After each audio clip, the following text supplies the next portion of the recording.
Selam aleyküm saygılı teleseyirciler. Bugün programmasını seyir etesiz. Sizinle beraberlikte studiyada men Seytumerov. Ve studiyamızın musafirini sizge bugün studiyamızga Gayana Hanım Yüksel geldi, Milli Meclis azası. Selam aleyküm Gayana Hanım. Ve birinci sizinle sohbetleşecek mevzumuz böyle sonki haber geldi ki sanki dersin Rusya Büyük Britanya'nın harbi gemisini bileci ateş açkan. Bu haberini Rus matbuat vasıtaları ilan etti ama ne de Büyük Britanya, Felemenk ya da Ukrayna tarafını da bu haberini tasdiklamadı ve bilgenimizge göre bugün şimdiki vakitte Rusya öz Müdafaa Nazirliğine Büyük Britanya'nın harbi ateşesini bile çağırgan. Ve odan evvel bilemiz Rusya'nın Sibriz bu harbi talimlerine karşı çıkan meselesiydi. Demek Karadeniz'de bu talimlerini geçirmesin deyip. Gayana Hanım, bu sizince ne provokasiya mı nege uşay? İşte sizge kelgende ben bu malumatını aldım, okudum yolda olganda. Hakikaten Britanya gemisi Defender açıklamasına, Rus matbuat vasıtalarına açıklamasına göre Rus sularına 3 kilometrege girdi. Çünkü onlar Karadeniz sahilini evet uzun sular olarak sayarlar ve demek ki bu gemi 3 kilometrege ilerge kırdı. Anda 2 sefer böyle ateş açıldı. Ona haber vermek için ve bunu engellemek amaçla. Ondan sonra bunu alıp bu gemi geri çıktı deyip yazılı. Fakat bu meselede elbette biz öbür tarafın açıklamasını işitmedik. Ben bilesem tam koordinatlarını ve bu geminin yolunu İngiltere tarafı açıklaması gerek. Çünkü onların böyle malumatı olmadan biz tam bu olup biteni kıymet kesememiz. Fakat şuna dikkat etmek isteyeyim. Malum olğanı gibi Sibriz 20-21 tatbikatları başlandı uçenya. Ve bundan evvel zaten Ukrayna'da bu mesele gemideki ilişkiler, denizdeki ilişkilerini, gemilerin yollarını böyle takip etken uzmanlar muhakkak bu tatbikat etrafında bir provokasyyalar olacak. Ruslar bir şeyler çıkartacak ve bunu bahane olarak göstertecek deyip uyarı yaptılar. Onun için ben bilesem buna bakmak için şimdi sıcak bir haber. Benim hatırladığıma göre saat 12'de böyle bir vakia oldu. Ama bunu takip etmek için tam malumatlarını ve bilgileri almak gerek deyip düşünüyorum. Ama ben bilesem çoksa bu böyle Ruslar tarafından provokasyasına uşay. Ne için deseniz? Çünkü eğer de böyle bir şey olgan olsa, ben bilesem de Büyük Britanya çoktan açıklar edi bu meseleni. Ve bunda da ne çıkabilir? Rusya öz haritalarını gösterebilir. Bunda o gemi kırdı. Fiyalent yanında, Fiyalent burnu yanında, işte aytkanınız gibi 3 kilometrege kırdı ama aytkanınız gibi Büyük Britanya öz haritalarında gösterebilir bu akta. Doğru. Çünkü halkara hukukuna göre ve deniz hukukuna göre orası Rusya'nın toprakları değil. Ve dünyanın birçok ülkeleri bunu Rus suları olarak kabul etmediler. Dolayısıyla bundan belki de bir böyle problem çıkabilir. Siz nasıl düşünüyorsunuz? Niçin Rusya bu Sibriz talimlerinden öyle korka ve istemiyor bu Britanya olsun, Avrupa gemileri, harbi gemileri kırmasın Karadeniz'e? Demek özünü bu denizde tek özünü bir sahip gibi saymak istemiyor. Rusya umumi olarak NATO meselesini bambaşka türlü anlata ve değerlendiriyor. Ve aslında bu yeni bir şey değil. Şimdi işgalin ve savaşın 7. yılında değil. Ta 2014 senesinden evvel NATO meselesine böyle çift yaklaşımından bakaydı ve bunu anlatmaya tırışaydı. Şimdi şöyle bir şey, NATO tatbikatlarında, uçenyalarda Rusya zaten yer alaydı. Ama başka Karadeniz'in herhangi bir başka bir ülke buna katılsa büyük bir tepki gösteriyor. Büyük bir problem gibi bunu gösteriyor. Sanki dersin bu ülke ona savaş ilanı etti. Halbuki birçok NATO'nun böyle umumi tatbikatlarda Rusya yer alaydı. Ve zaten sonki açıklamalarını alsak ve NATO meselesini umumi gözden geçirsek biz görüyoruz asla ve asla Rusya NATO'nun gelişmesini böyle güçlenmesini ona yeni ülkelerin girmesini istemiyor. Bunu yapıp birçok yanlış bilgileri ve malumatları veriyor. Mesela sonki Putin'in interview alsak andaki böyle bir ifade kullandı. Eğer NATO girse Ukrayna'ya NATO'nun raketleri 7-8 dakika içinde bizim topraklarına ulaşırlar. Ama şimdiki teknolojiye göre, şimdiki imkanlara göre Rus raketleri da NATO'nun topraklarına aynı şekilde, aynı vakit içerisinde, müddet içerisinde ulaşabilirler.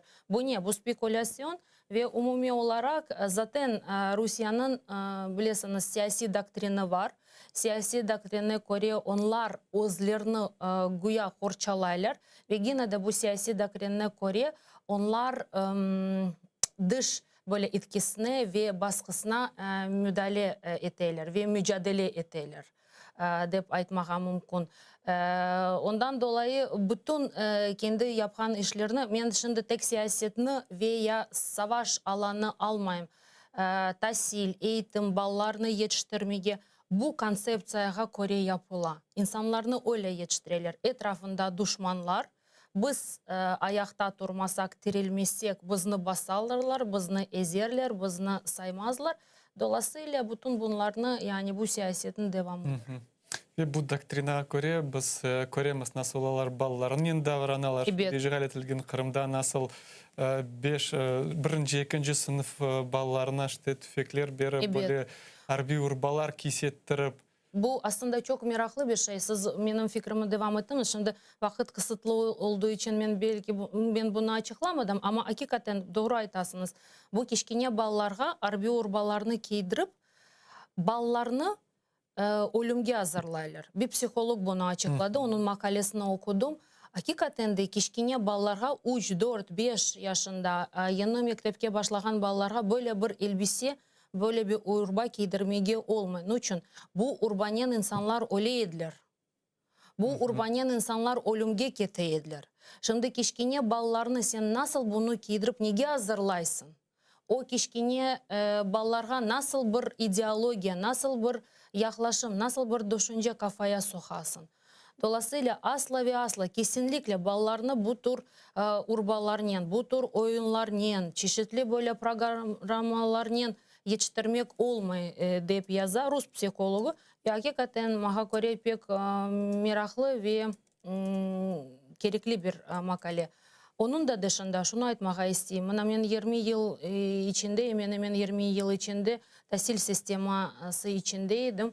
O 2014 senesinden sonra Rusya'nın getirdiği yenilikleri böyle şaşırtıcı bir şeydi. Yani hiçbir zaman benim çalıştığım üniversitede, ben Kırım Mühendislik ve Pedagogika Üniversitede çalıştım. Hiçbir zaman böyle harbi sergi, bilmem silah, tüfek, giyingen insan, harbi urbanyen yok idi.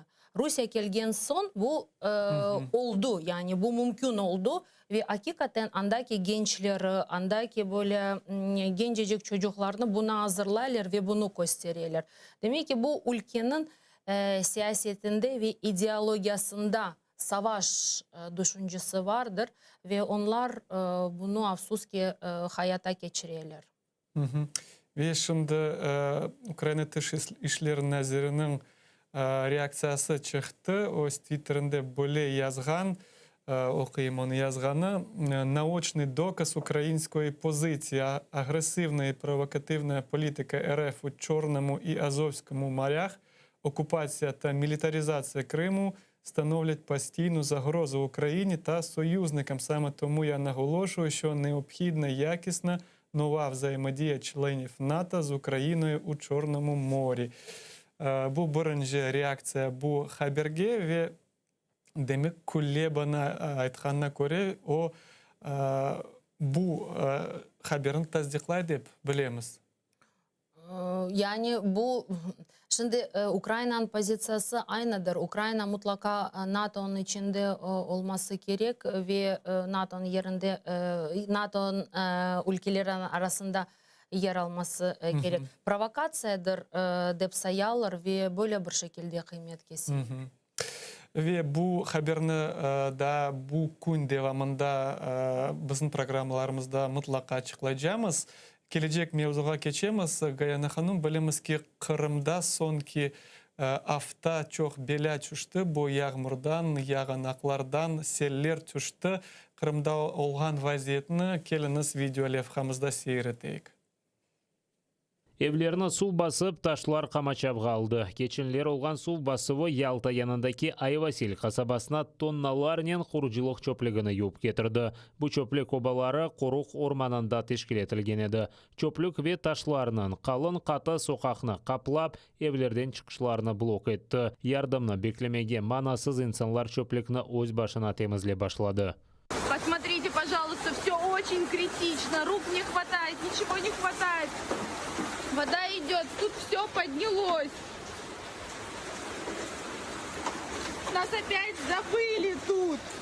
Su evlerden alada ketmey, odalarda mebel ve elektron техникасы ялдай. Видите, что происходит дома? В каждой комнате насос не успевает это все качать. В доме полная жесть. Комнаты не открываются, ничего не открывается. Посмотрите на это. Мы просто тонем в этом доме. Пожалуйста. Azbarda da vaziyet aynı. Su er yerde evlerini baskan kirli su akımları toxtamay. Maxsus texnika ise mında alada kelip çıkmadı.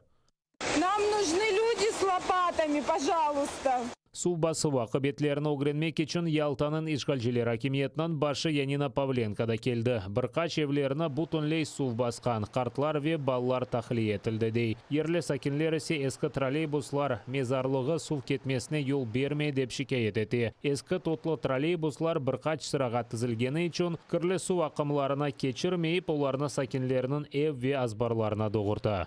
Нам нужно, чтобы вот эти троллейбусы убрали. Из-за этих троллейбусов все это тормозится. Там около 30 троллейбусов, и они все тормозят. Их просто нужно отсюда как-то убрать. Yaltada evlerinin birinci katlarını ve mağazlarını su baskan en azından 40 arabanı gürültü su akımları deniz tarafına alıp gitti. Вода была в метр высотой. Мы строили дамбу. Если бы не дамба, то затопило бы все. Ничего не выплатили. Будем звонить. Говорят, будут выплачивать, но там посмотрим. Yalta ise tabiat afetining yangi ucumuna hazırlana. İşgalcilerinin gidrometeor merkezinde haber etkenlerine göre gece kenede kuchli yağanaklar olabilir. İşte Gayana Hanım, görgenimiz neni tasdiqlay Rusiya olmayacak şeyler oğraşkan vakıtı, böyle provokatsiyalar yapkan vakıtı, onu şimdi vatandaşları deyik mi, onlar Kırım'da yaşayanları öz vatandaşları gibi tanıylar da bu insanlar böyle belağa uydular. Demek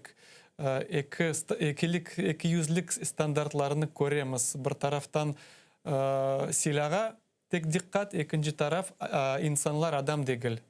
Bu vaziyetke kaldılar. Siz bu meseleyi nasıl görüyorsunuz? Şimdi elbette insanlarga birinciden çok geçmiş olsun dep aytmaga isteyim. Çünkü hakikaten böyle kaza bela, suski 100 yılda bir sefer, iki sefer böyle belalar başına gele.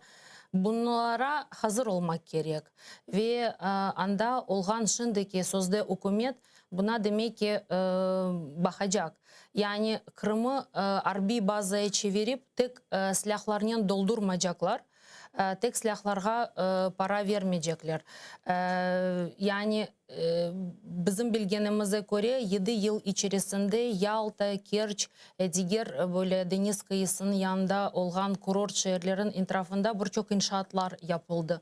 O inşaatlar Kırım'ın şaraitleri, doğanın sistemine uygun bir şekilde yapılmadı. Yani hiç bakmadan ağaçlarını kestiler, dağlarını patlattılar, gerekli olmayan yerlerinde yollarını açtılar. Hiç böyle Kırım'ın özelliğine bakmadan. Ve ondan sonra bu inşaattan başka o yaşagan insanların çöpleri çıka. O çöpleri bir şekilde böyle geri dönüşümüne derler. Сөзіңізді бөлейін, Гаяна ханым, шынды біздің жанлы бағда Егор Фирсов, әтравдаки муит офисы Джемат Арекетның идарежесі. Егор, добрый день, вы нас слышите? Добрый день, да, слышу вас хорошо. Скажите, пожалуйста, вот мы сейчас обсуждаем с Гаяной Ханум, с членом Меджлиса крымско-татарского народа, ситуацию, которая сложилась в Крыму, на южном его побережье. То мы наблюдали все, как тонул город Керчь, сейчас же Ялту накрыло, Айвасиль. Вы занимаетесь экологической ситуацией. Вот на ваш взгляд, каковы причины того, что произошло? Причин множество, начиная от милитаризации, перенаселения, неправильным использованием вообще природных ресурсов. Но вы знаете, главных причин я бы назвал две. Первая, основная, это базовая, я бы сказал, неадекватная, некомпетентная, вообще как бы преступные решения органов власти, возьмем это в кавычки, которые есть в Крыму сейчас. Например, строительный мусор. И ситуация по управлению с ним, в общем-то, привела к тому, что в море его, собственно говоря, смыло. Как строительный, так и бытовой мусор, который там гектарами наслаивался, накапливался. И мы можем сейчас видеть то, что произошло, в общем-то, на видео, на фото, и оценить колоссальные убытки, которые были нанесены природе. Это первая позиция. Вторая, тот же аргумент, например, вырубка Форовского леса. Я прошу прощения, лесу 200 лет. 200 лет. Мы можем там ругать правительство, которое было при Януковиче, еще когда-то. Но лес, вырубку не трогал и не делал вообще никто. То есть нельзя было приложить какого-то вообще, представить, что кто-то будет вырубать лес. Сейчас его вырубают ради того, чтобы построить там какие-то свои, скажем так, объекты. Власть говорит о том, что это социальная инфраструктура, хотя активисты показывают, что там будет бассейн, комплекс. То есть мы говорим о том, что это частный какой-то объект. Поэтому вот эти все комплекс вот этих действий, он и приводит к тому, что на полуострове превращается вообще в какую-то зону экологического бедствия. Это же на самом деле ситуация, которая произошла с потопом, поводь украинскую, да, она же не единственная. Давайте говорить о вырубке леса, давайте говорить о пересохших реках, тоже из-за неадекватных действий, реки, которые не чистили. Давайте говорить вообще вспомним хорошо вам известную трагедию, которая произошла в Армянске с экологической катастрофой на Крымском Титане, где тысячи людей вынуждены были покинуть свои дома. Кстати, хочу сказать, вот тоже хороший пример вам. Трагедия произошла 24 августа, а власть официально признала, что произошла авария только в сентябре. Можете себе представить, несколько недель люди провели на чисто советская методика. Да. Поэтому вот стиль не то что советский, даже недосоветский, стиль абсолютно преступный, варварский по отношению к природе, и это большая трагедия, конечно, для нас, для Украины, и для людей, украинцев, крымских татар, которые живут в Крыму, что регион целенаправленно превращается в зону экологического бедствия. Я хочу сказать, наша организация, офис Довкилля, мы анализируем ситуацию и на оккупированной территории, в оккупированном Донбассе. Там точно такая же ситуация, просто точно такая же ситуация. Разница там практически 500 или 1000 километров, но также регион превращается в зону экологического бедствия, потому что затапливаются шахты, регион может остаться без питьевой воды, возможно радиационное загрязнение. В общем, на грани какой-то катастрофы живет регион. Егор, расскажите, пожалуйста, мы все на видео видели, как вот Черное море, побережье вдоль Ялты, оно вот буквально 2-километровая такая прослойка вот этого, я не знаю, это мусор, это грязь или что, насколько, какие могут быть последствия для экологии. Вот это все вынесло в море, это сейчас оккупационные власти запретили там купаться в море и тому подобное. Насколько, на ваш взгляд, может быть нанесен вред вот этим всем? Смотрите, вред колоссальный. У меня часто задают этот вопрос и спрашивают, какой вред там в денежном эквиваленте. К сожалению, нельзя... Можно ли сказать, что в этом году, то есть плавать там, купаться будет нельзя? Смотрите, адекватная власть, как бы действовала адекватная, там, европейское, современное, скажем, государство.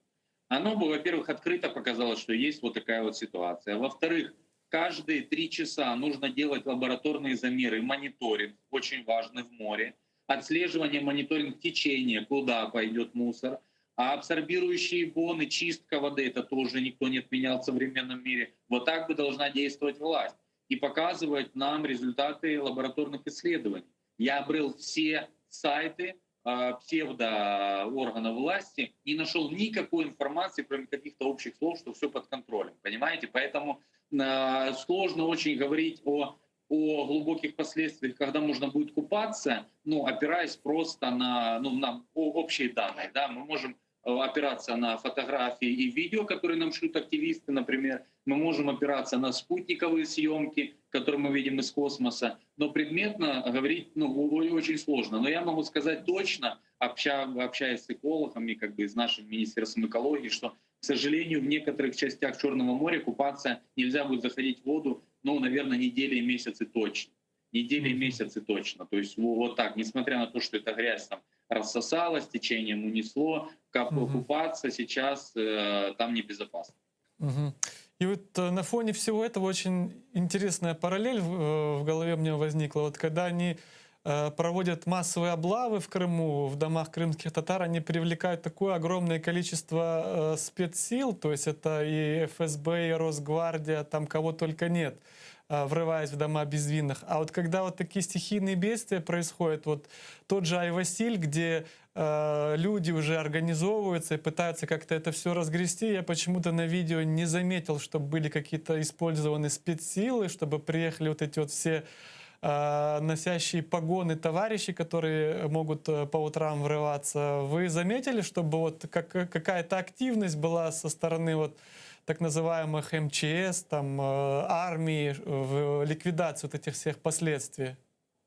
Да, я заметил, хорошая была активность. Вы, наверное, показывали не раз, я уверен, это видео, там, где Аксенов плывет в катере, и какие-то представители, то ли люди, но, скорее всего, это МЧСники, плыли прямо за ним. То есть вот подобные активности я видел. К сожалению, вся вот этот государственный аппарат, он вообще, то есть для понимания, вам не пишут местные экологи оттуда о том, что они боятся на акции, естественно, там против Фаровского леса, например.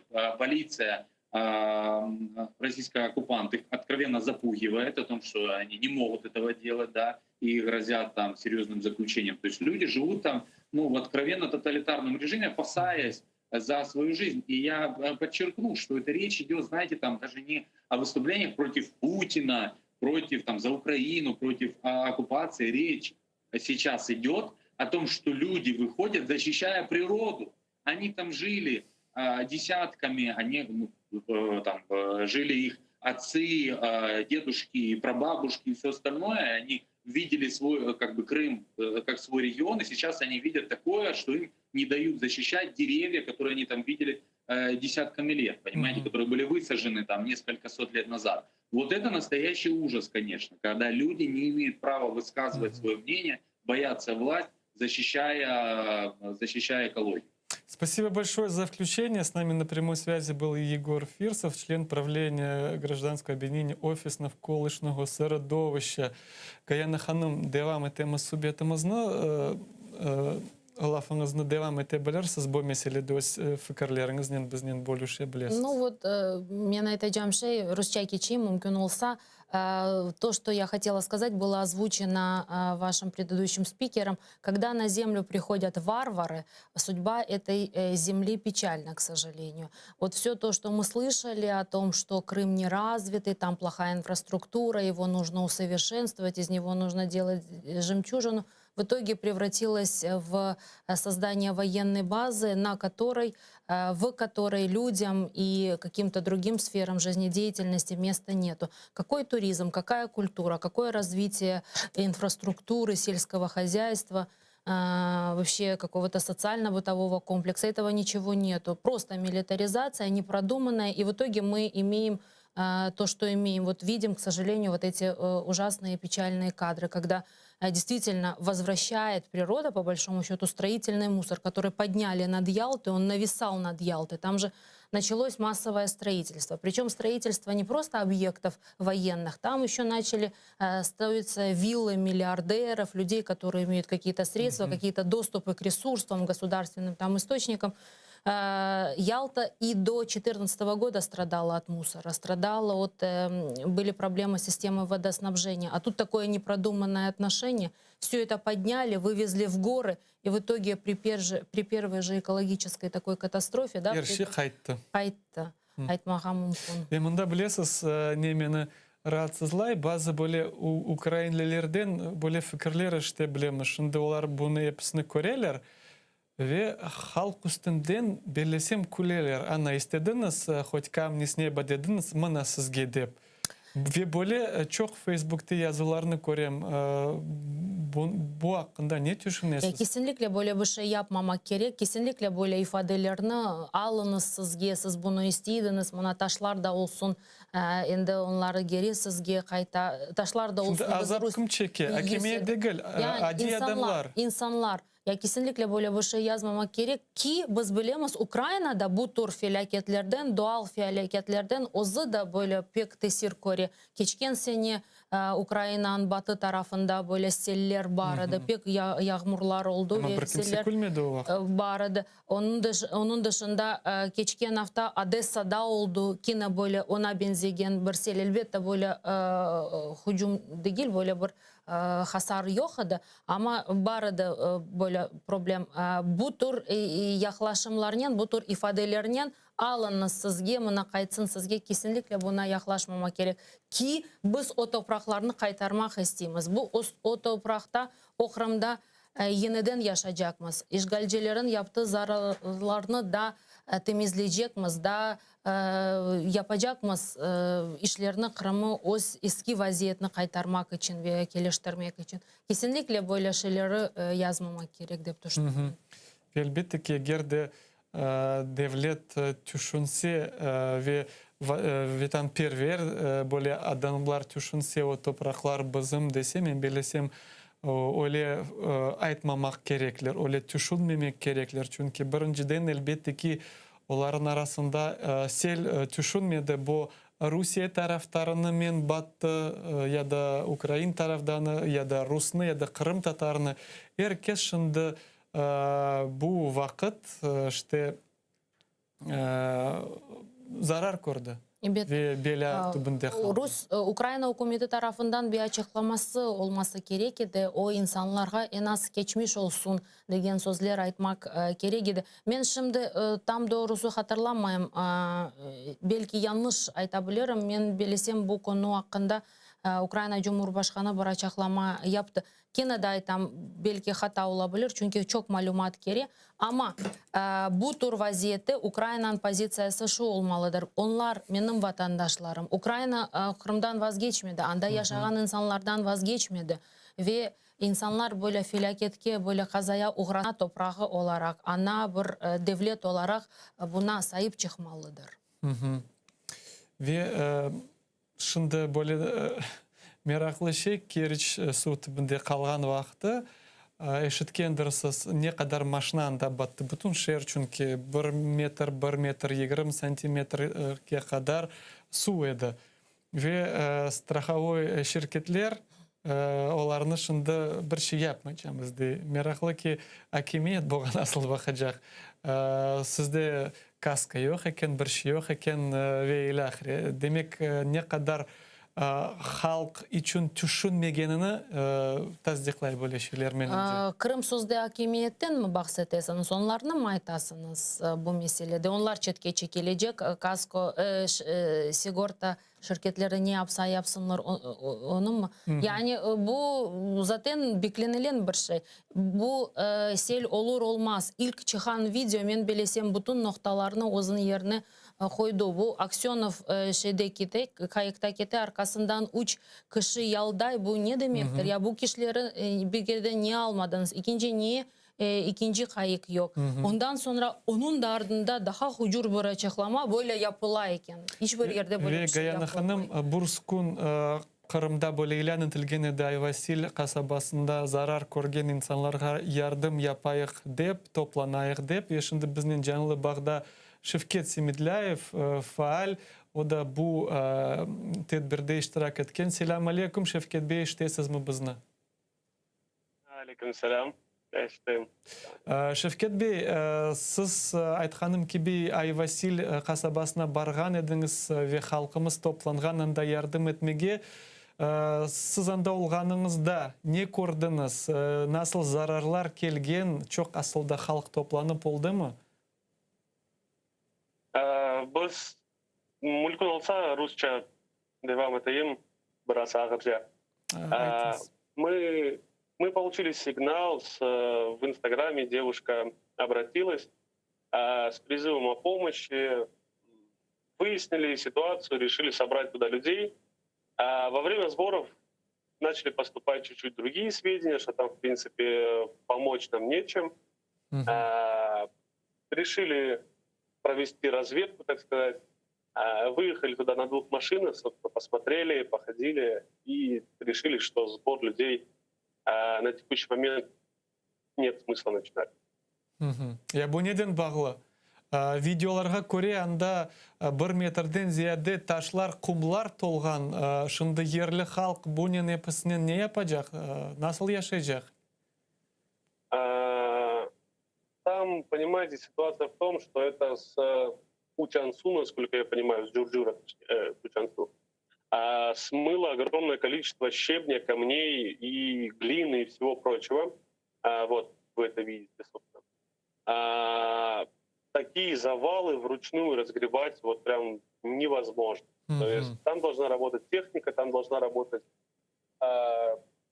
экскаваторы, грейдеры и так далее. То есть мы, посмотрев, походив, поняли, что там волонтерами ничем помочь не сможем. Я devlet tarafından şimdi bu meselege nasıl yardım etile mi? Ne yapalar asılda? Görünüyor mu onların hareketleri?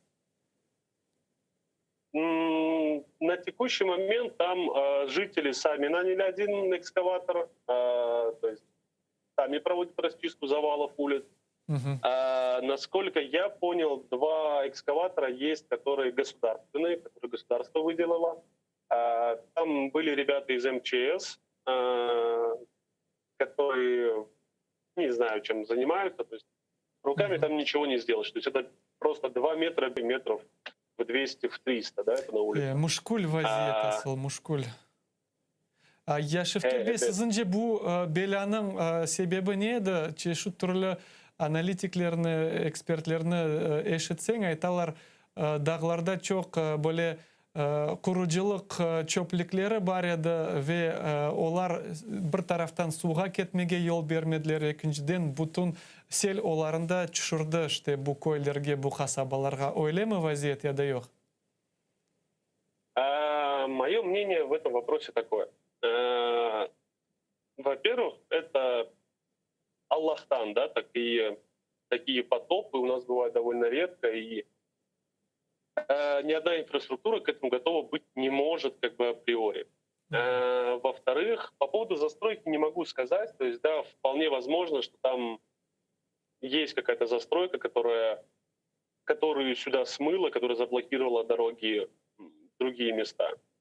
В-третьих, вообще вот это место, которое по факту затопило в Айвасиле, это русло реки. И в принципе непонятно, почему там есть жилые участки. Это прям явно видно, что это русло реки.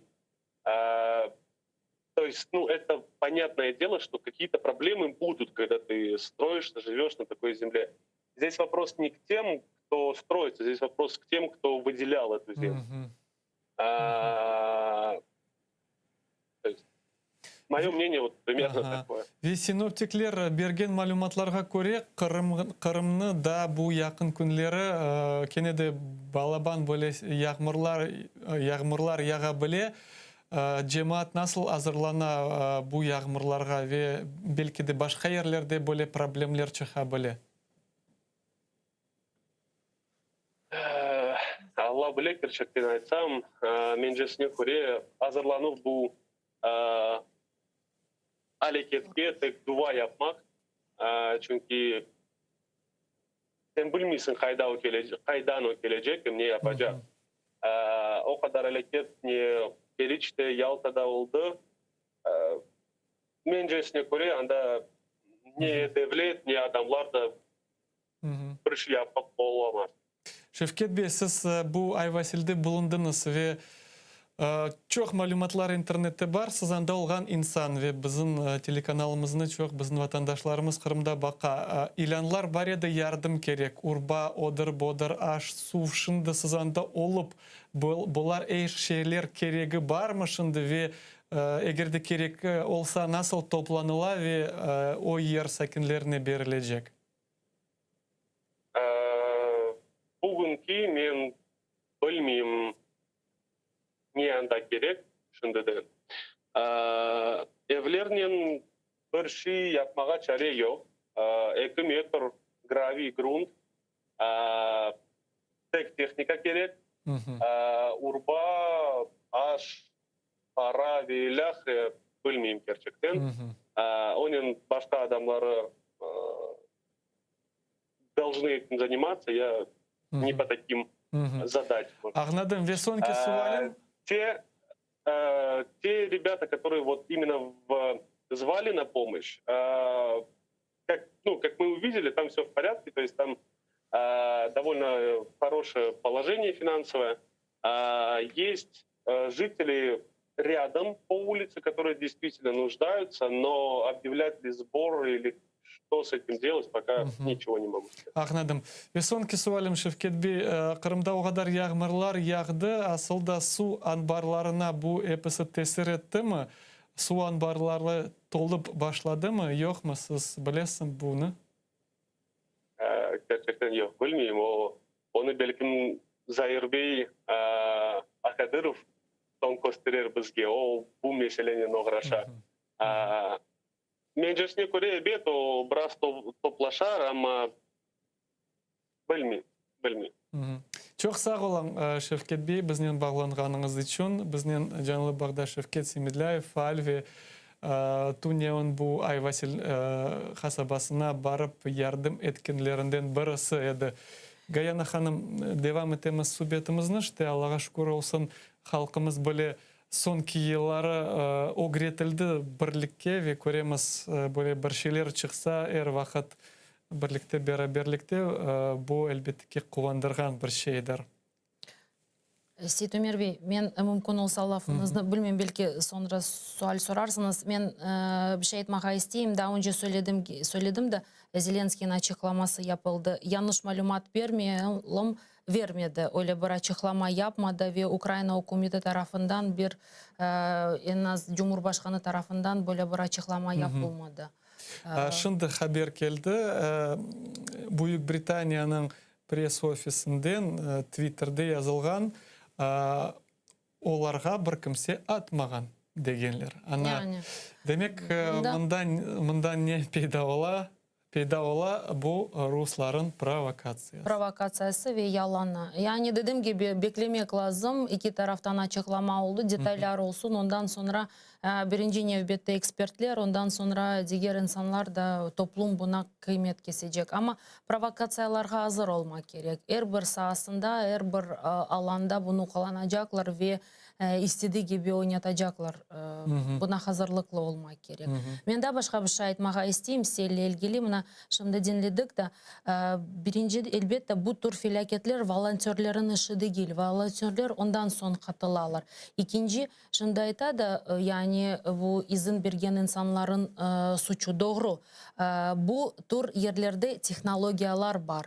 Bu tür araştırmalar yapıla. Yani özleri bilmeseler, akılları yetmese Türkiye sorsunlar. Türkiye'nin Karadeniz tarafında aynı buna benzer vaziyeti vardır. Karadeniz tarafında insanlar dümdüz yerde yaşamaylar, dağlarda yaşaylar. Ve hakikaten o dağlardan su aha denizge ve 100 yılda bir sefer, 2 sefer mutlaka böyle seller ola. Anda evler kayda kurulur, nasıl bir şekilde kurulur, neden buna yer vermeye olmayabilirler.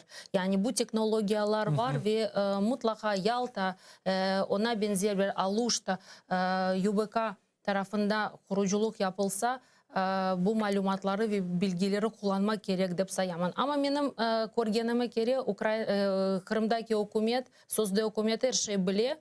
Yani onların Ama işte bir şey görünüyor. akılları her şey yetti. Kimseye sormaya ihtiyacı yok. Bana Moskva'ya gidip gelirler, anda raporlarını bilirler. Başka dünya umrunda değil. Yani zaten dünyadan bir tepki gelse ve bir şey aytsalar yanlış yapasınız. Hukuka aykırı, tecrübe aykırı yapasınız. Bunu bizge öğretmeniz, biz zaten bilemiz, biz yolumuzu seçtik. Böyle pozisyonen yaklaşalım. Afsus ki bu pozisyonun neticeleri bu tür felaketler. Ve geliniz ki gelecek mevzuğa geçemiz Gayana Hanım. Bu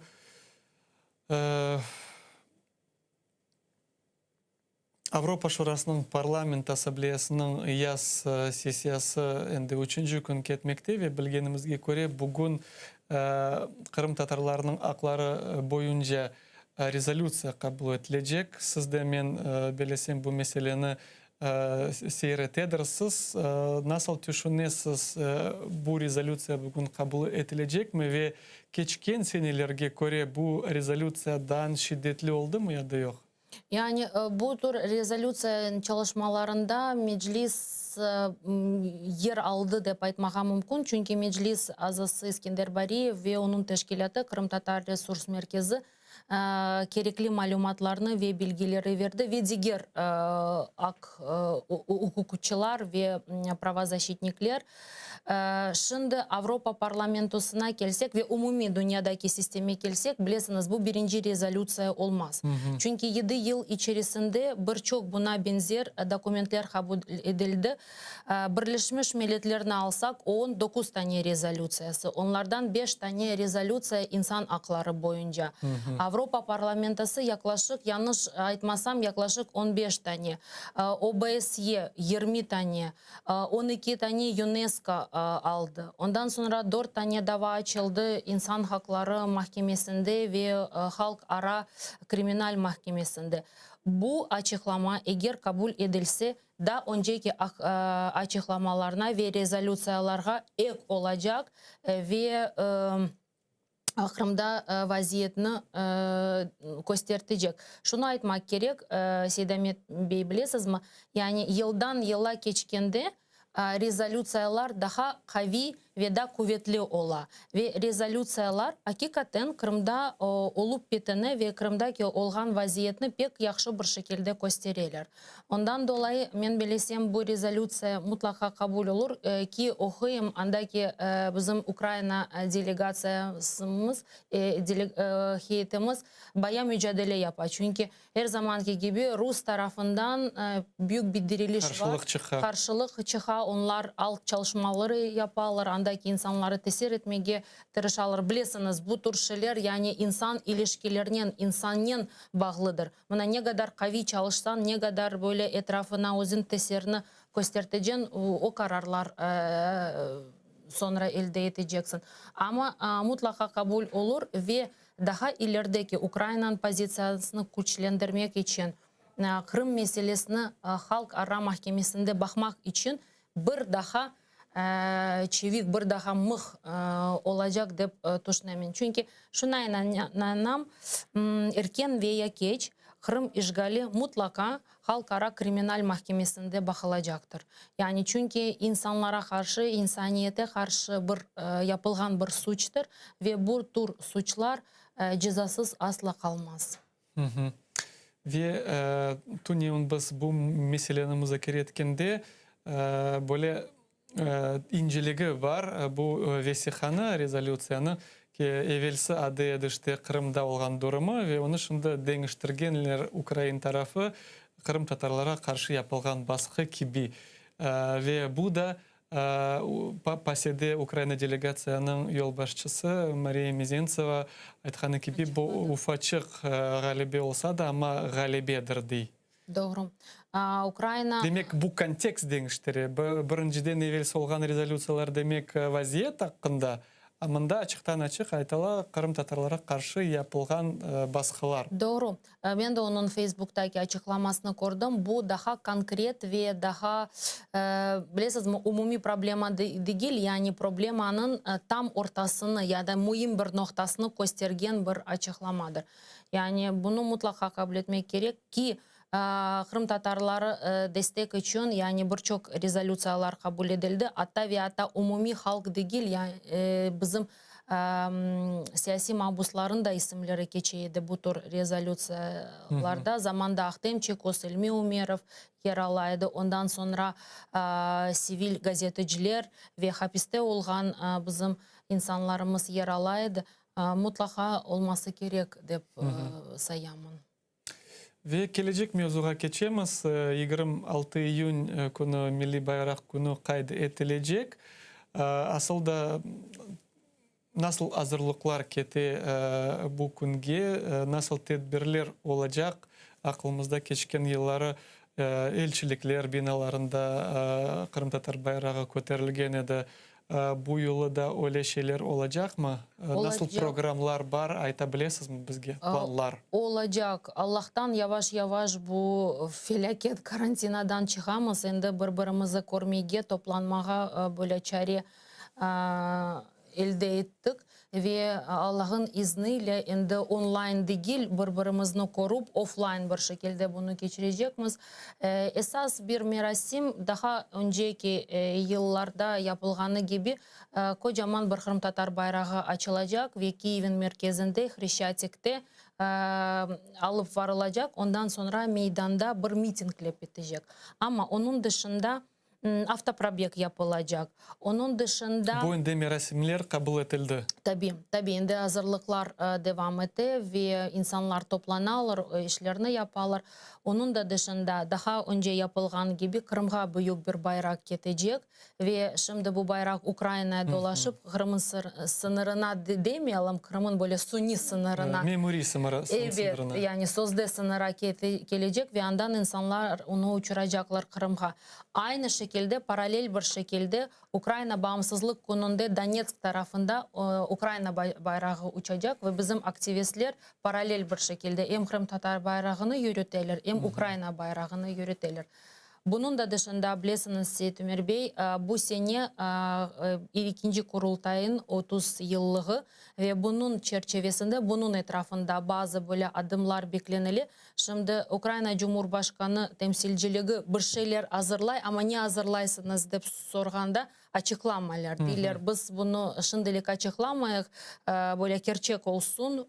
Yürüyülü faaliyete geçsin ondan sonra biz bunu aytarıq. Ondan dolayı bekleyiz. Meclis tarafından ise esas bir merasim, bir sergi açılışı kabul edildi. Anda Milli Hareket'in iştirakçıların, böyle yanımızda olan insanların ve tarihi vakaların foto süretleri. Foto sergisi olacak. Evet, gösterilecek ve bayağı hazırlıklar var. Bu esas bir merasim olacak. Onun da dışında bilirsiniz bu tür şeyler bir günde olmuyor. Elbette bir gün pek manalı ve böyle kıymetli. Zaten ikisi de bir gün geliyor. Hem bayrak günü 26 iyun hem kurultayın açılışı. Zaten bayrak günü ondan dolayı yapıldı. Çünkü kurultay 1991 senesinde öz çalışmalarına başladı. Bunun dışında bu bir günde olmuyor. Bunun dışında başka günlerde böyle faal ola. Mesela 29 iyun'da Melitopol Devlet Üniversitesi bir konferansiya yapar. Kırım Tatarları geçmişi ve bugünü adıyla ve anda hepimiz katılamız ve öz vaziyetimizni, öz durumumuzu anlatamız. Milli Hareket'in tarihten de böyle bilgileri beremiz. Birkaç iştirakçı var. Ve diasporada hazırlanır. Fakat diaspora şöyle bir açıklama yaptı. Şimdilik onlarda tam karantina bitmedi. Yine de bu sene onlar... En büyük diaspora Türkiye'de. Türkiye karantin daha şiddetli. Диаспорамыз zaten böyle baksan 15 ülkede yaşaylar Kırım Ama Tatarlar. en büyüksü elbette ki Türkiye. Türkiye, dünyada 200 memleket var. Onların arasından 15 ülkede Kırım Tatarlar yaşaylar. En büyük elbette Türkiye. Ve Türkiye açıklama yaptı. Biz online şeklinde geçireceğiz. Şimdi karantinamız bitiyor ama bu sene böyle olacak. Yani mühim şeyler deyip sayamam çünkü Kenne'de Kırım meselesini, Kırım Tatar halkının vaziyetini dikkat çekmek için bir sebeptir, bir mühim tarihi vakadır. Ve bu hafta bakınız Kırım'da Kenne'de faallerimizge başladılar böyle предупредительные etiketlермеге, предостережения deyler olarını adlarını hem de çok advokatlarga böyle ketireler, faallerge ketireler. Bilmeyeyim Kırım'da meclis tarafından bir planlar yok geçirmege böyle açık. Olar neden olmasam korkalar da bütün insanlarga bularını tarqatalar. Bu endi adet olup kaldı endi olarda. Ben bilesem bunlarını yani sözde polisler, sözde oradaki hükümet bunu bir iç çalışma gibi görüyor. Fakat şunu aytmağa isteyeyim. Bu tür kağıtlar предупреждение, попереджение. Onlar çok meraklı bir şekilde yazılı. Onlarını dikkatli okusan ki buna advokat alıp okusa onlar bir suç duyurusu gibi. Kapirkadan yazılgan gibi. Bir prigovor gibi yazılı ve anda öyle bir ifadeler kullanıla. Eğer herhangi bir problem çıksa siz organizatörsunuz, siz suçlusunuz.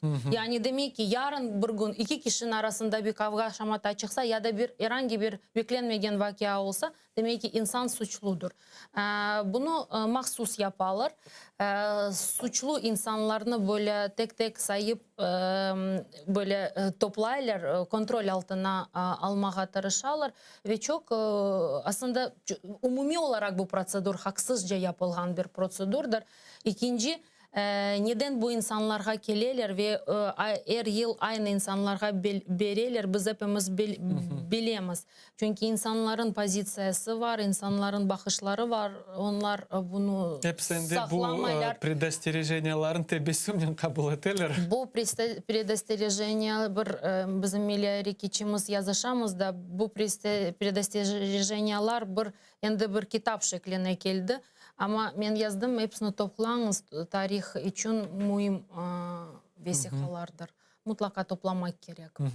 Ve sonki sualim Gayana Hanım bu Balaban bayrak bütün Ukrayna'da gezdi. Şimdi şehirli, çok şehirli, 10 şehir galiba yanlışmasam iştirak etti ve anda işte şehir sakinleri o isteklerini yazıp uçurulacak Kırım tarafına. Bu tedbir aslında nasıl mesaj verebilir Kırım'da yaşayanlarga? Ben bilsem elbette ki onu FSB bir kimse düşürür ama bu aksiya, bu teşebbüs andaki kalganlarga nasıl mesaj vermekte? Bu tür aksiyalar elbette sembolik aksiyalar. Bu tür aksiyaların etkisi daha çok medya sahasında yapılır. Elbette bu bayrak bir yerge gelip Kırım'da konmayacak. Mesela Ahmetçik'in merkez meydanına gelmeyecek. Anda böyle sözde sınırda onu mutlaka toplayıp toplayacaklar. Andaki olgan askerler, FSB mi artık ne desek doğru olacak. Daha çok sembolik şeyler ve andaki mesajları eğer okursanız, ben mesela katıldım birkaç sefer ve kurdum insanlar ne yazarlar. Yazılar şöyle, biz birimiz, Kırım unutulmadı, Kırım Ukrayna'nın toprağı, biz mutlaka kaytacağımız, bekleniz. Yani bu tür şeyler işgalde olan insanlara bir şekilde umut verirler. Ve asla Ukrayna, Kırım Tatarlar Kırım'dan vazgeçmediler. Ve bu mücadele ne kadar kıyın da olsa, ne kadar vakit de geçse, 8. yıl az vakit değil. Ama bu mücadele devam edecek. Ben bilesem mühim şeyler ki bu sene bilesiniz biraz böyle meraklı bir şey yapıldı. Bu bayrak çok büyük, en büyük bayraklardan birisi. Ve bunu yapan insanlar bu bayrağını Ukrayna Guinness kitabına kırsetelim de böyle teşebbüste bulundular. Ben bilesem prosedür tarafından biraz kıyınlıklar oldu. Ama ileride eğer yapılsa ya da bir şekilde bu tasdik edilse bu fakt. Ondan sonra Ukrayna Guinness kitabına girer. Ama Bu bağ, білесізмі, işgalнен insanların bağı, informasyon bağı, böyle samimi bağı asla ve asla kopmadı. Ve bu tür şeyler bu bağının göstergecidir. Çok sağ olun Gayana Sağ Hanım, olun. kelgeniңiz үшін студиямызға, өз fikirlerinizden paylaşkanınız için Allah razı olsun. Saygılı teleseyirciler, studiyamızda Milli Meclis azası Gayana Hanım Yüksel bulundu. Biz ise 5 dakikalık teneffüske ketemiz ve 5 dakikadan bugün programımızı devam edeceğiz. Meraklı misafirler, mühim mevzular aterli olunuz.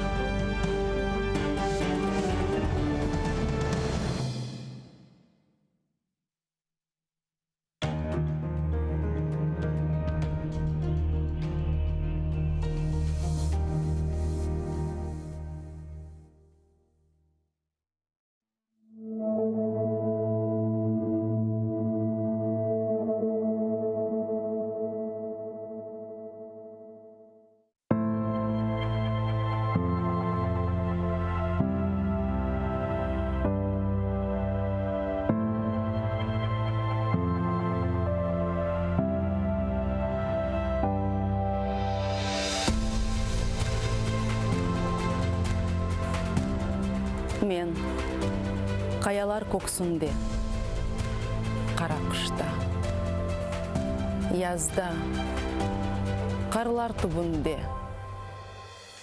бұрчақ яққанда, яшын-яшынлағанда, уылдап боранлар сызғырғанда, оскен қая япрағы кебе, даянырым. Йоқусыз, пеясыз осерім. Керек олса, атешлерде янар. Башымны егімен күрсеге. Ақсызлықтан күсерім. Барсын кімерде аяқ астында таптасынлар дұшманлар. Мен кенеде қол көтерме. Даянырым. Қая япрағы кебе, қаяға таянырым. Вақты келір. Таш қаяларыны тешерім. Эшерім. Чатырларға көтерілерім. Андан эшіттірсіз менің сесім.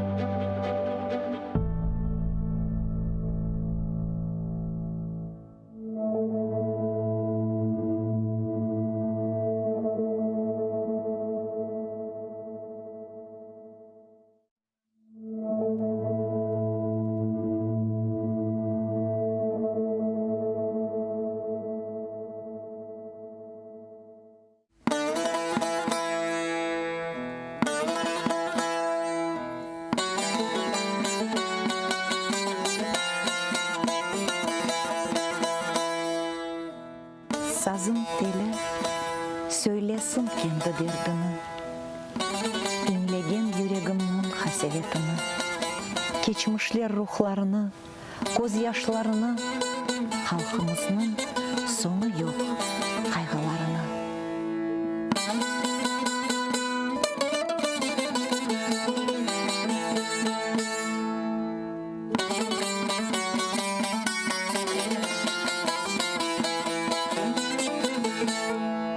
Sazın teli söylesin kendi derdini, Hansaray etrafını, çeşmelerini, bağ bahçesin, toğ başaklı ken çöllerini, dağdan esken şifalı salkın elini.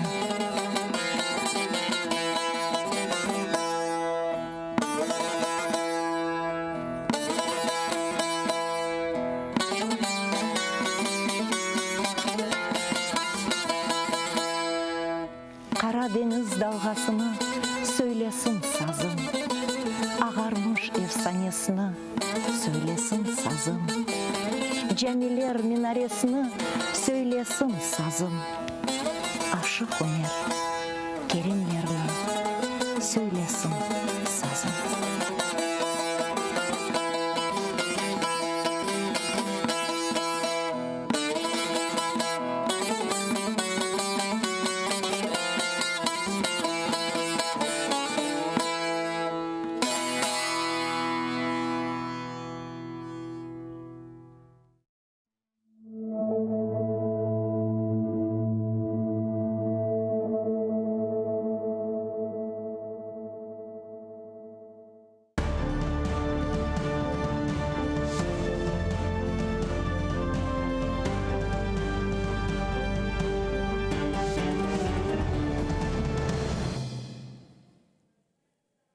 Selam aleyküm saygılı teleseyirciler. Bugün programmasını seyir ettesiz. Sizinle beraberlikte stüdyada men Seytumer Seytumerov. Ve en sıcak böyle haberlerinden biri aytkanımız gibi bu Rus matbuat vasıtaları ilan etkeni gibi sanki dersin Büyük Britanya gemisi işgal etilgen Kırım'ın sınırlaf sularını geçken ve ona ateş sanki dersin açılgan. Bunu Rus matbuat vasıtaları haber etti. Ve şimdiki kadar belli olganı Büyük Britanya haber etti. Ateş açılmadı ve gemi öz ketken yolundan ketmege devam etti. Gene de işte saygılı teleseyirciler neni görebiliriz bu Rus devletinin hınzırlığını.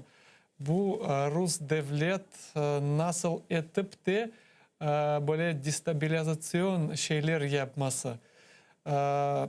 Meraklı bu hafta Ukrayna taraf ne yapacak da tek Dmitro Kuleba çıkışta bulundu ve o Twitter'ında yazdı ki böyle Rus tarafından yapılan provokasyonlar Ukrayna'nın da tez vakitte NATO teşkilatına kirmesini sebepçi olmak gerek dedi.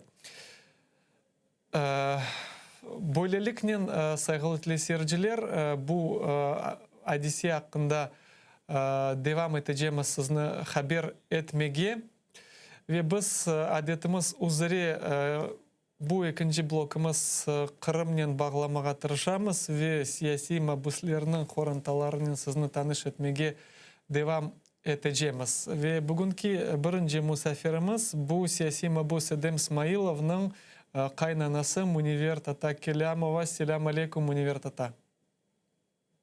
Aleyküm selam. Muniver Tata, bugün sizinle bağlanganımız elbette ki böyle mevzu acınılıklı. Bu Edem Ağa sizin Kiyev'iniz 21 Mayıs 18 senesinde sizin evinizde Edem Ağa'nın evinde tintif olup geçti ve Edem Ağa hapiste bırakıldı o günden başlap. O günü nasıl hatırlaysınız? Хорanta için nasıl izler kaldırdı o gün? Evet, doğru aytasız. 21 Mayıs 3 yılın yağında bizler için bek facialı olup geçti. Ular Topçukoy'da, Baksaray rayonunda yaşarlar. Biz Radnikovi köyünde yaşayımız. Ama biz sabah saat 6'da haberini aldık. Uların evine tintuvle kelgenlerine elbette barıp yetiştik. O günü hatırlaganda yüreğime şu edip çeşit duygular gele, yüreğim titrep gitti. Çünkü bir kıyın, facialı bir şey. Sabah saat 6'da evlerine kapını kakıp maskalı avtomatın kollarında ondan ziyade Amon askerleri evlerine sorup kırdılar ve bütün evini aktarıp tintup geçirdiler. Evet, birinci kirgende ular birinci telefonlarını alganlar. Ama en küçük kızların telefonu yatakhanedeyken şu küçükene telefondan büyük torunum bizlerge haber etip buldu. Onun için biz elhamdülillah Erте barıp çıktık. Biz barganda ama cemaat endi toplangan edi. Çok sağ olsun cemaat. Böyle durup kol tutkanlarına. Ve O keçkin facialık gün nenen hatırlayayım ben. Balları ağlap sızlap 5-6 saatin içinde oturup ne aş ne su babasını laf etmege bile razılık vermegenler, böyle kıyın geçirgenler bu tıntıны. Ne olsa da neticede hiçbir türlü kabahati olmagan kiyomuzun ballarından ayırıp, apayından ayırıp hapishanege alıp kettiler. Ben buna endi 3 yıldan beri hapishanede bulunan. Başka siyasi mahpuslar gibi. Münvertata keçken seni edem ağaga ve diğer bu davanın 7 mahpusine hukum çıkarılgan edi ve bu hukum ile edem ağaga yanılışmasam 13 yıl hapis cezası verilgen edi. Yazıklar olsun galiba bağımız joyuldu, saygılı teleseyirciler. Şunda talap edeceğimiz bağını düzeltmege. Hatırlatam bizden canlı bağda siyasi mahpus Edem İsmailov'nın kaynanası Münvertata Kelamova buluna. Hatırlatam Edem Ağa İsmailov 2. Bahçesaray davasının mahpusu keçken sene ona 13 yıl hapis cezası verilgen edi ve bütün bu mahpuslar terörizmde ve Rusya devletini yok etülüvünde habatlap hepsini hapisке bıraktılar. 13'ten 19 yılga kadar hapis cezası verildi. Ve ne meraklı ki Rus kanunlarına göre bu davanı davanın böyle apellasyon şekli var. Ve endi 1 yılga yakın da apellasyaları geçmiyor. Münevver Hanım, kendi biznensiz devam etemiz. Edem Ağaga 13 yıl hapis cezası hukum çıkarıldı ve diğer mahpuslarga 19 yılga kadar hapis cezası çıkarıldı. Terörist dep adlandırmaga istediler. Aslında bilemiz ki bu yalan, iftira bizim ballarımız, bizim halkımız için. Edem Ağa hakkında ne aytabilirsiniz? Kiyeviniz hakkında tahsil olarak kim edi? Nenen uğraşaydı? Ne yerde çalışaydı Kiyeviniz? Edem İsmailov Kiyev'im degende Kiyev demege de tilim aylanmay. Çünkü öyle bir güzel insan ki oğlumuzdan da yaxşıdır dep sayam. Bek seviyemiz onu. Bek merhametli, sıcak kanlı, böyle nasıl aytayım, kavi imanlı, yüksek ahlaklı bir insandır. Men bilesem bütün siyasi mahpuslarımız öyle insanlardan. Onların bir türlü kabahatları yok ama bana hapishanelerde bulunalar. Ne de olsa Edem İsmailov Kiyevimiz Topçukoy'un din cemiyetin başlığı olaydı. Ve evet onun için bütün Topçukoy'da olan merasimler olsun, cenazeler olsun, geçirilgen bayramlar olsun ya da başka bir çözülecek problemalar olganda elbette bek aktif şekilde iştirak ediyordu. Yardım gerek olsa bölge aman uzun iş olsa da taşlap yardımga çapaydı. Öyle bir insan edi o. Ya tahsil olarak o kim? Eşitmedim. Tahsil olarak, tahsili nasıl Edem Ağa'nı? Anlamadım sualını. Tahsil, образованиясы bilgenime göre Edem Ağa okugan böyle adam. Edem mektepte de bir güzel okugan. Moskvada Горно-обогатительный институтқа kirip onu nasıl diyeyim, kırmızı diplomla bitirdi. Elhamdülillah. Çok güzel okudu. İnjiner profesiyasını aldı. Ama öyle vakitka, öyle zamanға rast geldim. Kırımға көчкенде Sovet devrinde her şey endi yok olup başlagan edi. Öz nesine, öz zenatının çalışıp bulamadı. Onun için böyle başka tapılgan işlerde çalıştı. İşte öyle. Orandasın öyle bak. Aslında siz aytkanыңыз gibi demağаны бүтін көй біле, çünkü o hem de din cemiyetinin yol başçısı hem de koyda juucu olarak edi. Demek mevtalarını yuvup sonki yolga ozgarganlardan edi. Endi bu adisi olgandan son, onu kapagandan son koy sakinleri, tanış bilişleri buna nasıl baka? Siz doğru aytasınız. Onu anda herkes tanıyordu, herkes biliyordu. Çünkü aktif şekilde her şeyde iştirak ediyordu. Aytkanımız gibi juucu da edi. Cenazelerde çok böyle yardım ediyordu. Onun için onu çok adam biliyordu anda. Kimden sorarsanız da onun hakkında tek güzel laflar aytalar. Hem tek Tatarlardan değil, mana Rus komşuları olsun, başka bir gayri dinli insanlar, onu bilgen, tanış olgan insanlar onun, herkes onun hakkında tek güzel sözler aytalar, tek güzel insan gibi tanıyorlar. Onun için herkes şaşıp kaldı. Herkes gayrette kaldı. Nasıl olup bundan insanı terörist deyip çıktılar ve bu terörizm nesinden o kadar yılga hapishaneye kapadılar deyip herkes şaşırdı.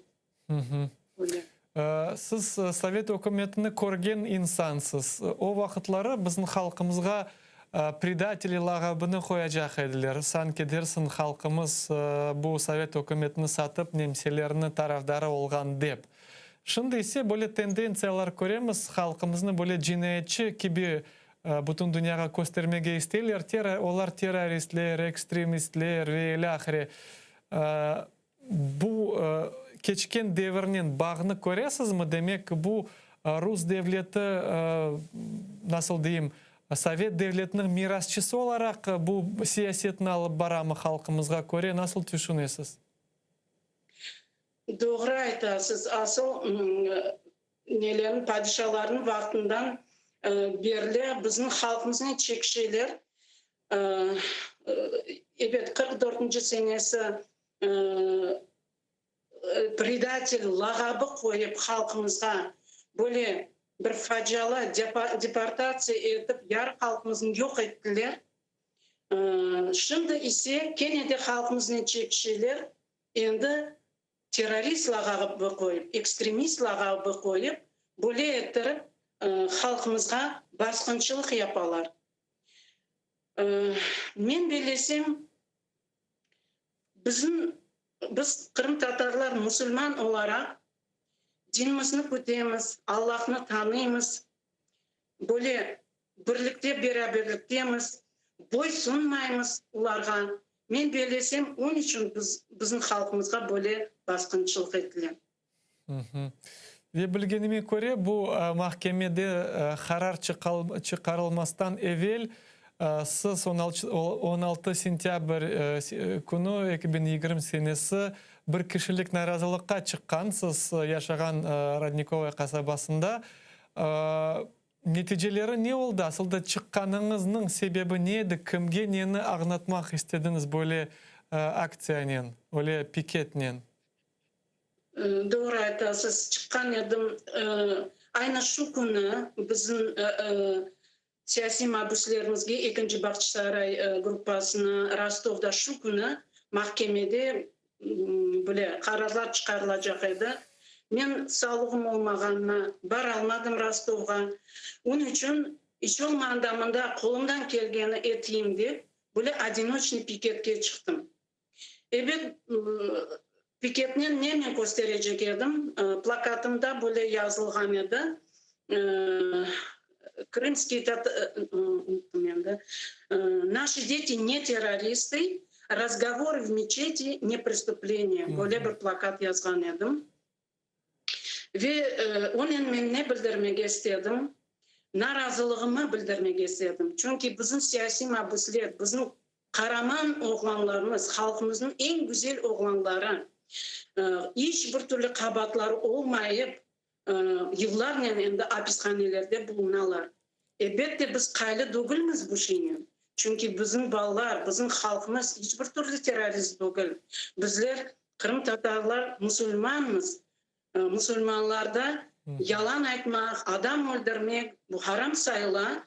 Onun için bizler terörist olmadık, değiliz ve hiçbir vakit olmayacağımız inşallah. Bu şeyini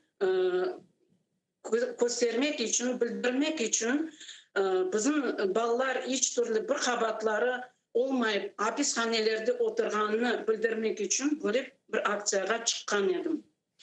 Men trasada turganda bir maşına kelip aldığımızga belesem bir 30 metre menden aldın turdu ama bir kimse çıkmadı içinden. Biz ketkence o maşına turdu. Men onu son endi protokol tüzülgende anladım.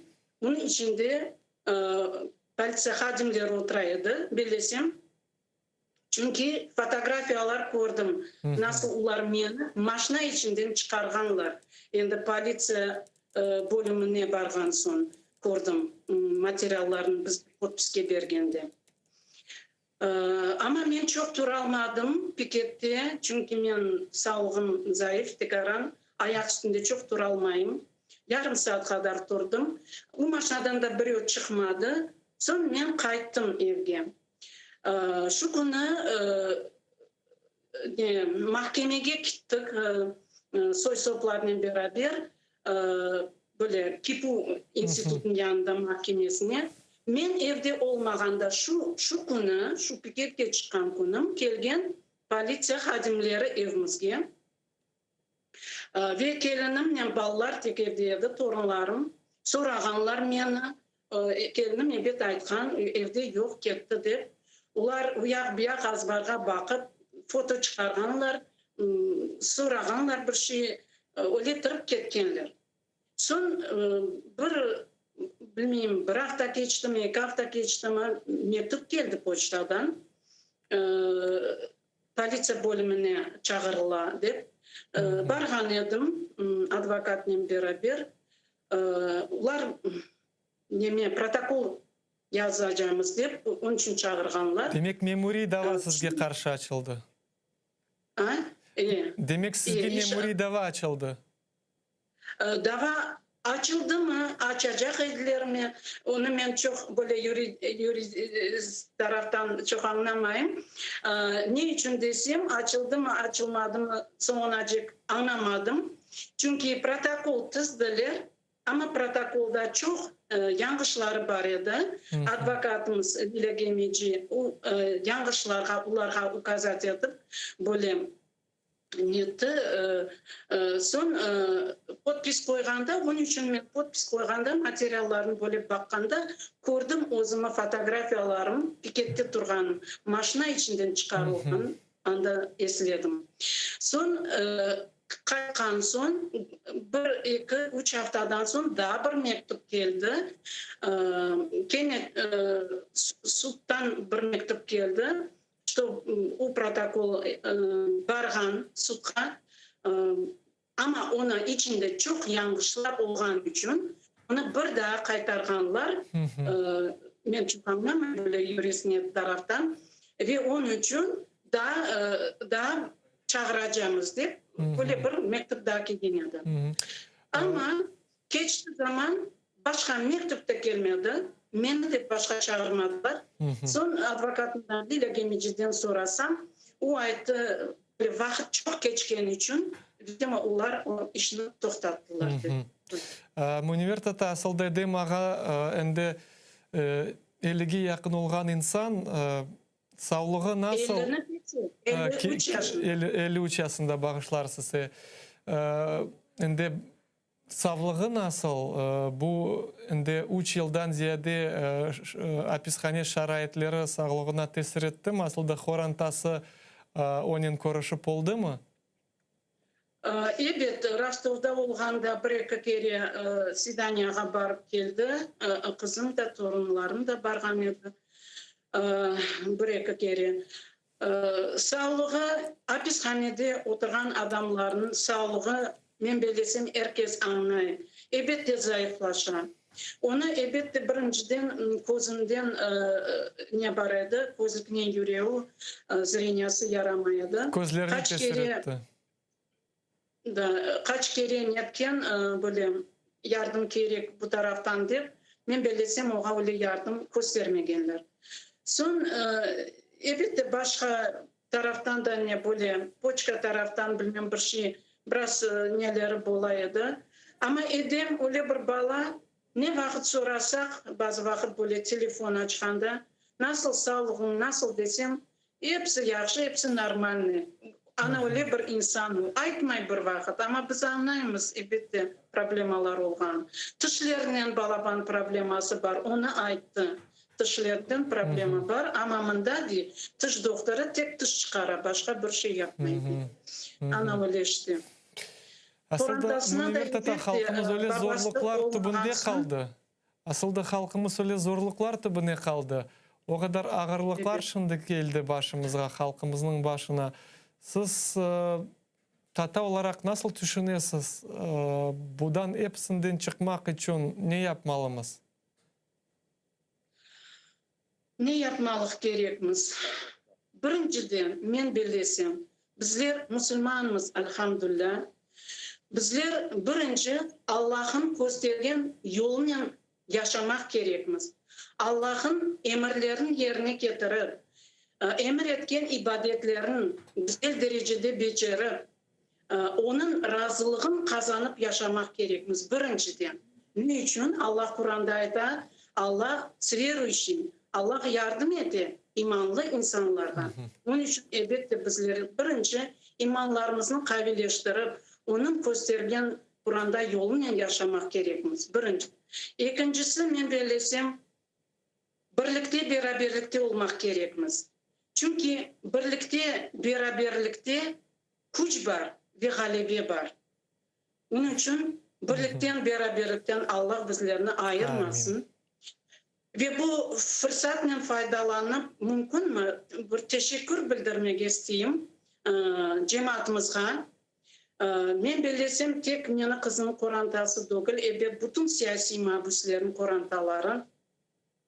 Cemaat taraftan olgan yardımın ne derler, duyalar. Elbette bizler de duyamız. Bu fırsatla faydalanıp isteyeyim, büyükten büyük teşekkürler bildirmeye bütün cemaatimizge ve onların arasında advokatlarımızga, bizim advokatımız Nazim Şeyh Mambetov, ama ben bütün advokatlarga büyükten büyük teşekkürler bildireyim. Bütün Müslümanlarga, bu siyasi mahbuslarga aş su yetkizgen soylarına, maşinaların aydap rastoga alıp gitkenlerine ve bir yerde o siyasi mahbusların korantalarına yardım etken insanlarga, bütün cemaatga, zerre kadar yardım etken soyuna, herkesge büyükten büyük teşekkürler bildireyim. Allah hepsinden razı olsun. Allah inşallah hepsine ahirette kaytarsın etken yaxşılıklarını ve Allah inşallah onlardan razı olup cennetli etsin hepsini. Allah hepimizden elbette razı olsun. Çok sağ olun üniversitete bizden bağlanğanınız için. Umut etemiz sizin Kiyeviniz diğer mahbuslarımız tez vakitte o zindanlardan çıkıp bizni hepimizni kuvandırarlar. En azından buna hepimiz duacımız. Saygılı teleseyirciler, bizden canlı bağda siyasi mahbus Edem İsmailov'nun kaynanası Üniversitete Kelamova bulundu. Ve şimdi gelecek misafirimizge geçemiz. Bu ikinci Bahçesaray davasının mahbusunun babası Server Mustafayev'nin babası Rustem Ağa Mustafayev bizden canlı bağda. Faal ağamız Rustem Ağa, selam aleyküm, iştesiz mi bizni?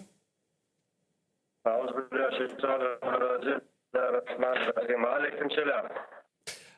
Rustem Ağa, bugün Bahçesaray davasına geçtik ve teleseyircilerimizni bu davanın mahbusları ile tanıtmağa tırışamız. Halkımızın men bilesem hepsinde Serverini tanı bile ama 21 Mayıs günü bu gün sizin korantağınızga da böyle acılık getirdi. Oğlunuzgan evine keldiler, alıp kettiler. O sabahını siz nasıl hatırlaysınız? O sabahı nasıl hatırlar insan üyünden balasını alıp ketken son özünüz anlaydırsın nedeyim olğan. Birinciden bu oraza vaktiydi. Sabah yan camiden gelip yatkan son yarım saat, bir saat kadar geçmedi. Gelip aldılar. Özümüz yan yuklanadan çocuktan uyanıp naz olğanı özünüz anlaydırsınız bu dilerim. Bek facialı şeyini yengilikten geçiremedik. Rustem ağa, ballar da alida, ballar da yıllar geçse de ballar her vakit bu şeyin eskiler. Rustem ağa, server böyle faal insan edi, onu streamleri olsun, böyle Kırım birdemliginde faaliyeti olsun, Akkor çalayıcılarının sübetleşkeni ve bütün böyle siyasi mabuslarının korantasına yardım ve ilahire. Demek böyle faallerden en birincilerinden server kardeşimiz edi. Nasıl düşünüyorsunuz?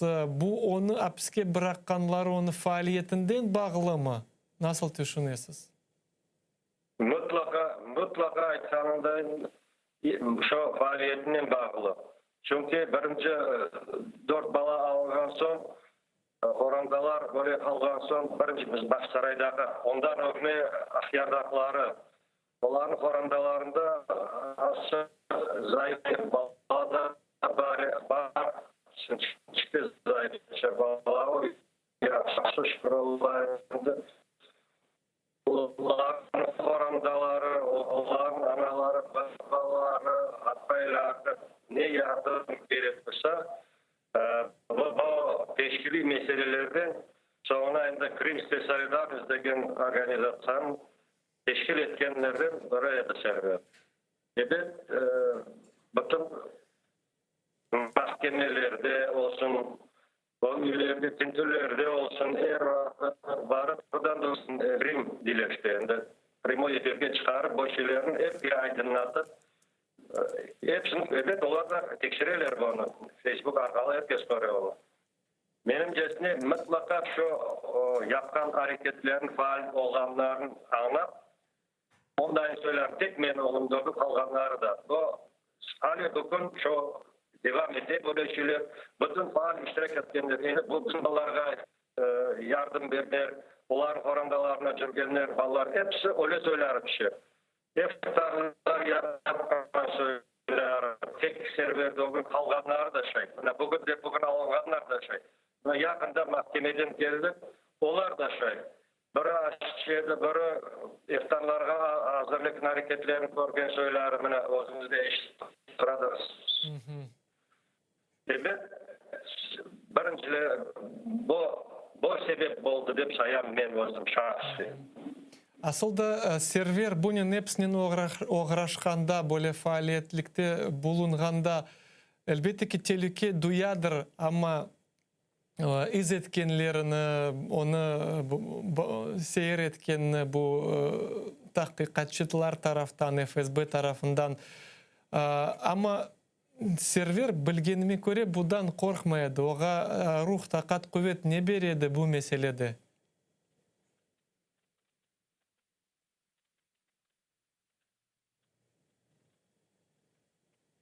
Alo. Birinciden indi bu sularına ileri taraftan baksak Kırım Tatar halkı Vietnam'da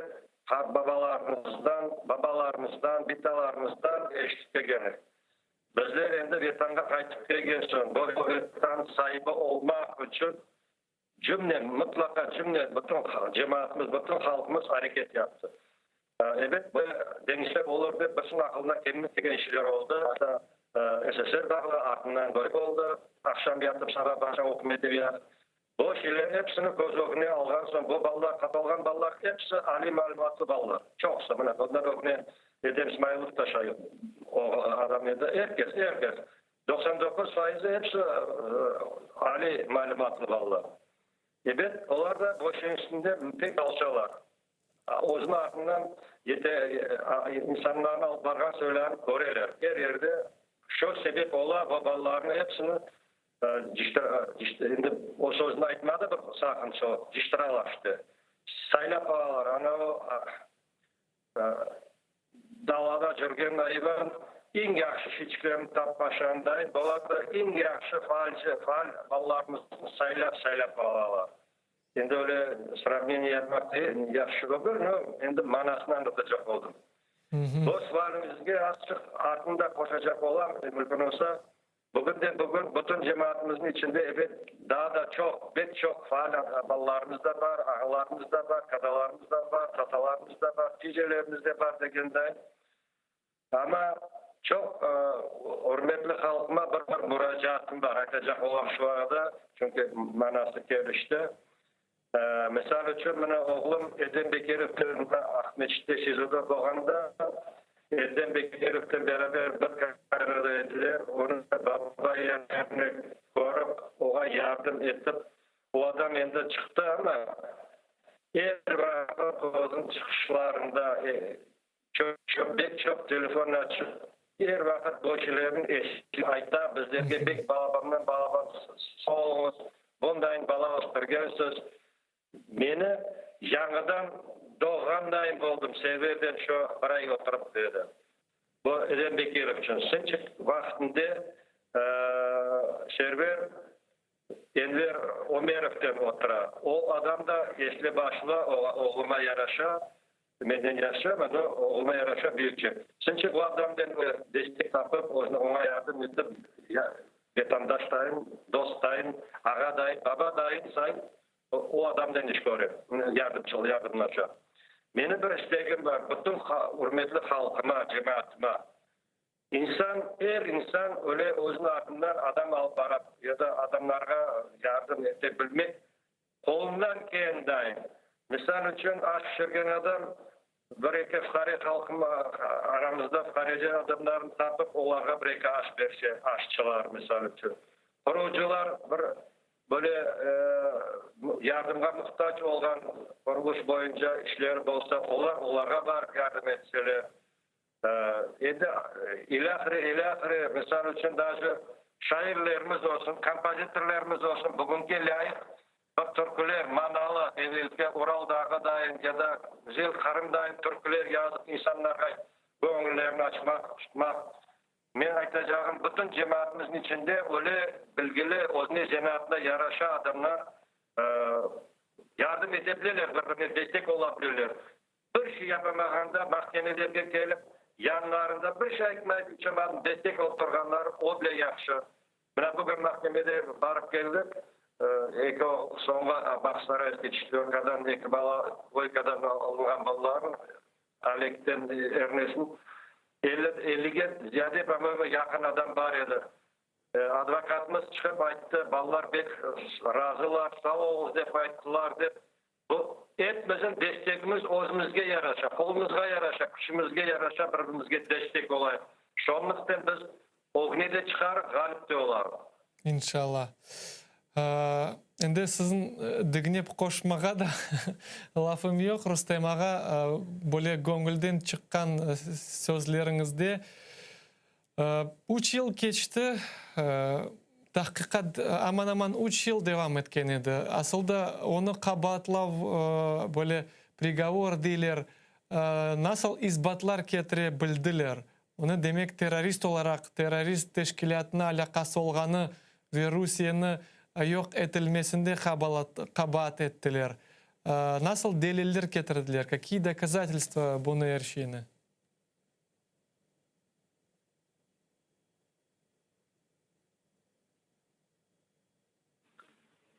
Mutlaka misal için oğlumca aytacak olsam, ben 99% mahkemelerge hepsini şahsi özüm katnaştım Rostov-na-Donu'da.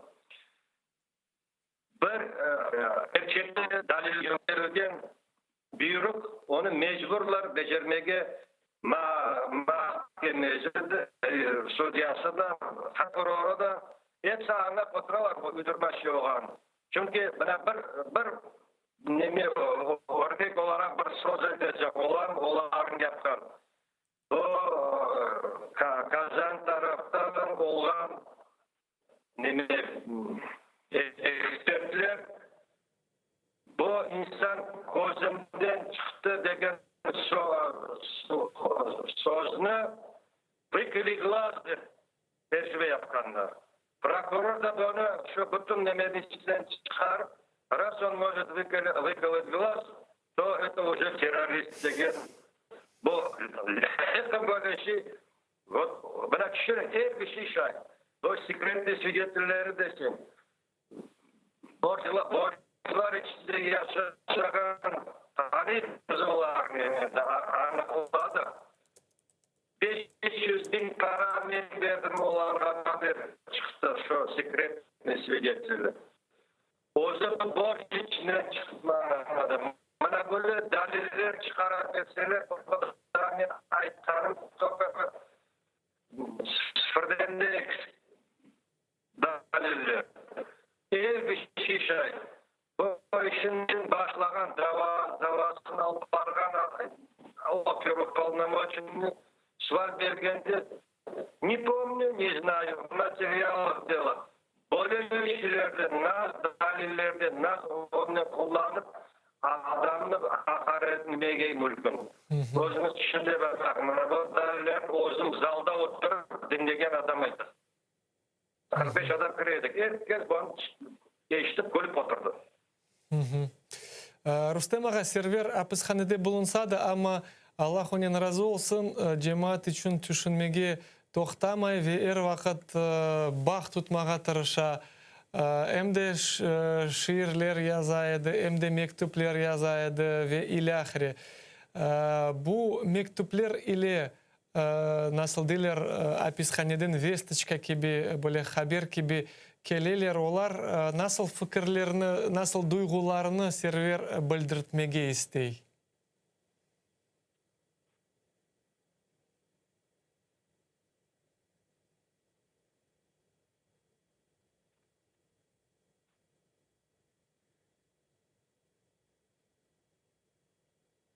Alo.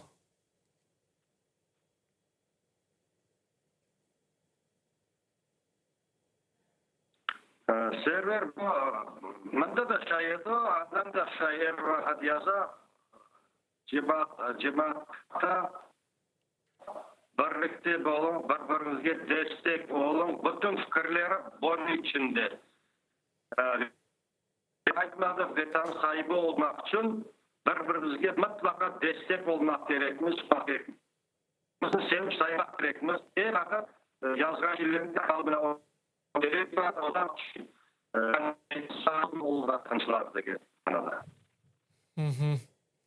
Rüstem ağa, sağlığı serverini nasıl bilesiz mi? O şimdi apelyasyonu bekley ve bilgenime göre bağ onun aslında yok. Ayda bir kere tek birkaç dakikalık ofitsial böyle resmi telefonla xorantanın sübetleşmege çare berile.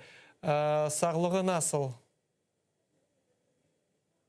Şükür Allah'a sağlığı yaxşı. Telefonla laf etkende men laflarından anlap oturam. Şimdi evet, biz приговор günden beri daha bir свидание, bir görüşü, öyle şey bulganı yok.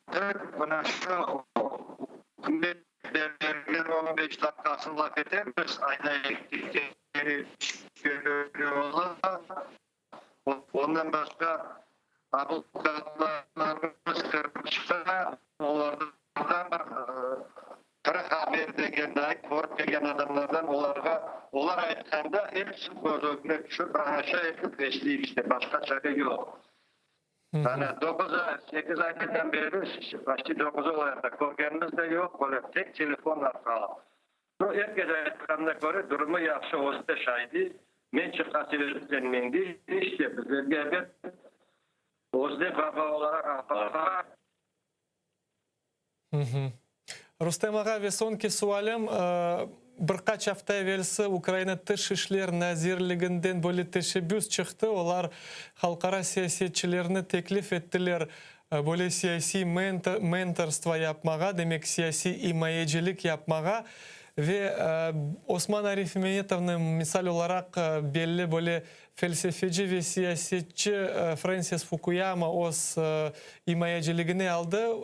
Birkaç Avrupa siyasetçilerinde öz izin verdiler. Onlar da bu teşebbüske koşulacaklar. Nasıl düşünüyorsunuz halkara meydançıklarda bu mesele Kırım'ın siyasi mabuslar meselesi daha da güzel eşitilebilir mi böyle teşebbüsler ile?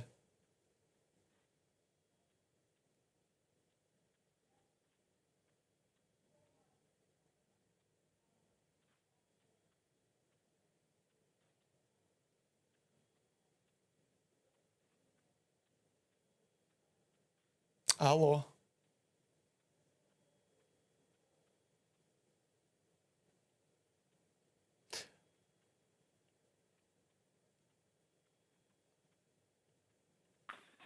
Elbette saysayam, mutlaka saysayam. Ama men bir evvelki bir televizyonlarda aytkan edim. Biz çeşitli hükümetlerde var. Olar özlerini başkanlar daha da yaxşı orada. Çok sağ olun Rustem ağa bizden bağlanğanınız için. Can yürekten tileyim Allah Teala tez vakitte server kardeşimizni ve diğer siyasi mabuslarını azat etmege nasip eylesin ve kısmet bersin.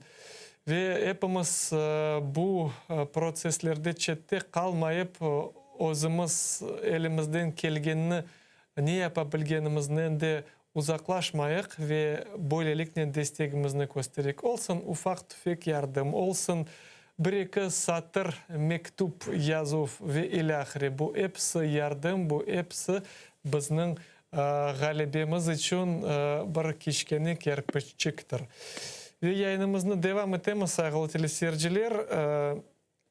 Şimdi canlı bağda bizning advokat Rustem Kamilov.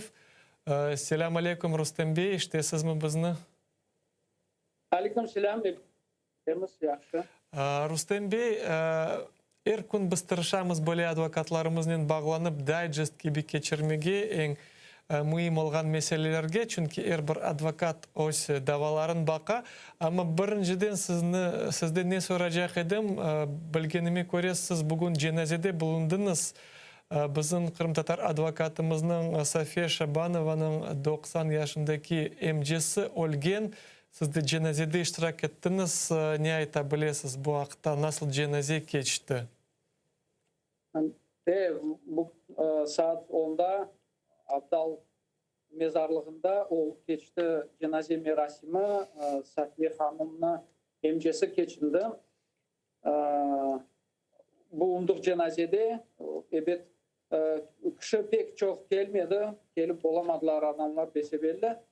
Ama elhamdülillah özümüzün şeriatımızın boyunca cenazeler geçirip dualar okup işte sonra yoluna Safiye Hanım'ın emcesini alıp getip tertibinen komduk. Elhamdülillah Allah'a şükürler olsun.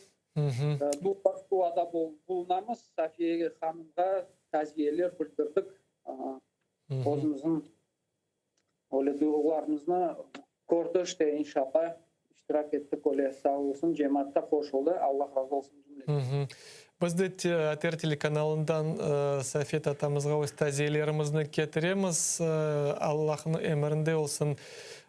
Emcesi Rustem Bey, sizden birkaç siyasi mabuslarımızın bağlı meselelerini müzakere etmek isterim. Ama bundan birinciden men bilgenime göre siz birkaç memuri davalarını alıp barasız ve onların arasında Aluşta Camisi'nin imamına birkaç kerende memuri davalar açıldı. Ne içindir? Men bellesem aşkardır. Çünkü Aluşta din cemiyeti bu böyle müstakil din cemiyeti. Demek özlerin muftiyat sayganlarına o muftiyatga kirmey ve demek Rus devleti tarafından böyle baskı yapılamı. Nasıl bu meselege siz bakasınız? Bu mekteптер 20 yılda başladı. Oktябрь ayında. Bu Yusuf ağamızın imam, Aluşta imamı. Pek çok adam bile ve Aluşta diğer yanında olan köyleri, bütün adamlar işte onu imam olarak sayarlar. O kişini özüne nikah kıldırmağa ya da bala adını koymağa ya da başka dualar, cenazeler, merasimlerine geçirmeye hep bu şeylerini İmam Yusuf geçirir. Ama hem de cumalarını hem de bayram namazlarını, bütün merasimlerini geçirir Yusuf Ağaşı'nda. Ama bu şeyi bu Rusya niyesinden от властей, в общем, neme oldu. Narazılığını gösterirler.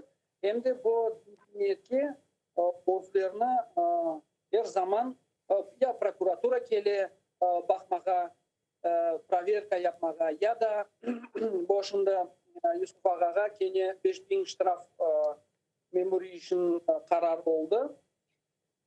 Судья Власова деген мировой судья çıkardı bu kararını за незаконную миссионерскую деятельность. Коялар якобы имам Аширов не производит, а правильно сказать, проводит незаконную миссионерскую деятельность согласно своему какому-то учению.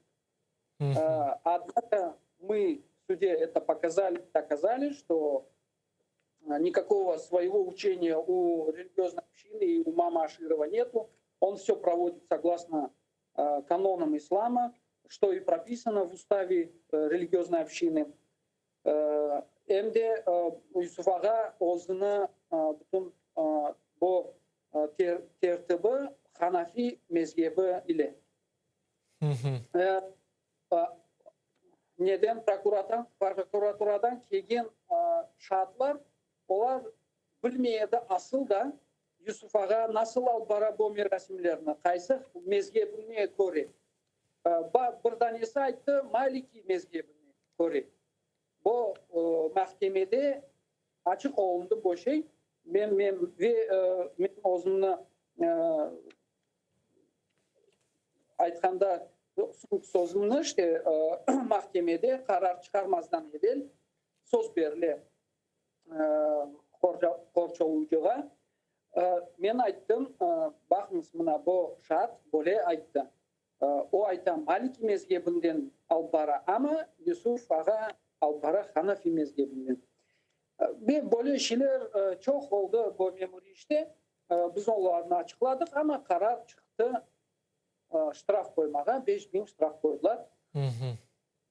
Biz o şeyge razı değiliz. Apellasyon жалобаны yolladık. İnşallah ve şimdi bu mesele Aluşta meselesi, işte bu din cemiyet meselesi Европейский суд по правам человека verildi жалоба на несоблюдение религиозных прав чувств верующих. С тем, что Российская Федерация закрепила, что и в законодательстве, что могут религиозные общины быть автономные, могут проводить и так далее. Но мы видим это давление, и сами члены общины, и в частности имам Аширов, Юсуф Ака, он расценивает это именно как давление на себя, религиозную общину. Оле. Рустем Бey, şimdi en balaban, böyle en büyük siyasi davasının sonuna gelmekte. Bu ikinci Ahmedcit davası, anda 25 mabus keçe. Siz himaye etken mabus Eskender Süleymanov bu dava göre. Bu davada bilgenime göre sırlı şartlarını şimdi dinliler. Ve soracağım, bu епісі 25 insanға бір шатлар ya da çok şartlar var ve aslında bu dava hakkında ne ayta bilesiz? Bu dava, bu iş böyle Rusça айтқанда не какое-то особенное, но особенно тем, что там много человек. Но мы видим и көреміз, что олар бір шартларны кетірелер. Демек, мына біздің 5 кіші бұл Аким Бекиров, Яников Асан, Сулейманов Ескендер, Ситабдиев Сетвели ve Ситхалилов Рустем. Bizde 6 tane öyle sırlı şart. Demek 6 tane tabi. 6 tane. Ve bu şartlarda başka beşerliklerde, çünkü bu 25 kişinin 5 beşerliklerge bölüp öyle albaralar şimdi Yüzne-Okružной военный sudda. Hem de biz göremiz bu şartlar bir beşerlikte çeşit kunde olar anda çıkarlar. Nimetulayev olsun, Ahmedov olsun, Faridov olsun, Ramazanov olsun. Ende işte bu adamlarını aytkanına göre bu ballar öyle eken, Hizbut Tahrir azaları eken, haydan bunu bildiniz desek, ende men aklımda yok dep koya. Misal üçün İzzetov Rizan'ı ya da Bekirov Remzi'ni haydan bilesin dep sorasak, o ayta biz maşinada ketkende olarnen bizni GAI toxtattı GİBD'de mında. Ve olardan soradı, oların adlarını, men olarını öyle bildim. Son bizler sual veremiz, ya seni adını soradılar mı? Men ende aklımda yok deyip. Ana öyle çok suallerge men aklımda yok. Men ende unuttum, çok vakit geçti dep koya. Oldu. Başka işlerde, başka misal için Bahçesaray gruplarında ya da başka Ahmetçik grubu olsun ya da Yalta grubu olsun, onlarda da biz göreydik bu şartlar men aklımda yok. Men ende düşünüp olamayım. Ende çok vakit geçti dep koyup mahkeme karar çıkargan edi. Совокупности доказательств деп koya mahkeme. Bu şeyge ekspertizi ve şartlar. Ekspertizalar işte. Nasıl da aklıma sığmay Rustem Bey, nasıl öyle cevaplar eşitip, öyle kararlar çıkarılabilir? Öldürgen adamlarını, başka işte kadınların namuslarını aşağılanlarga bile 10 yıl, 8 yıl, 7 yıl beriler. Bizim balalarımızga böyle olmayacak sırlı şartların dinleyip işte 17, 19 yıl beriler. Aklap olamayın bunun mantıkını. Boşuna akıldan zayıf olmayan adamlar anlap olamayın. Akıldan zayıf olan adamlar anlayırlar boşuna. Ben öyle dep koyam. Misal için bir misal getirmestiyim. Bu Rifat Yunus barda bizim advokat, yaş advokatımız. O Aluşta grupusunda Korçalay Mesutov Linur Ağa'nı. O çıktı mahkemeden, ne zaman prokuror olarga bu böyle sıroklarını soradı. O mahkemeden çıktan son pek açılı çıktı. Öyle o'zining yaramay duydu, çok sigara içti. Men diyeyim, ne oldu Rifat? Anda edim o zaman Rostova'da. Ne oldu sağa dep, açılanam diyor Rustem, bilmiyorum, sözlerim yok deyip. Öyle benim Linur Ağamı dedi, soradı, 14-15 yıl soradı. Men 2 gün evvelsi mahkemede bulundum dedi. Birdaniyeni korçaladım, birdaniye narkotikten uğraşkan böyle ve adamını öldürgen kişinin onu korçaladım dedi. Oğa mahkeme 12 yıl verdi dedi. boş yige men akılım sığmay dedi. Akılıma sığmay boş üylerdi. Nasıl bu adamda şimdi 14 yılga ya da 15 yılga kapacaklar da anda o öldürgen adamını, narkotikle uğraşan adamını 12 yılga kapacak iken. Onun için bu şeyler açık olna ve elhamdülillah deyip aytsak inşallah bu sınavlar, bu şeyler bizim halkımızda gösteri nasıl kararlar çıkar, nasıl bu kararlar zakaznoy bola. Topikten ya da neden? Onun için biz görüyoruz bu şeylerini hem de çok adamlar laf etkende adamlar özünün narazılığını gösterirler bu şeyge. Hem de o aytalar bu nasıl şey, bu nasıl bu akılga sıkmagan şeyler. Elhamdülillah buna şu şeyler açıklayırlar çok şey. Haqiqiy Rusiyanın betini gösterirler. Rustem Bey çok sağ olunuz. Yazıklar olsun ki vaktimiz bitmekte. Daha çok suallerim kaldı ama inşallah endi birleşim gelecek sefer sizinle müzakere ederek olarını. Сағыл телесерджілер, қадырлаттан бізден жанлы бағда адвокат Рустем Камилев bulundu.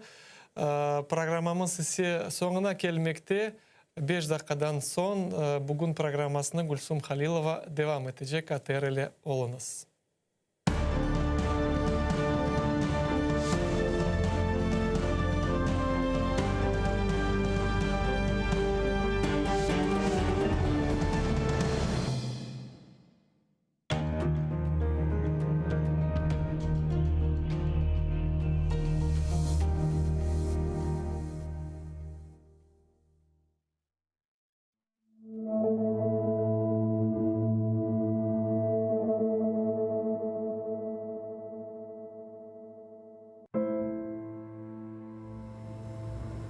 Meni kim qorchalar ekan bu dunyoda? Meni kim parchalar ekan bu dunyoda? Meni kim qirpalar ekan bu dunyoda? Qirmim, eğer sen olmasang dunyoda. Seni kim sızlatır ekan bu dunyoda? Seni kim yırlatır ekan bu dunyoda? Seni kim ağlatır ekan bu dunyoda? Qirmim, eğer men olmasam dunyoda. Sen meni qorchala muqaddes Qirmim. Qalbimni parchala muqaddes Qirmim. Sesimni parchala muqaddes Qirmim. Sana qul olurum, saq qalsam dunyoda.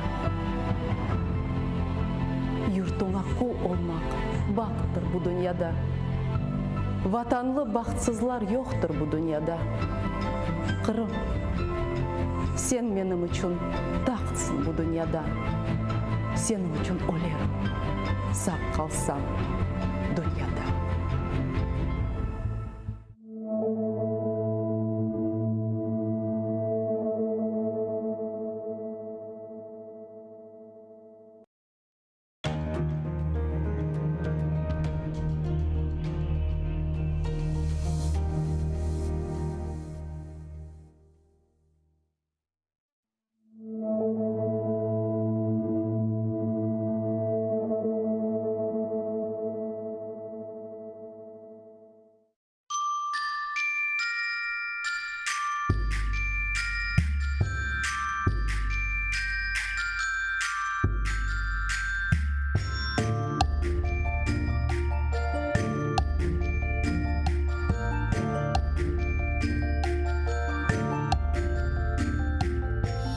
Eşit yumuşak yapraklarının türkülerini, yarın kelse pencereden yarıp ursa. Eşit Kırımımның dülberligini, kuşlar yırlap azbarыңdan uçsa. Eşit, bu kırlarım kökten yüksek, kuru ozenimның kokularını, güller aça, pişe taze otmek, tuz kokusu, deniz dalgaları. Eşit, nasıl yüzüm sıcak yerden ose. Ozen suvu aka, güneş oynay. Kırım, hep yerlerden bana güzel. Bu sevgiden güçlü, sevgi olmay.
Селям алейкум, хайрлах шамлар. Добрый вечер. В эфире телеканала АТР.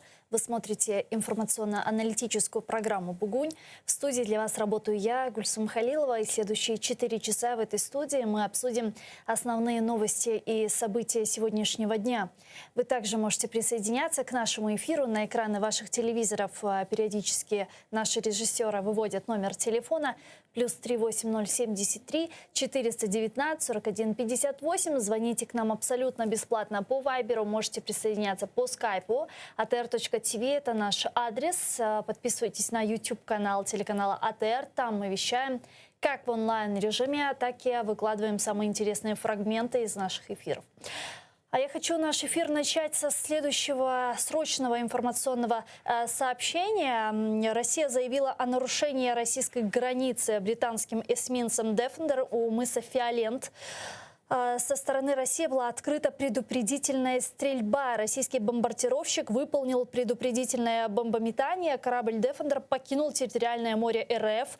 После этого заявили в Минобороны России. Эсминец был предварительно предупрежден о применении оружия в случае нарушения государственной границы Российской Федерации. Британский эскадронный миноносец «Дефендер», о предупредительной стрельбе, в направлении которого сообщала Минобороны РФ, не подвергался обстрелу, сообщило Министерство обороны Великобритании. В британском министерстве исходят из того, что выстрелы российского корабля в Черном море были частью учений. Минобороны РФ призвала Великобританию расследовать действия экипажа ее эсминца в Черном море. Вот такие новости. А гость нашей студии Максим Джигун, политолог-аналитик. Пане Максиме, витаю вас, селям алейкум. Доброго вечера. Вопрос, что это было? Все же был ли мальчик или нет? Если да, то які цілі преслідувала Росія? Та ви знаєте, це все, от про що ми зараз говоримо, і ця новина, в принципі, вона абсолютно в контексті російської пропаганди і ось цієї гібридної війни, коли нічого з одного боку не зрозуміло, але з іншого інформаційний привід є, його всі активно обговорюють, про це написали всі інформаційні агентства, усі ЗМІ не тільки в Україні, але й в багатьох країнах світу. Це дуже серйозний прецедент, так, сам по собі, якщо власне була така ситуація, так, і вона відбулася. Але судячи із заяв британської сторони, вони й не зрозуміли, що був якийсь обстріл, і вочевидь це просто інформаційна хвиля як спосіб нагнітання. Єдине, що в цій ситуації мене тішить, це те, що ніхто не постраждав, немає загиблих, немає якоїсь ескалації, ось цієї, яку завжди намагається нав'язати Росія цивілізованому світу. Так? Мені видається, що такі прецеденти дуже небезпечні, попри те, що кажуть, що там їх не було, чи це було щось не спеціально зроблено, чи все ж таки Росія намагалася якось спровокувати, можливо, британську сторону. Так? Це питання поки що не досліджене. Я думаю, що потрібно трошечки, знаєте, залишити часу для дослідження реальних обставин того, що відбулося. Але, в принципі, коли з'являються подібні новини і Росія без будь-яких причин в окупаційних територіях, абсолютно не своїх, починає чинити своє правосуддя, як вони це називають, це, звичайно, великий виклик для міжнародної спільноти. Я не виключаю, що ось це було зроблено для того, щоб з одного боку спровокувати Захід, але з іншого боку не отримувати на себе санкції, тому що фактично наслідків якихось глибоких не було. Але гра політична продовжується. Если говорить о реакции, министр обороны Британии Бен Уэллес опроверг заявление Минобороны РФ о предупредительном огне в сторону эсминца «Дефендер». Он сообщил следующее. Сегодня утром «Дефендер» совершил обычный переход из Одессы в Грузию через Черное море. Как обычно, для этого маршрута он вошел в международно признанный коридор разделения движений и благополучно вышел из коридора в 9:45 по Гринвичу. Как обычно, российские корабли следили за его проходом. Таким образом, министр заявил о том, что никакого предупредительного огня в отношении «Дефендера» не было. Если мы говорим о том, что Россия устроила таким образом провокацию. Какие цели она могла преследовать? Ну, бачите, вони влаштували провокацію, але цього ніхто не зрозумів. Так? Тобто тут два варіанти може бути. Або, скажімо, вони її зробили абсолютно неякісно, непродумано і щось пішло не за планом, або в останню секунду змінилася, скажімо, ситуація, і вони не грали по повній, так би мовити, так? Щоб дійсно спровокувати і отримати на це відповідь. Ну, мені видається, що в Російській Федерації будь-які дії, де б вони не відбуваються лише з доброї волі керівництва політичного, так, Росії. Особливо в контексті якихось іноземних держав, особливо якщо це Великобританія. Ми знаємо, які історично непрості стосунки між Росією і Великобританією, як вони загострюються останніми роками. Тому це дуже, скажімо, непростий прецедент, який в разі такої, знаєте, завершення гострої фази ось цього обстрілу, так, і звертання уваги з боку британців на цю ситуацію міг би перерости вже в таку, ну, суперечку військову, так, щоб і британці могли б відповісти, оскільки, ну, весь світ знає, що Росія ніколи не рахувалася з міжнародними нормами права. Вони постійно заявляють, що приписи і вироки там Європейського суду з прав людини, інших інституцій міжнародних для них не мають жодного змісту, рішення їхні не виконують, міжнародними водами вони це не вважають, вони вважають це територією своєї окупаційної адміністрації. Так, це потребує однозначно реакції з боку як Британії, попри те, що якихось загроз, так, для безпеки не було, якщо все ж таки відбувалося. Повинна на це реагувати держава їхня і, в принципі, і міжнародна спільнота застерігати від подібних випадків в майбутньому. С нами сейчас на прямой связи Борис Бабин, постійний представник президента в Автономній Республіці Крим 2017-2018 роках. Пане Борисе, вітаю вас, салям алейкум. Доброго дня, вас дуже погано чути, але я вас слухаю. Пане Борисе, вы слышали про инцидент, который произошел в акватории Черного моря? Как вы считаете, это может быть направлено на срыв учений «Сибриз-2021»? Ну, у оккупантов тут есть несколько задач, и просто вот продемонстрировать очередной раз свою, мягко говоря, отмороженность и попытку, ну, уже очевидно неудачную, кого-то запугать, и демонстрацию того, что они абсолютно вытирают ноги о международное морское право, но из всего того, что они хотели показать, вот, по-моему, они добились только вот последнего. Все в очередной раз поняли, что, ну, с русскими как-то бесполезно разговаривать о каких-то законах моря. Если вот мы читаем комментарии британцев, они, ну, этот мяч приняли хорошо в этом отношении. Британцы теперь откровенно издеваются над россиянами из серии: а вы что, нас там действительно останавливали? И что-то действительно по нам стреляли, серьезно, мы ничего не заметили. То есть, ну, тут просто, мягко говоря, это сарказм, да. Понятно, что учения никто не отменит, хотя, ну, очевиден умысел россиян как-то кого-то запугать. А выводы будут сделаны очень серьезные. На самом деле, те гении, в кавычках, которые умудрились угрожать хотя бы даже просто в медиа кораблю Ее Величества фугасными бомбами, ну, хотел бы им порекомендовать, ну, почитать историю британского флота, вообще Британии, чем все заканчивается. Вот всегда причем. А скажите, какие будет иметь последствия эта провокация для России? И какой урок для себя вынесут наши западные партнеры? Ну, я спрогнозировал бы на ближайшее время, ну, все будут демонстративно это игнорировать, ну, чтобы русские не говорили, что там что-то добились. Но по факту, я думаю, что Великобритания усилит свои интересы в Черноморскому региону. Для британцев это вопрос как помощи Украине, так и защиты интересов цивилизованных государств. Теперь это для британского флота вообще на самом деле вопрос чести стал. Поэтому я буду с удовольствием наблюдать за дальнейшим развитием событий.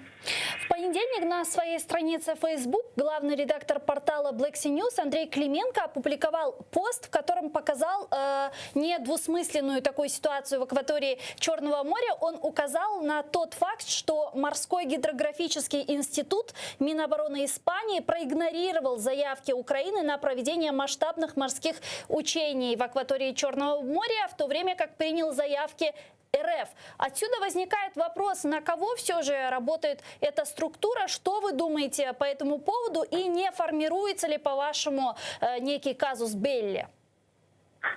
я вам так скажу. По кого работает эта структура, понятно, на Министерство обороны Испании. А вот услышит ли Министерство обороны Испании соответствующее возмущение государств-партнеров по НАТО, тут на самом деле в многом и даже на 90% ситуация зависит от Украины. Если мы будем молчать по этому поводу, то навряд ли испанцам кто-то тыкнет нос о том, что его какие-то отдельные должностные лица слишком часто любят есть черную российскую икру, да, возможно. Но я думаю, что это временная ситуация, это не казус белли, это обычное головотяпство, нужно сильнее жаль гражданскому обществу на наш МИД, любезный, на наш Министерство обороны, с тем, что оно более последовательно в таких вот неприятных ситуациях проводило свою политику, чтобы мы об этих неприятных ситуациях узнавали не из экспертов в Фейсбуке, при всем уважении к экспертам, а все-таки из официальной государственной позиции, из нот, из общения с послом Испании, ну, например, да. Вот если бы все это было, возможно бы как-то мы вывели наш уважаемый МИД все-таки на некоторые дополнительные практические возможности. Я думаю, что таких инцидентов больше не было. Дякую вам дуже, пане Борису. Чохсаг у нас Борис Бабин, постійний представник президента в Автономній Республіці Крим 2017-2018 роках. Пане Максиме, я предлагаю послушать цитату главного редактора Black Sea News Андрея Клименко и продолжить нашу беседу. Але факти то є факти. Другий рік поспіль маємо ситуацію, коли ВМС України, кажучи простою мовою, заздалегідь бронює райони Чорного моря для проведення міжнародних навчань Сі-Бріз-21.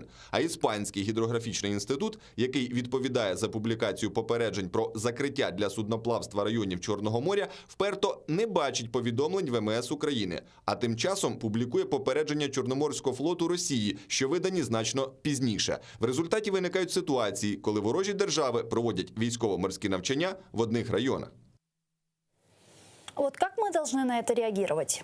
Ну, однозначно, ми бачимо, що це свідома стратегія для того, аби, знаєте, зводити лобами абсолютно різні країни, які мають абсолютно інші цінності, інше бачення фактично політичної ситуації, геополітичної ситуації в світі, і для того, аби провокувати конфлікт, аби створювати якісь нові інформаційні приводи, для того, аби потім мати важелі шантажу у комунікації з таким, знаєте, колективним заходом. Тому мені здається, що Україна однозначно не має, знаєте, залишатися осторонь цих подій і в мовчазному такому форматі згоджуватися з тим, що ворог у нас серйозний, він непередбачуваний, він діє в гібридний спосіб. Ми маємо займати абсолютно чітку проактивну позицію, яка полягає в тому, що порушувати норми міжнародного права, порушувати домовленості між державами Заходу і Україною, порушувати будь-які норми, скажімо, цивілізовані взаємодії не можна. Так? Тому я переконаний, що мали б подати документи до Європейського Союзу, до Парламентської асамблеї Ради Європи, яка, до речі, зараз засідає і могла би це питання також піднімати. Оскільки це питання національної безпеки України і інших держав. Так? І створення подібних інцидентів призводить лише до подальшого загострення, розв'язує руки Росії, дозволяє росіянам поводитися абсолютно спокійно і безпечно на, власне, нейтральних водах, так, на території, в тому числі України. Тобто, якщо ми займатимемо пасивну, мовчазну позицію, то Росія дозволятиме собі все більше і більше на наступні роки, в наступні періоди. Есть, кстати, реакция украинской стороны. Отреагировал министр иностранных дел Украины Дмитрий Кулеба относительно инцидента, который произошел в акватории Черного моря. Он сказал следующее, цитирую: «Наглядное доказательство украинской позиции, агрессивная и провокационная политика РФ в Черном и Азовском морях, оккупация и милитаризация Крыма составляют постоянную угрозу Украине и ее союзникам. Именно поэтому я подчеркиваю, что необходимо качественное новое взаимодействие НАТО с Украиной в Черном море». Конец цитаты. Также инцидент прокомментировал советник главы украинской делегации в трехсторонней контактной группе в Минске Алексей Арестович. Он сказал следующее, я цитирую: «По сообщению британской стороны никакого обстрела не было. Россияне выдали артиллерийские учения, которые у них там проводились на определенном расстоянии от маршрута британского эсминца за якобы обстрел. И для меня это сейчас выглядит как информационно-психологическая операция стратегического масштаба, которая с российской стороны была реализована на уровне официальных сообщений и заявлений Министерства обороны РФ, и которая направлена на подрыв учений Сибриз-2021. Я напомню, что украинские и американские учения Сибриз-2021, которые пройдут с 28 июня по 10 июля, будут самыми масштабными за последние 20 лет. С украинской стороны в них примут участие 24 единицы кораблей и катеров, 17 самолетов, десятки единиц вооружения и военной техники. Об этом сообщил главный командующий Руслан Хамчак. Давайте послушаем его. Ці навчання будуть наймасштабнішими з 1997 року. Їх мета – підготовка штабів та підрозділів ВМС ЗСУ для виконання завдань за призначенням відповідно до стандартів та процедур НАТО, а також набуття досвіду спільних дій під час проведення багатонаціональних операцій, у тому числі у складі багатонаціональних сил міжнародних операцій з підтримання миру та безпеки. 31 держава-учасниця візьме участь у навчаннях, під час яких загалом буде задіяно близько 30 кораблів, катерів та суден, до 30 літаків і вертольотів, до 3000 особового складу та 50 одиниць озброєння та військової техніки. Посольство России в Соединенных Штатах Америки заявило, что военно-морские учения «Сибриз», которые ежегодно проходят в водах Черного моря по программе НАТО, партнерство ради мира, не соответствуют реальным задачам безопасности в Черноморском регионе. Об этом они сообщили на своей странице Twitter. Масштабность и явно агрессивный характер учений «Сибриз» никак не соответствуют реальным задачам безопасности в Черноморском регионе, повышают риски непреднамеренных инцидентов, поощряют милитаристские настроения в Киеве. Настоятельно призываем США и их союзников отказаться от отработки военных действий на Черном море. Все возникающие проблемы в этом регионе могут решить причерноморские государства без навязывания помощи извне. Что учения «Сибриз» означают для России и почему, собственно, такая истерическая реакция? Мені дуже подобається, відверто кажучи, така історична реакція, яка лунає з боку Російської Федерації. Це означає, що навчання будуть проходити в тому ключі, в якому вони мають проходити. Це означає, що вони турбують росіян, і вони розуміють, що для них це величезний мінус і величезна проблема. Це означає, що після цих навчань українська держава стане сильнішою, стане впевненішою і отримає додаткову підтримку з боку західних партнерів. Путіна дуже не влаштовує подібна стратегія, яку обирає Україна, яку обирає НАТО, так, сили НАТО, в співпраці країн із нашою державою. Неодноразово, якщо подивитися за риторикою Путіна перед зустрічю із Байденом, ми ж пам'ятаємо, він розповідав, що вступ України до НАТО для нього це червоні лінії, за які заходити не можна, тому що в разі чого там, якщо розташують у Харкові, значить, повітряні сили свої там чи ракети сили НАТО, то вони там долітатимуть за кілька хвилин до Москви, умовно кажучи. Але при цьому забуває, що країни Балтії фактично усі є членами НАТО. І територія звідти, і можливість дострілу до Санкт-Петербургу, до інших регіонів абсолютно не довше, аніж з України був би. Тому це спроба нав'язування зовнішнього ворога, це спроба мобілізації суспільства, це спроба створення такого, знаєте, небезпечного фону інформаційного, на фоні якого Путін виглядає, знову ж таки, для внутрішнього електорату дуже переконливим лідером. Ну а не кажется ли вам, что это, наоборот, повышение ставок, в особенности после встречи Байдена и Путина? И Байден уже сказал, вот есть 3-6 месяцев для выполнения и реализации тех договоренностей, к которым они пришли по результатам этой встречи. И тут сейчас происходит такое.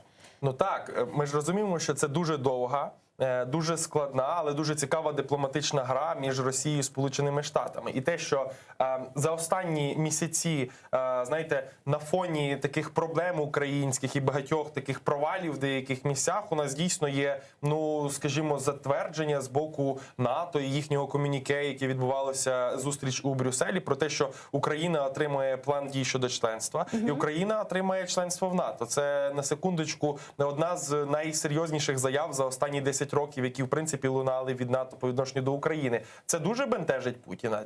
Це для нього ризик в першу чергу політичний, ризик військовий. Вони повинні будь-якими силами цьому завадити.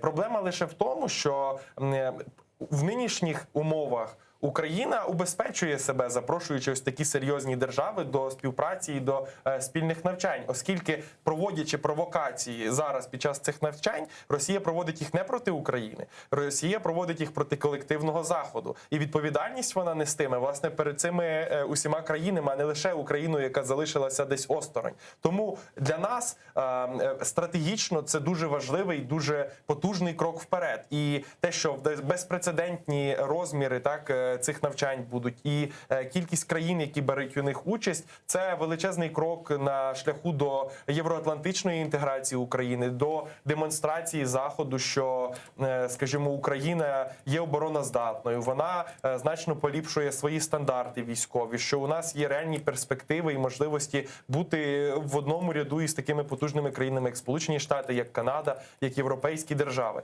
З іншого ж боку, Путін, проводячи ось такі провокації, він прямо в дипломатичний спосіб, у військовий спосіб показує Заходу, що Україна дуже небезпечний регіон, що присуватися сюди і наближатися НАТО до України дуже буде неправильно для цієї інституції, що постійні провокації продовжуватимуться і лише посилюється цей розкол. Так? Тому це прекрасно розуміють британці, які, власне, в дуже цікавий саркастичний спосіб сказали, що не помітили вони, в принципі, цієї провокації, що її не було. Тобто це такий дипломатичний ляпас, який, власне, грає на сторону України. І зараз нам потрібно правильно прокомунікувати цю історію, розказати, що в умовах, коли ми маємо таких непередбачуваних сусідів, які стріляють не тільки по українцях, але й по британцях, Захід як ніколи повинен бути цілісним і повинен підтримувати Україну і пришвидшити, вочевидь, надання Україні плану дій щодо членства. Ну вот к НАТО еще вернемся. Давайте подключим сейчас к нашему эфиру Андрея Татурука, командира добровольчого батальйону патрульної служби міліції особливого призначення «Миротворець» ГМУ МВС України, нардеп Верховної Ради України 8-го скликання. Пане Андрію, вітаю вас. Салям алейкум. Алейкум ассалям. Доброго дня. Пане Андрею, вы слышали наверняка про инцидент, который произошел в акватории Черного моря. Россия заявляет о том, что они произвели предупредительный выстрел по эсминцу британскому. Британцы заявляют, что мы ничего такого не слышали, не было. Что это было и на что были направлены такие провокационные действия России? Ну, Російська Федерація спробувала це обіграти в інформаційному просторі, пустивши кремлівський цей пропагандистський фейк, що нібито вони такі бряці зброєю і налякали нібито есмінець Великобританії. Хоча у свою чергу негайно було спростування прямо цих узгоджених дій з військовим морським, щойно мій співрозмовник сказав британським певним гумором, сказали, що вони не тільки цього всього не бачили, але й безперешкодно продовжили робити свою роботу по патрулюванню в водах українського Криму. Тобто цілком очевидно, що до всіх цих провокацій країни блоку НАТО вже більш підготовлені, ніж в 2014-2015 роках. І вони миттєво ламають той сценарій, які намагається нав'язати Російська Федерація оцими вкидами і фейками в інформаційний простір. Ба більше, цим повідомленням ще раз підтверджено, ще раз підтверджено, що Крим є Українським, і в жодному разі він не буде визнаний російським, і жодної загрози для себе вони не мають, щонайменше не демонструють. Пане Андрей, а нет ли у вас такого ощущения, что мог формироваться российскими военными такой инцидент казуса Белли или возможное повторение Гляйвецького инцидента? Ні, звісно ж ні. Для цього треба мати, по-перше, підготовлену готовність до використання своїх збройних сил. Зараз Російська Федерація, особливо після зустрічі з Путіним, я думаю, що президент Сполучених Штатів дав чітко розуміти Путіну, як верховному головнокомандувачу Збройних сил Російської Федерації, що буде, якщо вони будуть намагатись використовувати саме силовий сценарій розвитку подій на окупованих територіях, ну і проти України взагалом. Так що я думаю, що скоріше за все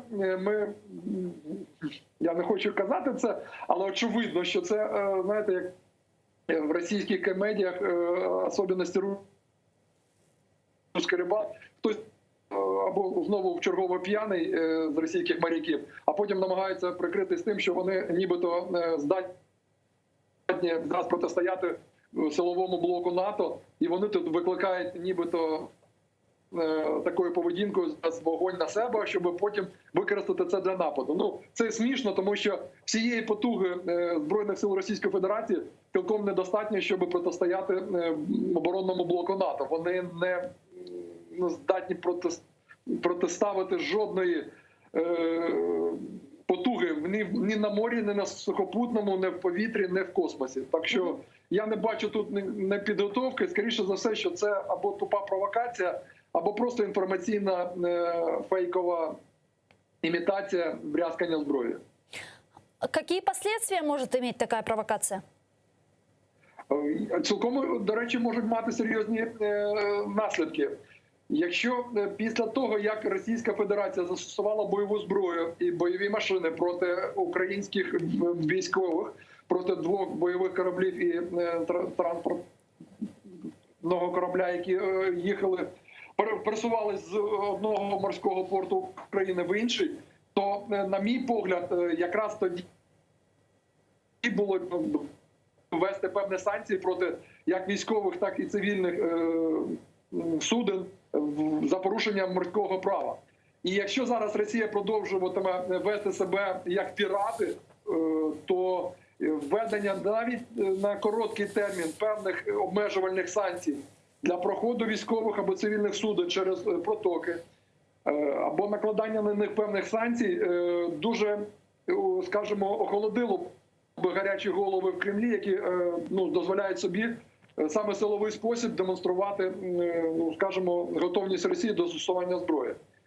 Тому що санкції, які будуть накладені в такий спосіб, будуть приносити мільярдні збитки Російській Федерації, російській економіці щодня.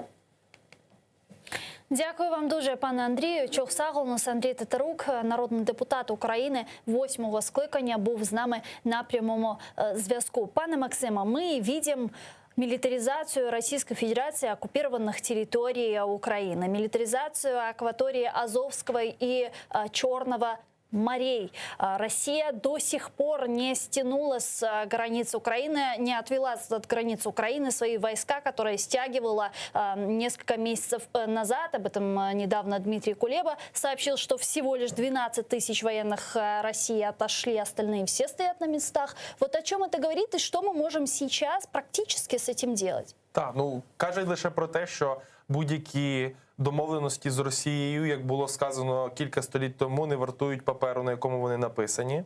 Домовленість про те, що будуть відведені війська, про те, що припиняться ці фейкові навчання, які мають на меті лише дестабілізацію ситуації і, скажімо, ускладнення і без того складних військових позицій, які є у нас на сході України. Так?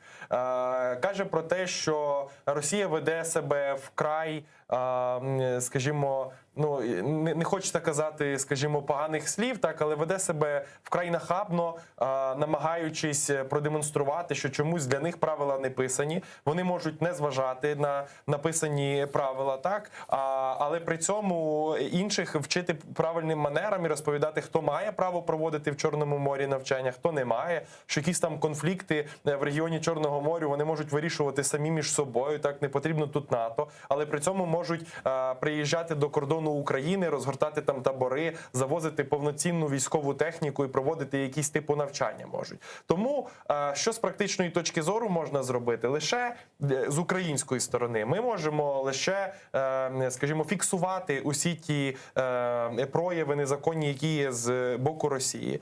Ми можемо звертатися до відповідних інституцій в Європі і Сполучених Штатах. Ми повинні запрошувати представників партій європейських, які є в усіх країнах, в тому числі Європейського парламенту, депутатів, до того, аби вони приїжджали до тих кордонів і дивилися, реально фіксували ці історії, які відбуваються. Но мы это и так делаем, но что это нам дает? Это ведь не останавливает Россию? Так.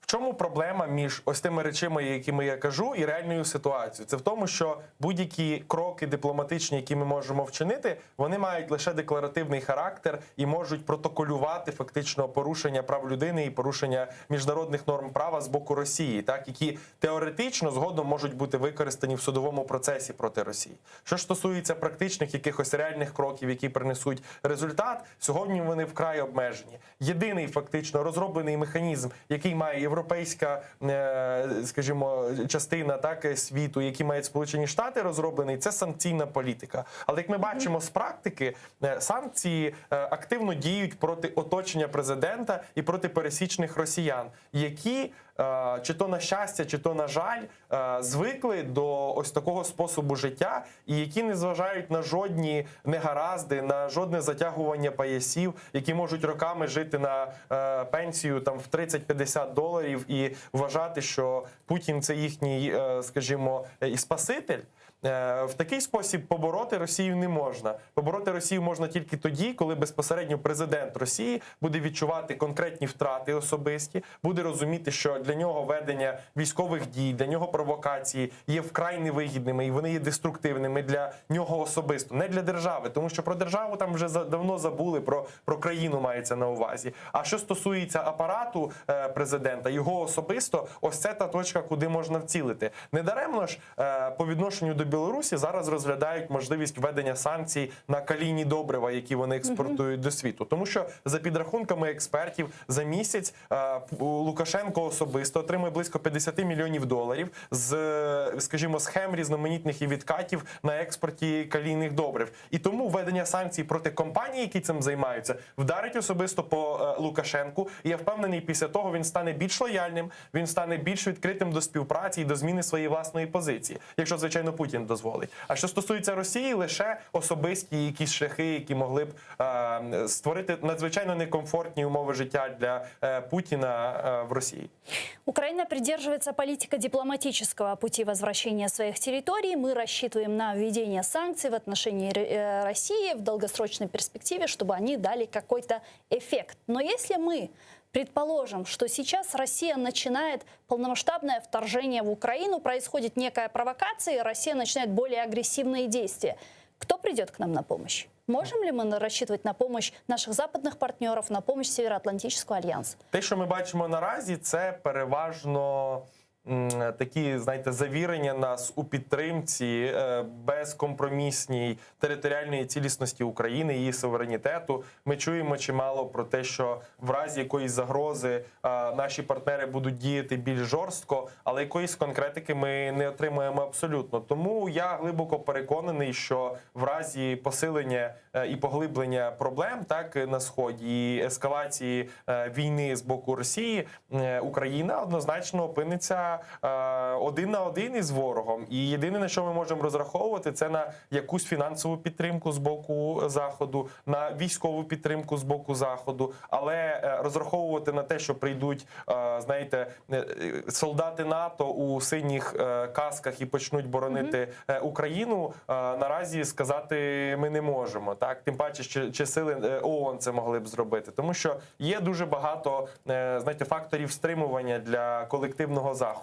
Інша справа, що ми можемо зараз намагатися розробляти якісь сценарії і пропонувати їх для світу, так, як врегулювати ситуацію. Це може бути, знову ж таки, ООН, так, і їхні сили, і сили з різних країн, які б могли бути на цій лінії розмежування. І про це ж була заява неодноразово, і розглядались такі варіанти. Найбільша проблема в цьому – це те, що, знову ж таки, на цей сценарій не погоджується Росія, і їм вкрай невигідно це робити. Якщо ми повернемося до мінських домовленостей, про що, власне, говорив Байден із Путіним. Так? Це те, що конфлікт потрібно врегульовувати у контексті мінських домовленостей. Нас вони також критично не влаштовують, а той варіант, який пропонує Росія, який є фактично прописаним у мінських домовленостей, позбавляє нас реального контролю над цими територіями і легалізує відвертих бандитів і, скажімо, ворогів України в українському законодавстві. Тобто розраховувати можемо тільки на себе? Наразі, скажімо, можемо працювати над посиленням співпраці і над розробкою якихось нових шляхів для виходу із проблеми, яка існує. Але казати, що за нас буде хтось вступатися і уведе свої національні військові сили, я би не починав. Так, але мені, наприклад, так. Мене особисто дуже тішить наявність, в принципі, поява нових комунікаційних майданчиків. Вони знову ж таки дуже декларативні. Вони знову ж таки не несуть якихось прикладних речей, які зможуть нам там в перспективі 3-5 років повернути Крим. Але вони цінні лише тим, що ми нагадуємо світу про реальні проблеми. У світу багато проблем є, так? Серед них Україна одна з просто країн, де є якийсь конфлікт. Пане Максим, мы обязательно вернемся к Крымской платформе. У меня еще есть несколько вопросов по этой теме. А пока вы упоминали Парламентскую ассамблею Совета Европы, на заседании которой сегодня должны рассмотреть резолюцию по правам крымских татар на территории временно оккупированного полуострова. И, в частности, лидер партии «Голос» Кира Рудек призвала принять стран, членов Парламентской ассамблеи Совета Европы, резолюцию по защите прав крымских татар. Вот ее цитата, давайте ее послушаем. Сьогодні у ПАРЄ важливий день – дебати та розгляд резолюції, яку неодноразово намагалися відтермінувати. Цей документ – результат кількарічної роботи щодо систематичних порушень прав людини в Криму, зокрема порушення прав кримських татар. Резолюція закликає Росію звільнити окупований Крим, провести прозоре розслідування смертей і зникнень політичних активістів, а також припинити тиск та переслідування проти кримських татар. С нами сейчас на прямой связи Георгий Логвинский, вице-президент Європейської народної партії в Раді Європи, заслужений юрист України, адвокат, правозахисник. Пане Георгию, вітаю вас, салям алейкум. Витаю вас. На какое решение Парламентской ассамблеи Совета Европы вы рассчитываете? Насколько я знаю, в 6 часов уже должны начаться дебаты по киевскому времени. Да, действительно, я думаю, что резолюция сегодня будет принята. Я не чувствую, что уже результатом той работы, которая была сделана, может быть какие-то особые неожиданности. Действительно, на самом деле, я являюсь автором этой резолюции, соавторами с другими коллегами, которые мы зарегистрировали еще 3 года тому назад, даже в январе 2017-го. Потом у нас были глубокие дебаты, чтобы из предложения резолюции документ стал действительно резолюцией. И сейчас уже финальная стадия. Из тех поправок, которые я видел, которые подали сейчас к документу, я вижу, что российская сторона понимает бесперспективность борьбы в сложившейся ситуации с этим докладом, и поэтому доклад, думаю, что будет принят достаточно в жесткой форме. Насколько будет это эффективно, безусловно, я говорил, что доклад парламентской ассамблеи — это обязательный документ для 47 нормальных стран. Является ли Россия нормально, будет зависеть от ее собственного решения, хочет она относить себя к странам с демократией или к странам с тоталитарным режимом. Именно поэтому этот документ еще раз обяжет 47 стран правильно называть вещи своими именами, то, что происходит в Крыму, оккупация, нарушение прав человека, запрет деятельности, связанной с Меджлисом, и запрет въездов Рифата Чубара, Мустафы Джемилева и других активистов крымско-татарского народа. Я думаю, что документ будет достаточно жесткий. Ему есть несколько правок, которые, скажем, еще более усиливают эту позицию. Я думаю, что надо подготовиться к правильному времени, чтобы выпить шампанское. Хотя в парламентской ассамблее никогда нельзя расслабляться, может быть, что угодно, когда угодно. Насколько я знаю, эта резолюция несет рекомендательный характер. Пане Георгию, а есть ли реальные какие-то механизмы, которые бы вынудили Россию выполнить все положения, которые прописаны в этой резолюции? Давайте разделим два вопроса. Дело в том, что страны во время ратификации нормативно-правовых документов Совета Европы взяли на себя обязательство исполнять рекомендации. То есть это обязательные рекомендации для стран. Это первое. Второе, смотрите, это инструмент. И на карте мировой политики всегда задается вопрос: Россия — это партнер, бизнес-партнер, военный партнер или оккупант, страна, в которой нарушаются права человека, где есть заложники, где есть политические преследования. Я думаю, что это эффективный механизм каким-то образом поставить так называемого российского медведя в клетку, иначе проблемы от агрессии России могут распространиться далеко за пределами нашей страны. Я думаю, что это основные тезисы, которые сегодня должны быть понятны европейцам. К сожалению, идет время, к сожалению, проблемы притупляются, и наши европейские партнеры не всегда хотят слышать и чувствовать сами наши проблемы. Но с этим есть свои лекарства. И думаю, что эта резолюция будет таким вот лекарством протрезвить немножко, и в том числе европейских партнеров, особенно когда идет вопрос о Северном потоке, когда идет вопрос о военном сотрудничестве, о диалоге и т.д. и т.п. Скажите, вот вопрос относительно восприятия нашими европейскими партнерами угроз, которые представляет Россия. Разделяют ли они полностью опасения Украины в вопросе угроз, которые сегодня несет Россия для Украины и для всей мировой безопасности? Ну, тут надо отметить несколько вещей. Первое – это то, что в Совете Европы 47 стран. Из них есть страны, которые находятся под большим пониманием ситуации Украины, которые под меньшим ситуацией Украины. Да? Некоторым, которым выгодно и чувствуют себя частью этой проблемы. Есть страны, которым даже невыгодно, по большому счету, это делать. Понятно, что страны такие, как Литва, Латвия, Эстония, Польша, они хорошо понимают, какой у них сосед. С другой стороны, безусловно, есть страны, которые далеки от российских проблем, но и поэтому они не чувствуют эту проблему как собственную. Они все-таки считают, что это где-то такое удаленное пространство, которое дальше каким-то образом влияет на мировой порядок, но их персонально не касается. Можем привести вот из примеров дипломатии, например, та же самая Нидерланды, да? Когда, с одной стороны, был сбит самолет, где были граждане Голландии, и на территории Украины российским боком, и то в это время, с другой стороны, именно в Нидерландах стоял вопрос, опускать ли в Украину ассоциированным членам подписывать соответствующее соглашение, где проходил референдум. Соответственно, вопрос: если вы понимаете, как мы страдаем, почему же вы же сами нас не поддерживаете? Это как раз тот дипломатический пример, когда можно сказать, что некоторые страны или политики, или люди хотят быть подальше от проблемы. То есть вот мы не будем, в этой краине есть проблема, давайте мы не будем, постоим чуть дальше.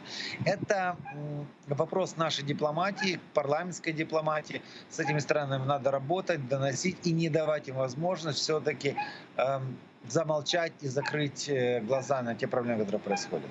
Ожидаете ли вы сегодня каких-то горячих, жестких дебатов на заседании парламентской ассамблеи Совета Европы? И, собственно, может, есть уже какая-то реакция российской делегации?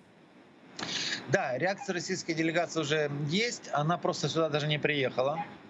Вот. По двум причинам, как насколько я владею информацией. Первым, они понимали, что эта сессия для них будет негативная. Все, что, как говорят, все, что вы скажете, будет использовано против вас. Это первое. Вторая причина – это то, что они пытаются вводить такую реакцию: ну, раз так мы на вас обидимся. Да? Но такая позицию они проводят с разными аспектами, и не только в здании ассамблеи.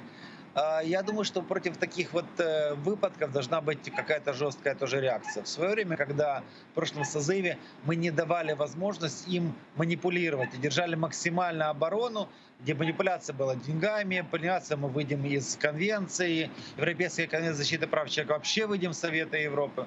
То есть, но нельзя давать манипулировать в таких историях. Нужно четко назвать все вещи своими именами. Оккупация, оккупация, агрессор, агрессор. Вот в чем задача. Дуже чохсагу нас, пане Георгію. Георгій Логвинський був з нами на прямому зв'язку. Віце-президент Європейської народної партії в Раді Європи, заслуженный юрист Украины, адвокат, правозахисник. Пан Георгий ожидает принятия резолюции сегодня на заседании ПАСЕ. Ну вот короткий вопрос. Что она нам даст? Ну, реально. По великому рахунку, це документ, який має рекомендаційний характер, декларативний, знову ж таки, який рекомендує парламентам різних держав, тобто тих 47 членів, які входять, рекомендує парламенту Європейського Союзу голосувати за рішення, які посилюють контроль над питанням дотримання прав людини у Криму, допомагає створювати і організовувати всілякі поїздки на окупований Крим. Дуже важливий факт, через територію України, а не через Росію, так, звідки перелітають в Крим і потім намагаються. Допомагає фактично ознайомитись принаймні з проблемою, яка є і яка перестала бути на радарах уваги багатьох європейців. Тому в цьому, мабуть, її особливе значення. Але зважаючи на те, що вплив росіян у парламентській асамблеї доволі серйозний, вони за допомогою всіляких законних, незаконних інструментів намагаються підкуповувати, переконувати іншими можливостями переводити на свою сторону окремих депутатів, можуть впливати на ось такі голосування і в глобальному інформаційному протистоянні України з Росією брати гору. Тому вкрай важливо, аби наша делегація працювала над цим питанням дуже серйозно, аби ми мали доступні методи для пояснення європейцям, чому це питання дійсно ключове для нас і чому вони мають нас підтримувати, і в результаті голосувати. Я пам'ятаю, як ми з вами в 2019 році спілкувалися, коли я включався із Оттави, в день, коли голосував парламент Канади за резолюцію про визнання геноцидом депортації кримських татар. На превеликий жаль, надзвичайно дружня до України держава Канада, де з 340 депутатів 110 є членами групи співдружності України з Канадою, не змогли проголосувати за це рішення, виключно через те, що один депутат із консервативної партії утримався від нього, а формат і процедура голосування за такі речі в канадському парламенті передбачає одноголосність. Відбулося це з різних причин, я не знаю, чому той депутат утримався, можливо, знову ж таки, мав якийсь зв'язок із друзями в лапках, так, із Росії, можливо, були якісь інші мотиви. Але це, скажімо, утримало нас від того, щоб ще одна держава, надзвичайно серйозна і впливова країна, яка є членом Великої Сімки, яка є членом НАТО, проголосувала за такий кричущо важливий для України документ. Так? Цього не відбулося. Тому от я дуже завжди обережно ставлюсь до таких ініціатив, тому що якоїсь передбаченості в тому, що є очевидним для нас, що права кримських татар, права людей, які живуть в Криму, утисняються, що вони не можуть нормально жити, що їх чомусь постійно репресують, постійно садять до в'язниці, постійно є проблеми. І якщо це для нас є очевидністю і зрозумілою історією, ми думаємо, що європейці ж це розуміють однозначно, що вони нас підтримують, то ситуація не настільки однозначна. І сказати з впевненістю, що сьогодні це рішення прийметься, також не можна. Тому ось ті депутати від України, які там є зараз, вони повинні докласти максимуму зусиль для того, аби донести нашу позицію до колективного заходу і в результаті проголосувати за цей документ. Вы упоминали про Крымскую платформу. У меня есть еще пару вопросов по этой теме. Учитывая, что постоянный представитель президента в Автономной Республике Крым Антон Кориневич заявил, что саммит Крымской платформы должен принять итоговый документ о деоккупации захваченного Россией Крыма. Давайте послушаем его цитату.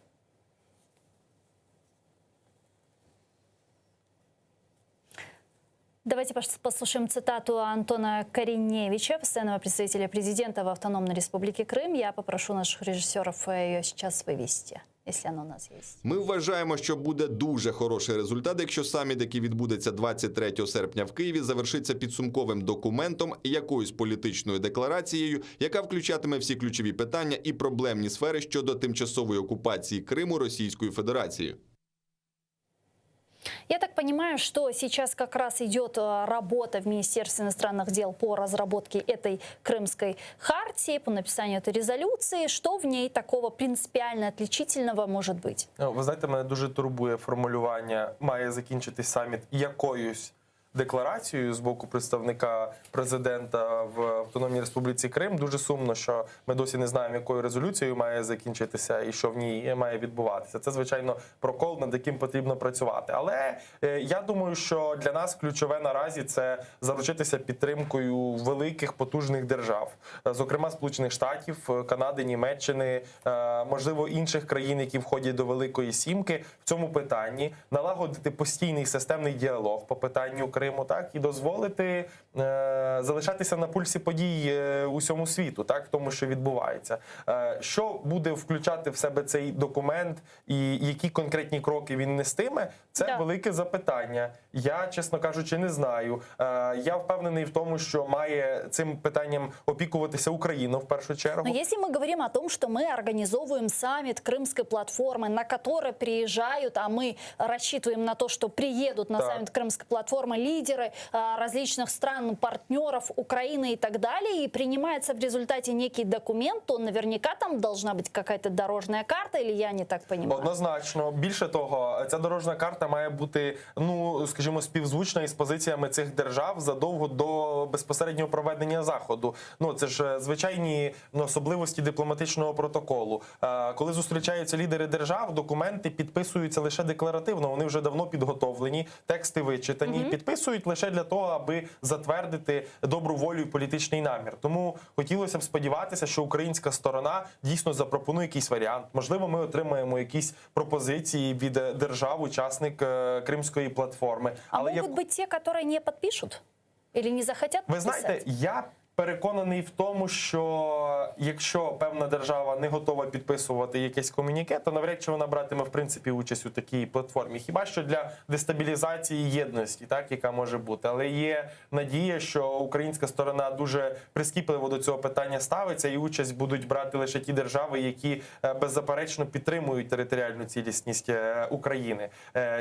Я розумію, що для президента Зеленського ця тема – це питання однозначно іміджу, питання виконання передвиборчих обіцянок. І в умовах, коли він зіткнувся з доволі складною реальністю, яка, вочевидь, не вкладалася в його розуміння допрезидентське, так, зважаючи на масив інформації, на, очевидно, якісь інформації українських спецслужб із ситуацією в Криму і механізмів повернення Криму. Для президента вкрай важливо показати, що це питання не забуто. Важливо показати, що існує якийсь консенсус між різноманітними державами, і що ми там добре чи погано, але намагаємося боротися із російською окупацією. Оце основна мета, яку, я впевнений, переслідує українська влада. В последнее время мы слышим очень много цифр относительно того, какие и сколько именно стран будет участвовать в Крымской платформе. Кто-то говорит 30, в Министерстве иностранных дел говорят больше 30. Недавно в эфире телеканала АТР лидер крымстарского народа Мустафа Джемилев заявил о том, что более 40 стран уже подтвердили свою готовность принять участие в этой платформе. Давайте попробуем с вами представить, кто именно может принять участие в этой платформе, кого нам ждать. Так, про те, що ми казали, що Латвія, Литва, Естонія, вочевидь, ті держави, які були одними із ключових в підтримці українського напрямку і позиції української держави, будуть присутні. Я розумію, що ключове наразі для Міністерства закордонних справ домовитися зі Сполученими Штатами в участі у Кримській платформі. Я думаю, що там мають бути усі демократичні сусіди України, як стабілізатори ситуації в Україні, оскільки якщо ми подивимося на наших сусідів і повернемося до ситуації з Білоруссю, то ми розуміємо, що ось ті непередбачуваності, до яких вдається авторитарний режим Лукашенка, він дуже ускладнює ситуацію в Україні, оскільки в нас з'являється ще одна зона потенційна для конфлікту і для вторгнення іноземної держави на територію України. Якщо раніше ми могли говорити лише про територію кордону із Росією, то зараз і Білорусь стає потенційно дуже небезпечною. І ось за допомогою Кримської платформи, хоч це і не стосуватиметься так Криму, можливо, але участь сусідів України має має донести і до них, і засвідчити Україну в тому, що вони підтримують територіальну цілісність і що від них чекати на ось такі несподіванки не варто. Так? І перелік країн має бути доволі, знаєте, таким серйозним для того, аби надати статусу цій зустрічі і продемонструвати, що Україна реально серйозно намірена на це. Я кажу про те, що мають бути в першу чергу представники європейської частини світу. Так? Тобто ми будемо раді там, мабуть, із Африки подивитися на наших партнерів, але сказати, що вони мають якийсь ключовий вплив на цю ситуацію, доволі складно. Тому я думаю, що орієнтація буде на найпотужніші економіки, на реальних політичних лідерів, які приймають рішення в Європейському Союзі, взагалі на цьому континенті, і з ними потрібно будувати діалог.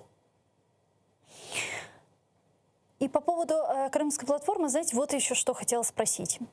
Америка, которую вы уже упомянули выше, сейчас планирует встречу Байдена и Зеленского уже в Вашингтоне. Как вы думаете, сможет ли Зеленский убедить Байдена принять участие в Крымской платформе? Ждать ли нам Байдена? Ви пам'ятаєте зустріч, яка відбулася між Зеленським і Блінкеном близько місяця, можливо, 3 тижнів тому, на якій він перша теза, яку він сказав, це те, що ми запрошуємо Байдена до України, ми хочемо спілкуватися на різні теми територіальної цілісності України і що діалог повинен бути побудований і продовжуватись. Тому я думаю, що для Зеленського репутаційно, для Зеленського як державного діяча це вкрай потужна тема, це вкрай серйозна можливість для того, аби зрушити це питання із місця. І, власне, те, що Путін із Байденом під час зустрічі обговорювали тему деокупації Криму, в тому числі, і застереження щодо територіальної цілісності України, дуже важлива тема, яка, власне,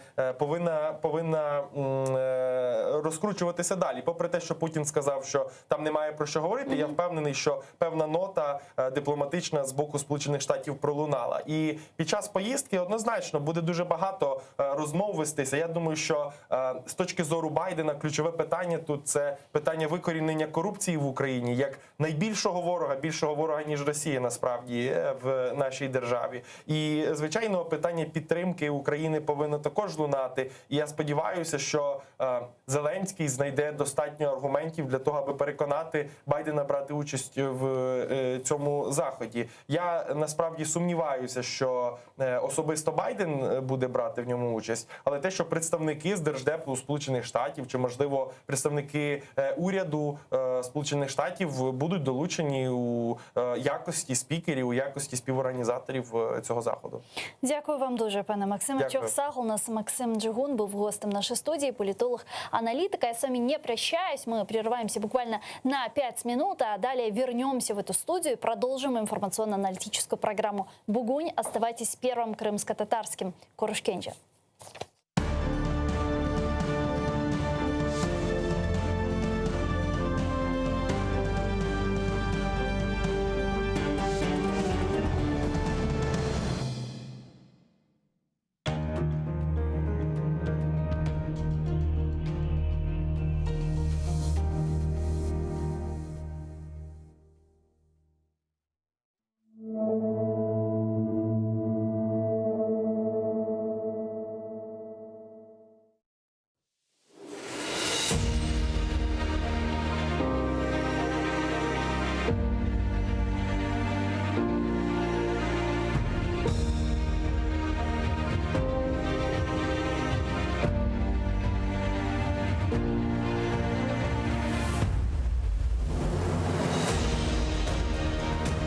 Зумруд сәрлер, далғалар еліне, жошар ақ ерлаған инсанлар көрдім. Efsane сайыллер, орманлар илінде, гүрделі давышлы лиманлар көрдім. Чағала сеслері таңларыны ағыртса, уфуқлар гүлпемпен ұрлар яна. Мавымсы тоғайлар, бақчалар бағларда, лейлеклер турналар. Сесленіп қона.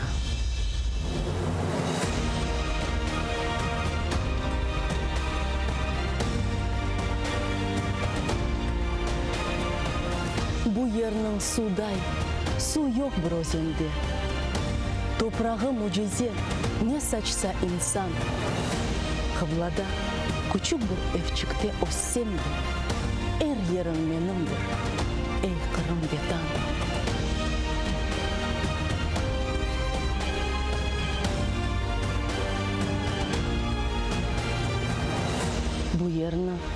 Бұ ерде анадан doğғанға ұнытмақ мүмкін мұ?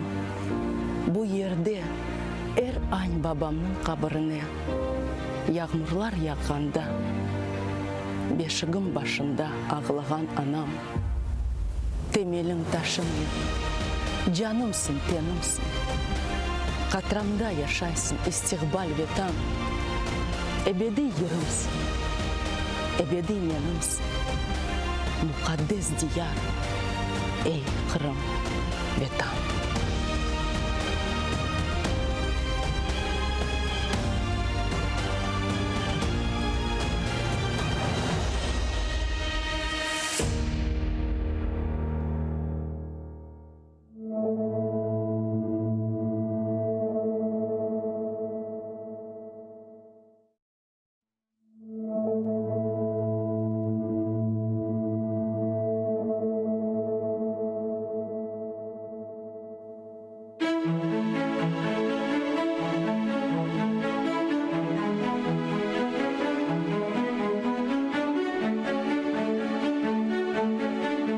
Ади бір чөл чечегіні қоқлап бақсан, онда да назик бір из дуярсың сен, диққатыңа қаршылық.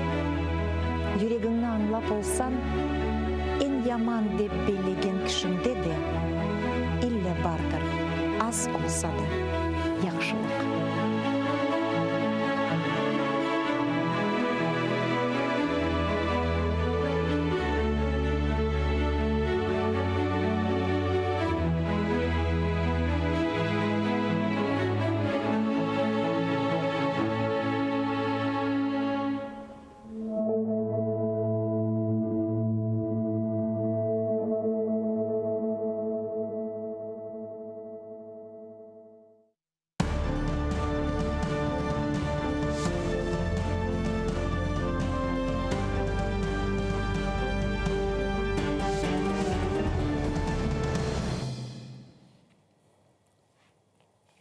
Селам алейкум, хайырлы акшамлар. Сайгыла ТР телеканалының телесерджилері бүгін информацион программасына сериетесіңіз.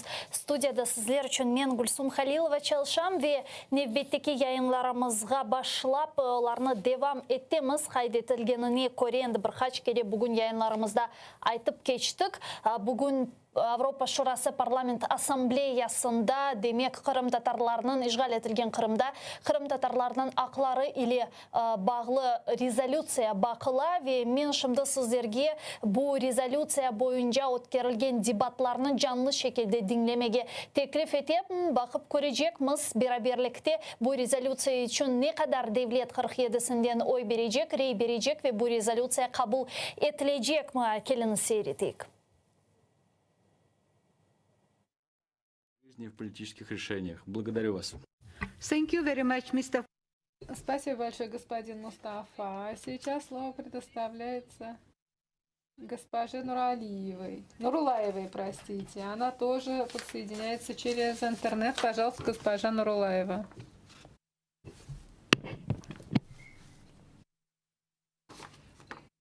Спасибо, госпожа председатель, уважаемая госпожа Гермени. Трудно переоценить значимость доклада, в особенности сейчас, после пандемии, к которой мы переходим. Как женщина-парламентарий, меня вдохновляют позитивные сдвиги в наших странах в плане экономического, социального, политического вовлечения женщин. Но не все, однако, женщины имеют равное право на выбор. Молодые женщины, женщины-инвалиды, беженцы, женщины с иммигрантскими корнями, женщины из коренных народов, сельские женщины, цветные женщины часто сталкиваются с давлением со стороны общества, что мешает им в выходе на политическую, общественную арену.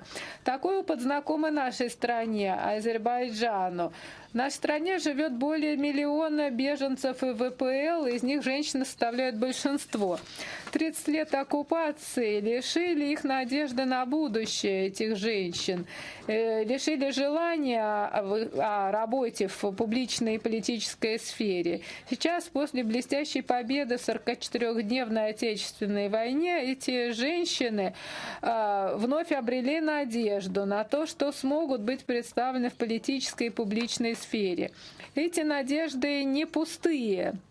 Наша страна была первой, которая дала женщинам право голоса на Востоке, и Азербайджан всегда выступал за равноправие и создавал равные возможности для мужчин и женщин. Женщины занимают ключевые позиции в нашей стране, такие как первый вице-президент, спикер Национального собрания, так что мы достигли значительного уровня по части расширения прав и возможностей женщин. В целом, укрепление женщин в директивных процессах мы, как государства-члены, должны поддерживать. Для этого необходимо разрабатывать адресную политику для борьбы с насилием и стереотипами в отношении недопредставленных групп женщин. Необходимо также устранять правовые структурные барьеры для доступа женщин. Необходимо ввести квоты для маргинальных женщин, содействовать пиару конкретных женщин, влиятельных женщин в широкой общественности. Право каждой женщины жить в условиях политической среды без дискриминации и чувствовать себя достаточно уверенным, чтобы выходить на политическую арену и общественную арену. Спасибо. А сейчас слово предоставляется Кейт Осамор. Прошу вас.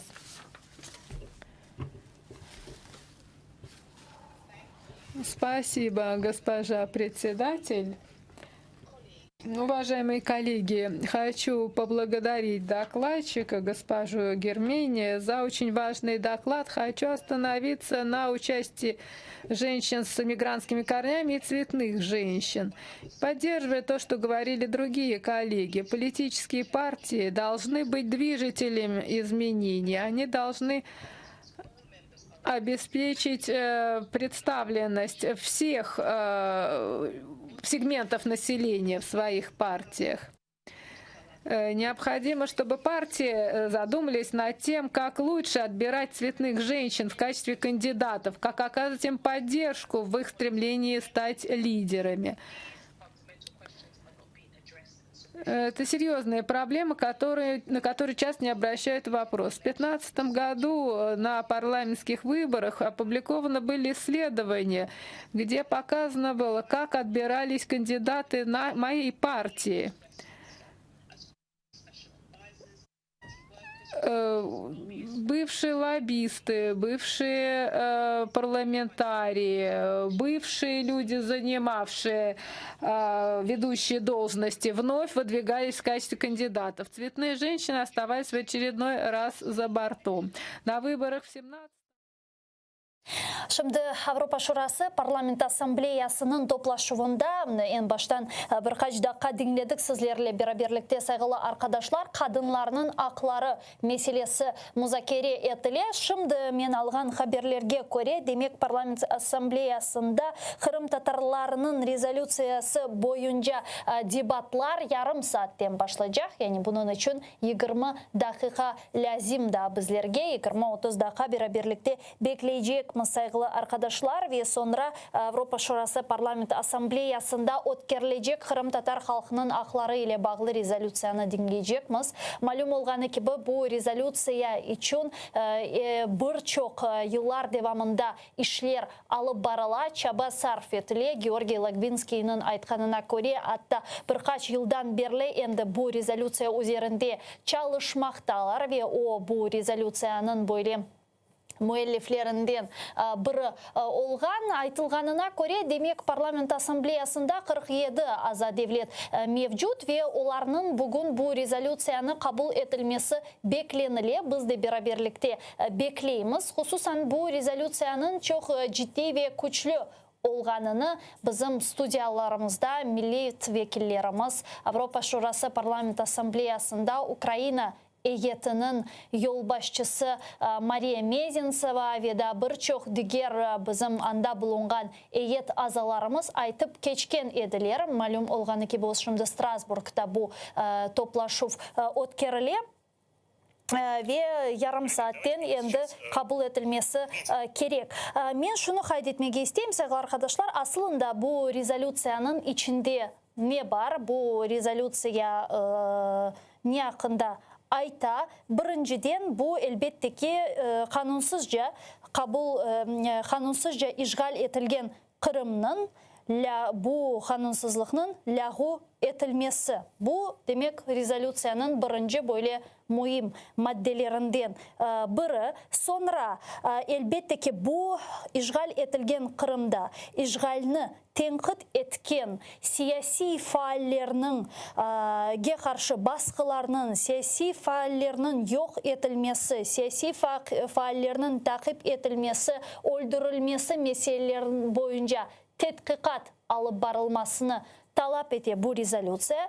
Бұндан sonra böyle мұйым бір мадделерден бірі бұл резолюцияда демек сербест мустақил böyle информацион матбуатларының ишғал етілген Қырымда біріншіден çalışmasına izin берілмесіне ве оларға қаршы böyle бір басқылар yapılmasını тоқтатмаға чағыра бұл резолюция ве en böyle да мирақлы пунктlardan бірі бұл енді Украина ана қытасында екене Қырым татар телеканалының, яғни АТР-ның ғайрыдан, іші ғайрыдан тікленілмесі деген böyle бір мадде бар. Малюм олғаны кебі бір мұддет евелсі АТР телеканалында Украина үкіметі тарафындан яратылған мадди проблемлер ве сорынлар бар еді. Ve bu sorunlar yüz bergeni sebebindен böyle bir punktта резолюцияда yazılgan eken. Bundan da gayrı bu резолюция kaydetkenine Kore, Rusiya'nı Kırım Tatar teşkilatları, Kırım Tatar faallerine baskıntını ve takiplerini toxtatmaq ve bu sırada böyle mühim madde bu elbette ki Kırım Tatar halkının lideri Mustafa Cemilevge işgal etilgen Kırımga ve Milli Meclis reisimiz Rifat Ağa Çubarovga kırış yasağını lağu etmek ve Kırım ile memuri sınırdan serbestçe müstakil bir şekilde geçme iznini vermek ve umumi böyle bir çağrılardan biri bu Kırım Tatarlarının ve Ukraynalılarının aklarının tıklenilmesi, aklarının yerine getirilmesi degen maddeler mevcut. Hakikaten de bu çağrılar, bu rezolüsyada olan çağrılar çok mühim ve biz bugün görecekmiz hangi bir devletler bu çağrılar altında endi özlerinin imzalarını atmağa hazır. Hakikaten de men özlerimnin yayınlarımda da musafirlerden böyle sualler vakit berem. Aslında bu rezolüsiya bizlerge ne bere, bu rezolüsiyanın bir faydaları var mı degen sualler mence birbirimizde peyda oladır. Çünkü 7 yıldan beri endi çeşit türlü bu rezolüsiyalar kabul etildi ve sadece Avrupa Şurası Parlament Asambleyasında degildi. Birleşken Milletler Teşkilatında, OBSE'de, PASE'de birkaç böyle rezolüsiyalar kabul etildi. Sonra da birçok diğer halkara teşkilatlarda ve hatta Birleşken Milletler'in mahkemelerinde böyle Milli Meclis'in yasak etülüv kararını lağu etmek gibi böyle çağrılar ve mahkeme kararları bile peyda olgan edi. Ve elbette ki bunlarga bakar eken de mantıklı bir sual peyda ola. Bu bizge ne bere? Belki de şu an, belki de şu saniye bu bizge bir böyle semereli şekilde tezden bir netice bermese de birçok milletvekillerimizin kaydetkenine göre faaller, ekspertler, bizim temsilcilerimiz kaydetkenine göre uzun müddette elbette ki onların bir tesiri olacaktır ve Ukrayna hükümetinin aslında bu küçülmesine daha bir kere birçok devletlerinin bizlerini desteklegenine yol açacağı belgileniyor. Demek bekleyimiz biz beraberlikte сайгылы достар, бұл парламент ассамблеясында қабыл етілəcек резолюцияны ве sonra yayınlarımızda bu резолюция etrafında da elbette ki laf etecekmiz. Bizler şimdi canlı bağda musafirlerimiz bağlanması lazım ama benim anlağanıma göre musafirlerimizle bağlar uzule ve onlarını şimdilik bağlap olamayız. Ben ise sizlerge daha bir kere hatırlatayım. Biz canlı şekilde çalışamız. Ekranlarınızga rejissörlarımız telefon numaralarını takdim etem. 073 419 41 58 Viber vasıtasıyla stüdyamızga telefon açmağa imkanınız var.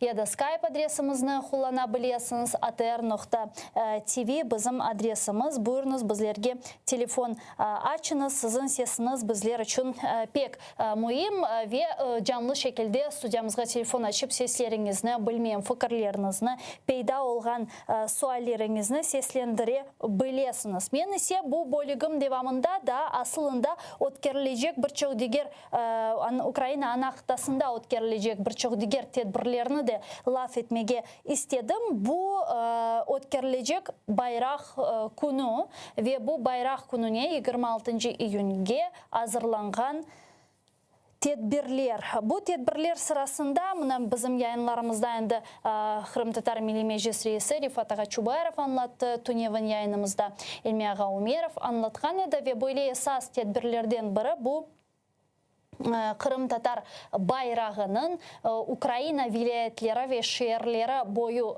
kezip endi Kırım'ın memuri sınırına son nokta olarak kelmesi. İşte son nokta olarak degende bugün endi biz algan malumatlarına göre Balaban Kırım Tatar bayrağı Kherson bölgesine kelip çıkkan ve anda faaller bu bayrağını endi karşılaylar degen malumatlarını aldık ve şimdi Kherson vilayetinde Kırım Tatar Milli Meclis temsilcisi olgan Abdurreşit Ağa Süleymanov'nen bağlanmağa isteyimiz ve o bizge şimdi bağlanacak dep bekleyimiz ve bizlerge aslında bu bayrak nasıl gelip çıktı, ne kadar insanlar anda toplaştı ve çeşitli diğer suallerimizge cevap verilmesi umut etili. Galiba da yoktur dep aytalar mana. Bunun beraberlikte men de şunu kayıt eteyim. 26. iyun bayrak gününden gayrı elbette ki bu diğer mühim hadise bu kurultayının 30 yıllığı ve bu böyle timsali bir hadise ile bağlı da çeşitli tedbirler planlaştırılganı belgileniyor. Abdurreşit Ağa Süleymanov bizi şimdi canlı bağda men yanlışmasam. Kelini sonu selamlayık. Abdurreşit Ağa selamu aleyküm. Alo. Alo işte selamu aleyküm. Alo. Alo. Alo, men sizi zor demiştim. Ya şimdi bizim rejissörlarımız, ses rejissörlarımız şimdi problemini çözer dep umut etem. Ya şimdi. Alo. Alo. Alo Abdurreşit Ağa. Da. Eşitesiz? Selamu aleyküm. Aleykümselam işiteyim ama pek yaxşı değil. Öyle olsa men biraz seslice sormağa tırışırım. Menim anlağanıma göre şimdi Kherson'a Kırım Tatar bayrağı kelip çıktı. Doğru mu? Tarif etiniz nasıl karşılandı? No, afsus ki bayrak gelip çıkmadı. Ben onda 5'ten 6'ya göz durdum. Meydana geliş gerekli bayrak. Ama bayrak gelip çıkmadı. Manasını bilmeyeyim ne için bayrak Kherson'a gelmedi. Ya asıl ya gelmesi gerekirdi. Bekleysiniz benim anlağanıma göre. Herhalde gelecekti bir şekilde. İnşallah gelir belliyim. Bilmeyeyim anasını ne gelmedi. Ben belirleyeceğim geliş gerek. Bugün olmasa yarın gelir. Herhalde Abdurreşit Ağa 26. iyun günü bayrak gününe hangi bir tedbirlerini siz planlaştırdınız? Yani nelerini hazırladınız? Kherson bölgesinde böyle bir tedbirler olacak mı? Ne olacak aslında? Kherson vilayetinde Kherson'un özünde bayrak gösterilecek ve bu olan işlere bakanda bu Balaban bayrak gelecek neye? KPV kalan çakan yerden olacak Kırım'a. Çömber tarafında oraya da bayrak geçirilecek, miting olacak ve sınırda bayrak geçirilecek. Ve Kultura evinin yanına olacak bir konser.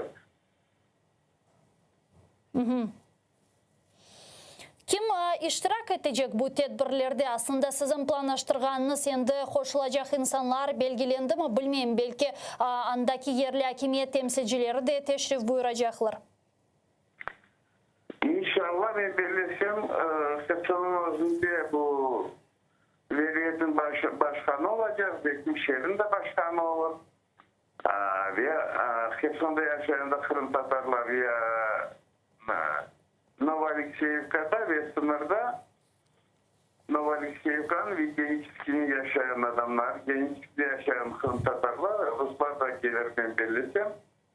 Konser bakmaya başka milletler de gelir. Ve bu OTG'nin ve Raygos Administrasyon başlıkları yerli starıstolar hepsi olsun gerek.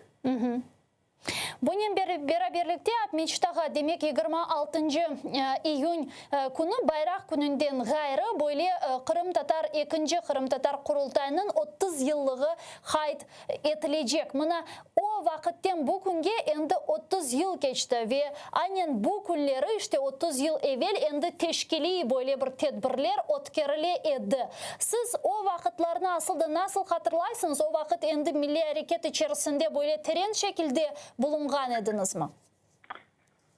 O vaxtları ben pek hatırlayayım.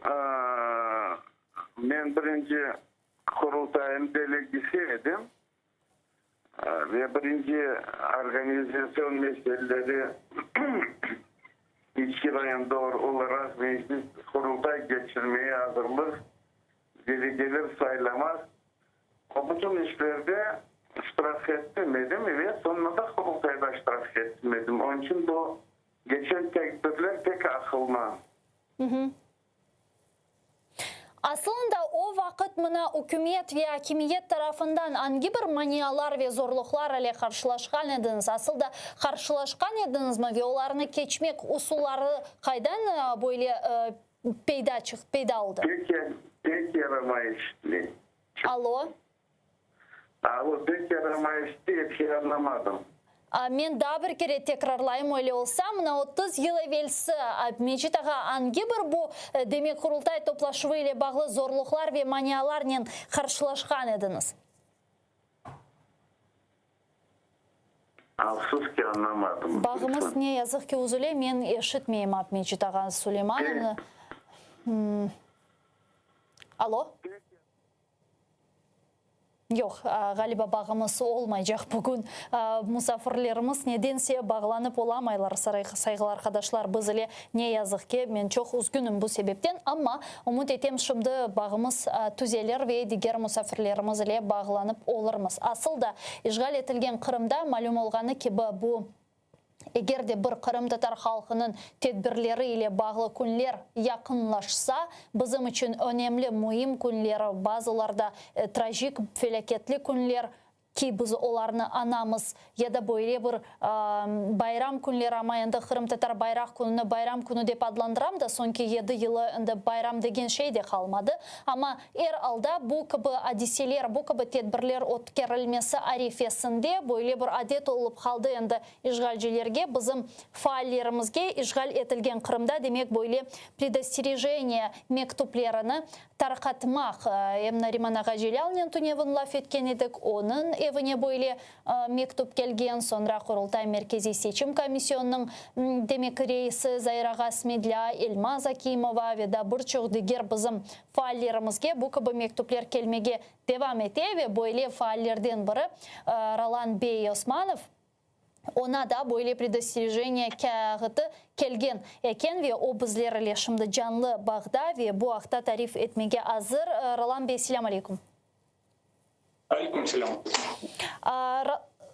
Roland Bey, sizge de böyle bir kağıt kelgen işgalciler tarafından aslında anda ne yazılamını bizlerge tafsiyatlıca tarif etiniz lütfen. Birkaç gün evvelsi bana geldi bizim Bizim yerden милициядан келдилер ve getirdiler bir пакет предостережений. Мында yazılған, не yazılған. По имеющейся прокуратуре Республики Крым информации Симферопольского района на территории Крым планируется проведение несогласованных органами власти публичных мероприятий, а также нарушение общественного порядка, направленных на дестабилизацию общественно-политической ситуации во время проведения мероприятий протестного характера. Ну, в этом году новая формулировка предостережений. Здесь ясно в этом предостережении демонстрируется, что в прокуратуре имеется много информации обо мне, и они как бы отслеживают мою деятельность. Вот здесь вот пишется анализ информации о планируемом публичном мероприятии позволяет сделать вывод о несоответствии с распространяемой информацией, требованиям информационной безопасности в области государственной и общественной безопасности и так далее. Но здесь формулировка, честно говоря, сложная. Ну, в общем, само это предостережение как бы не несет никакой ответственности, но оно является довольно-таки сильным инструментом, мощным инструментом психологического давления на людей, активно выражающих свою гражданскую позицию. Они этим предостережением хотят показать активным людям о том, что за ними ведется постоянное наблюдение, анализируется их деятельность и могут... Ну, здесь есть угрозы, что могут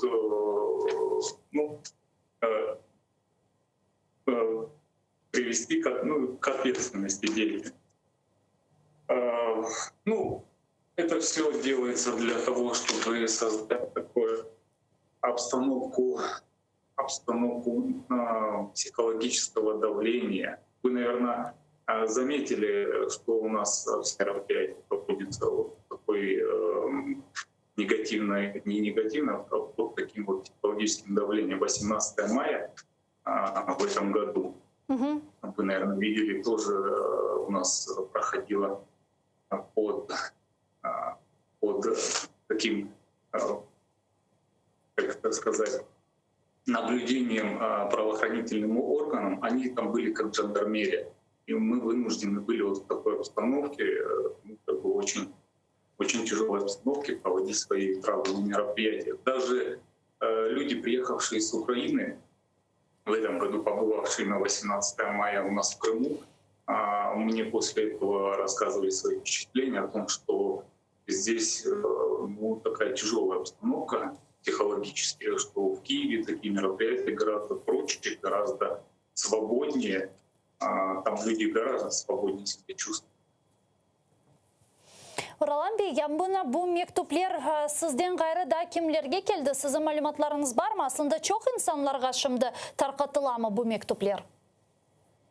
Ну, насколько я из соцсетей и от разговоров со знакомыми слышал, такие предупреждения десятка, наверное, людей пришло. Это Нариман Джилял, Ильмаз Акимова, Абдульшит Джипаров, Аминия Ванилева, Заиров Смедля. Ну, я считаю, что тем людям, активно выражающим свою позицию, они такие предостережения приносят. Еще многие не публикуют эти предостережения, приносимые им предостережения, поэтому их довольно-таки немало. Ya mına şunu da soramağa isteyim. Bu предупреждение, bu kağıt kele, mına siz aytınız bazılarına kele, olar bunu aydınlatmay, belki de korkalar bir taraftan, belki de buna pek emniyet vermeyler. Ya hakikaten eğer misal yana bir faalge kelse böyle bir kağıt, bunu ne yapmak gerek? Mına sizin elinizde var, siz onu bilmeyeyim toplaysınız mı, belki bilmeyeyim böyle bir çetki hazırlap koyasınız, ersene siz için böyle bir şey olsun diye, ya da ne yapmağa gerek? Bu kağıtlarla bir yerge barmak gerek mi? Ya da böyle bakmasan da olur. Ну, эти бумаги нужно хранить. Придет время, когда эти все бумаги будут складываться в дела по рассмотрению преступных действий России в Крыму. Менің білгеніме көре бұл кағытларының нұсқасыны да милет векілеріне, яғни Европа Шурасы парламент ассамблеясында Украинаны темсил еткен векілерге де берілді Қырымдан, доғры ма бұл? Білмеймін. Ролан Бей, да шуны сұрамаға істейм, я асылда 26 июнь әлбетте бірлер олмасы планлаштырыла Украина ана қытасында. Я менің білгеніме көресіз әрсене дегер фаалернен берабер олсын Нариман аға желялнен бойле бір Қырым бойы кезуф япасыныз, байрақнен берабер Қырымның чешіт түрлі көйлеріні, бөлгелеріні бойле зиярет етесіңіз, бұл адиселеріні айдынлатасыңыз. Бұл сене асылында бұл кібі тедбірлер япылмасы планлаштырыла ма? Шынды айтмайжам сізге, чүнки біз да ашық айтмая. Мен сізге айтмайжам. Мен белесем бил дейіншілгежеміз біраз коронавирус эпидемиясы. Ичун, она бақып, чүнки ер бақы чоқ адамлармен көріштік, адамлар да бардық, оларға бұл хасталық бізді кетірмей адамлардан да алмай бұл хасталық. Оның үшін мен белесем бил дейіншілгежеміз. Бет пандемия шарайтлерінде чеші түрлі сізні енді балачығын санда ғалиба беклей. Балар мана келділер. Селям алейкум. Бермейлер мана лафетке. Ролан Бей, да, білесіз бір қач меселе бар сізнен лафетмеге істегенім. Бұл іште Қырымда олған фелекетлер ақында ешіттіңіз сіз анда бұлынасыңыз. Әлбеттеке бұл фелекетлер бұнда тантаналы шекілде бөлі бір ғұрылтілі бір шекілде ешіттілді, огренілді. Мұна сіз асында сіздің танышыларыңыз, біліштеріңіз Ялтада вейліақре олғанлары, білмейм, Керичте олғанлары, юз берген адиселер ақында не айталар? Оларының малюматлары неден ибарет? Çok zarar ziyan oldu mu Kırım Tatarlar sırasında? Onda Kırım Tatarlarda Ay Vasiliç'in mende kardeşler var. Onda ama benim kardeşine pek öyle bir ağır ne oldu? Onun evini pek bu taşlar bastı. Ama şimdi kompensasya için pek ağır bir sual. Çünkü onun yeri, onun evi оформление yapılmamış.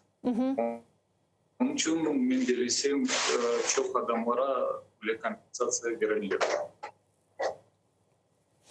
Bunun beraberlikte daha şöyle sualler var. Men aslında episi suallerimizge bunu sorayım. Çünkü bunda Ukrayna ana kıtasında hakikatinde çok böyle siz beni dinleysiniz mi acaba? Anda sizge ya da vermeyler imkan beni dinlemege. Ya da vermeyler imkansız ne laf etmege Roland Bey. Прямой эфир выливала. Yok, problem değil. Problem değil. Mına kayıtsak bizim meselelerimizge.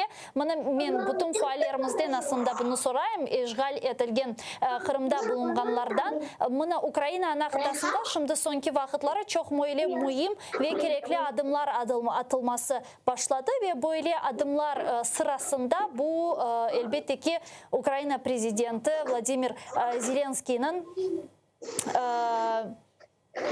парламентоға кірсеткені тамыр халықлар әле бағлы қану лейхасы. Мұна асында бұл қану лейхасы сізге ве сіздің етрафыңызда болынған фаалерге бірде бір шекілде үміт берді ма? Алло. Алло. Алло. Алло. Білесіз, мұны снимайте, я? Е.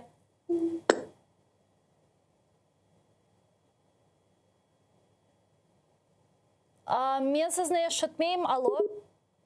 Бүгін Қырымнен бағланмақ имканы жоқтыр. Қырымнен, Қырым янында ерлешкен Украина ана қытасындаки бөлгелернен не язықке бақ uzule ve biz bir şekilde bu problemlerini çözmeye tırışamız. Mana rejissörümüz anlatkanına göre, şimdi yazganına göre ne yazık ki bağ uzuldu ve biz onu gayradan tıklep olamayız. Galiba da birkaç dakikadan Bizim yayınımızға Қырымдан дигер мұсафырымызны бағламаға тырышачақмыз. Кенеде бұл предостережение меселелері бойынша Ралан Бейнің айтқанына көре, ішті діңледік бераберлікте бұл весиқаларының ішерісінде, мұн дәрежесінде не олғаны ве әлбетті ке Ралан Бей айта ке, бұл весиқалар бірімізге келсе, оны қалдырып бұрақмақ керек ме, кенде тұтмақ керек ве мұаққақ бөйле бұл ақсызлықларының, бұл басқыларының япылған ұқықсызлықлары ақында малюмат бермек керек олғаныны язалар. Мұна біз парламент ассамблеясында олып кешкен шымды адиселеріні беклейміз, асылында резолюция қабыл етежекмі дие ве язылғанына көре енді башламасы керек деп айталар, амма ғалиба кенеде вақыт ұзуле ве да açıp оламайлар резолюция да бақылмаға башламады парламент ассамблеясында ве айтылғанына көре 18 башта 18-де olması керек еді, sonra 18.30-қа кечірділер. Шымды есе мұна енді беклейміз бізде 3-дақа кечті, ама не yazık ki да башламай анда малюм olғаны кебі біздің еетімізден миллет векіллері іштірак етмелі чықышлар болынмалы ве асылында бұл резолюция ақында өзлерінің көрішлеріні резолюция ішінде не болынғаныны ве дигер бұл демек тешкелят азаларыны бұл резолюцияға ой бермес için böyle bir ikna etmeleri gerek. Bizle şimdi canlı bağda Akhorçalaycı Abdurüştağa Ceparov var. Keliniz onu selamlayıq. Alo Abdurüştağa, selam aleyküm. Aleyküm selam. Çok sağ olunuz bizle bağlanma imkanınız olğanı sebebinden ve men sizni yaxşı görem, yaxşı eşitem. Allah'a çok şükür. Çünkü bugün Kırım'ın bağ ne yazık ki pek yaman ama sizin yaxşı olacağını düşünem. Demek Kırım'da bu 26 iyun gününe arifesinde bizim faallerimizge böyle bir предостережение mektupları dağıtıla eken. Siz de böyle mektup aldınız mı? Berdiler mi sizge de? Aldım. Ben de aldım. Ben de alған 4 mü 5 gün var. Bir internete koyayım dedim. Koymayayım dedim. Yandaki ular mayısda da getirgen edilir. Ha dedim arkadaşlarımız teklif eti koysan yaxşı olur. Koydum işte. Şimdi bu. Abdurüştağa, ne için sizin fikriniz, yani bu mektuplarını darqatqanı, yani onlar ne yapmağa tırışalar, yani maksat neden ibaret? Burada bir tedbirlerinin sadece keçirilmemesi için mi?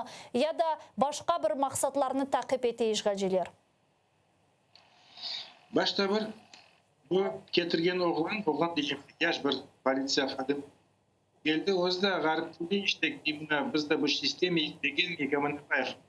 Bize böyle bir işte biz yürüp dağıtıyıq. Raznaylat dağıtı var. Praktikalarda şey yapar ekenler her bir rayonda. Son vergenleri bet belirtiyor. Bu hükümet alıştığını korkutup yaşamaya. Eğer de bir teşebbüs devletten çıkmasa kimse bir şey yapmayacak. Esersiz çıkmayacak. Öyle yerinde tutacak. İkincide hepimize malum olan gibi bayrak günü öz başına çıkarttı buna 26 dep o günü kurultayımız başlanan edi. 30 yıl oldu. Tezden 30 yıl olacak. O kurultayın birinci günü bayrak günü dep tayin ettiğin bir şey. Onun için bayrak almak, kurultayımızı almak. Kurultay aldıktan sonra bir meclis çıkıyor. Hepsi de şimdi yasak. Onun için yasak şeyleri insanlardan hatırılmasın dep bu tedbirlerini yapmamaya kayın. Asılda siz 91 senesi ötkerilgen kurultayını nasıl hatırlaysınız? Bu vakitte ben de vakitte hem de milli vekillerin sıradaydım. Hem de işte kurultay vekilleri son mecliste saylanılan edi. Bet o bizim için büyük bir şeydi o. Büyük şeydi, ben özüm aytsam. Bu bir-iki köylerde bunda taraflarımız varıp bayağı bir taş tarif etkendik. Buna bir işimiz var yani. Ve kıvançlı bir vakiyet bu. Buna o gün... Milletimiz da basamağı temsilciler, yani bize kimse Hristiyanist, kimsin de olmaz. Biz bilik mi vekiller şeydi o. Ямына үкімет бірде-бір қаршылық насыл шекілде бұл қаршылықны көстерген еді. Менің білгеніме көре çok uzun bir müddet devamında asıl da bu kıbıt tedbirlerini böyle geçirme izinleri bile verilmegen edi ve hatta böyle devlet strukturası yanında diğer paralel struktura kurulganını aytkan ediler, doğru mu? Bu vaxtda evet devletin bize yapacağımıza kerim demedi ama bir kesinlikle bir karşılık da göstermedi. Çünkü şehrin ortasında yakıp bir bina saylap alıp kira alıp biz yapıp gittik. Bu vaxtda halk da başkaydı. Çünkü şimdiki olsa pek olduramazdı. Çünkü hepsi işte biznes var, şey var, böyle bir sakın bu şeyler var. O vaxtda hep savaştık. 8-5 yaşından kaytıyıq ve bir seviyede var. İçinde böyle başka. Son o işte bir tantanalı şey oldu. Son şimdi şimdi yapacak olsa birlerin yardımından birisinin parti millet uzun koterdi. O saylavcıların yıl içerisinde gelip onun parasını gelip bu işte bu Kutay.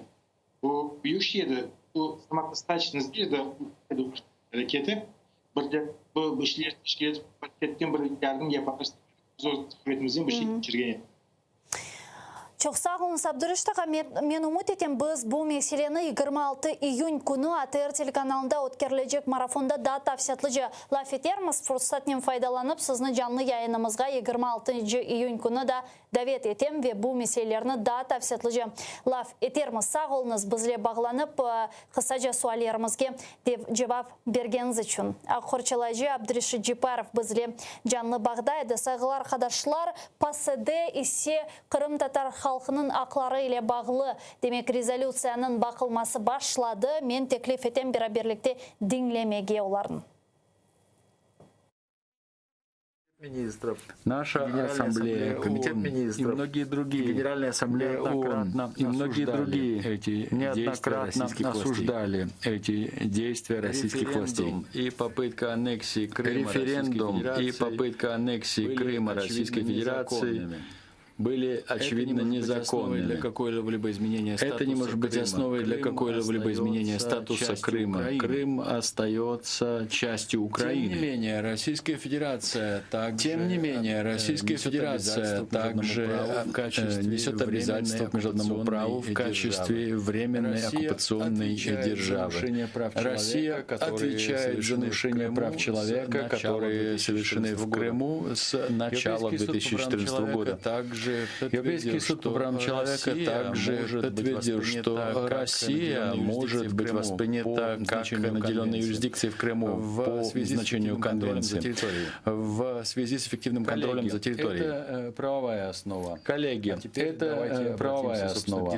А теперь давайте обратимся, собственно, к деталям вопроса. Права человека крымских татар не были совершенны 2014 года. В особенности потому, что касается их социальных и экономических прав. Я подчеркну эти вопросы.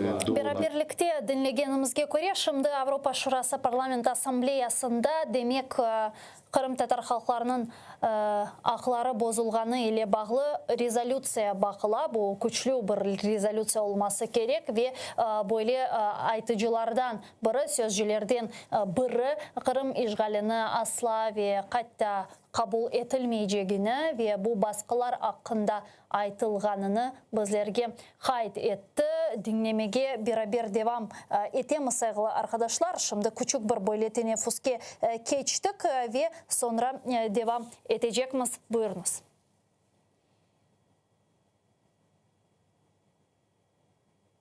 И не было эффективного расследования по этим обвинениям. Нарушения также включают угрозы, нападения, незаконные обыски, произвольные аресты. Мой доклад описывает многие случаи, которые включают также интерактивное применение и репрессивное применение российского права в отношении крымских татар по обвинениям в терроризме или экстремизме. Просто по их якобы членству в организациях, которые не запрещены на Украине, и без какого-либо фактического подтверждения того, что они планировали или выполняли какие-либо насильственные деяния. десятки крымских татар, такие как основатель крымской солидарности Мустафаев, были осуждены на длительные сроки по этим законам.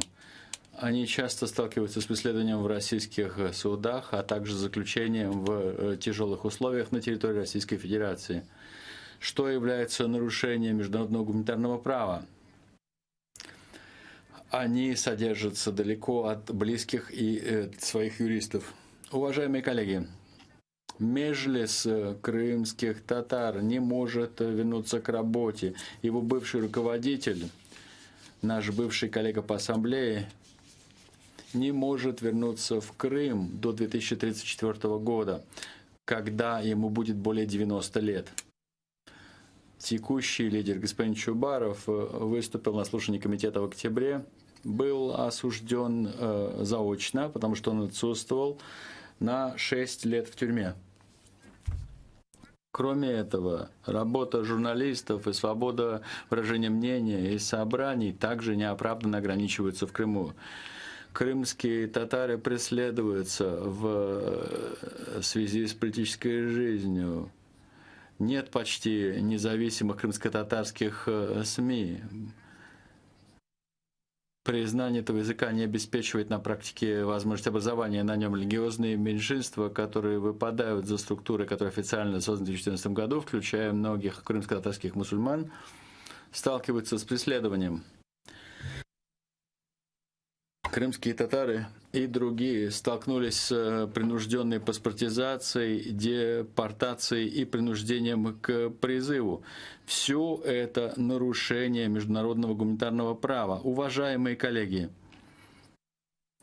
будь то в силу этнического происхождения, религии или мнений, постоянное несоразмерное давление в отношении крымских татар и правозащитников, которые работают как их представители, создает климат страха и противодействия. Даже цифры, которые предоставляет нам российская делегация, показывают, что 50 тысяч крымских татар покинули Крым с 2014 года, потому что они не чувствовали себя уже в состоянии свободно выражать свою идентичность. Нет международных мониторинговых структур прав человека, которые могли бы посещать Крым с посещения предыдущего комиссара прав человека в сентябре 2014 года. Российская Федерация должна понести ответственность за нарушение прав человека, за международные преступления, за возможные военные преступления, совершенные против крымских татар и против Крыма. Необходимо незамедлительно положить конец этим нарушениям, необходимо обеспечить компенсацию жертв, и Россия должна воспрепятствовать таким нарушениям в будущем. Именно к этим целям стремятся проект доклада и резолюции. И я призываю вас решительно к поддержке доклада и резолюции. Благодарю вас. Большое спасибо, уважаемый докладчик. А теперь мы переходим к выступающим от группы. Первый выступающий от группы — господин Хоуэлл. Группа консерваторов. Пожалуйста, господин Хоуэлл. Он подсоединен в онлайне.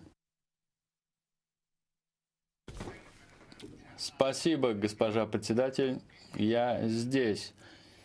Очень приятно присоединиться к коллегам. Я согласен почти со всем, что сказала докладчица. Это прекрасный доклад. Мы не должны признавать незаконную аннексию Крыма Российской Федерацией. Крым остается украинской территорией. То, что мы должны не упускать из виду, это украинские политзаключенные. Для меня обеспокоенность касается нарушений прав человека, которые имели место в отношении крымских татар. Крымские татары лишены права на вероисповедание, на образование на родном языке, лишены права свободы выражения мнения, свободы собрания. Эти права нарушаются, попираются последовательно. Они прежде всего стали мишенью произвольных арестов и заключений.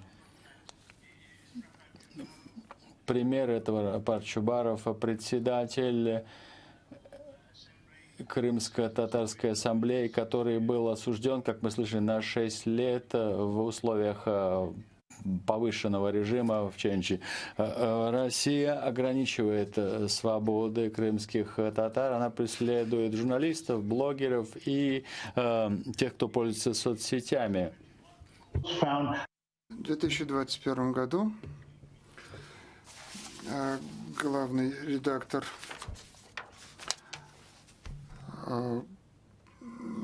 газеты в крымских татар в Крыму виновным в том, что он опубликовал доклад ООН.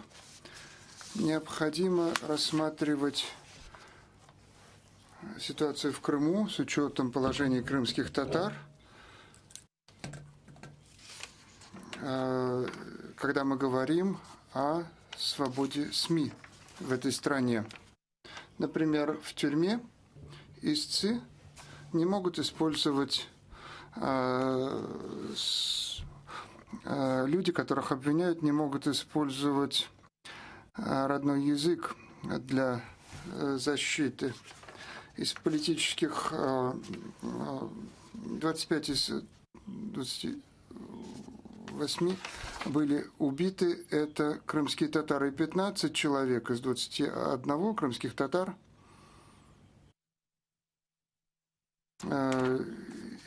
исчезли в результате этого. То есть мы должны, конечно, призвать к соблюдению международного законодательства, к соблюдению прав человека крымских татар. И необходимо отстаивать свободу СМИ в Крыму. Спасибо. Большое спасибо. Вы ровно уложились в регламент. Следующий выступающий от политических групп господин Катругалус Джордж от имени Объединенных Левых, Греция. Спасибо, спасибо, госпожа председатель. Прежде всего хочу поблагодарить докладчика. Во-вторых, у меня есть несколько замечаний предварительных. Не столько по докладу, сколько по содержанию того, что мы рассматриваем. И первое мое замечание. Очевидно, конечно же, независимость и суверенность территории являются важным аспектом международного законодательства, и аннексия Крыма Российской Федерации – это нарушение этого положения международного права. С этим нельзя мириться. Но доклад не об этом. Доклад о правах крымских татар.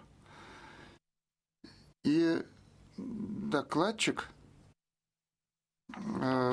признавал, что даже 2014 года были проблемы с защитой социальных прав, также прав, например, наследования тех татар, которые приехали из Узбекистана, из других мест, куда их сослали во время советского периода.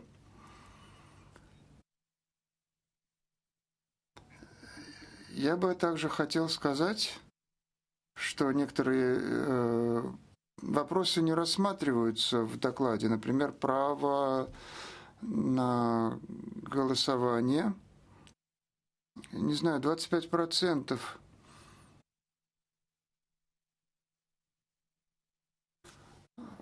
Вернее, право на обеспечение, на водообеспечение. Сейчас 25% воды, которая приходит в Крым, была перекрыта со стороны Украины, не Российской Федерации. И, конечно же, понятно, что эти люди не получают доступ к этим ресурсам. Но самый важный вопрос в том, как вовлечь Российскую Федерацию в диалог по всем этим вопросам, потому что надо, чтобы Российская Федерация признала положение международного права.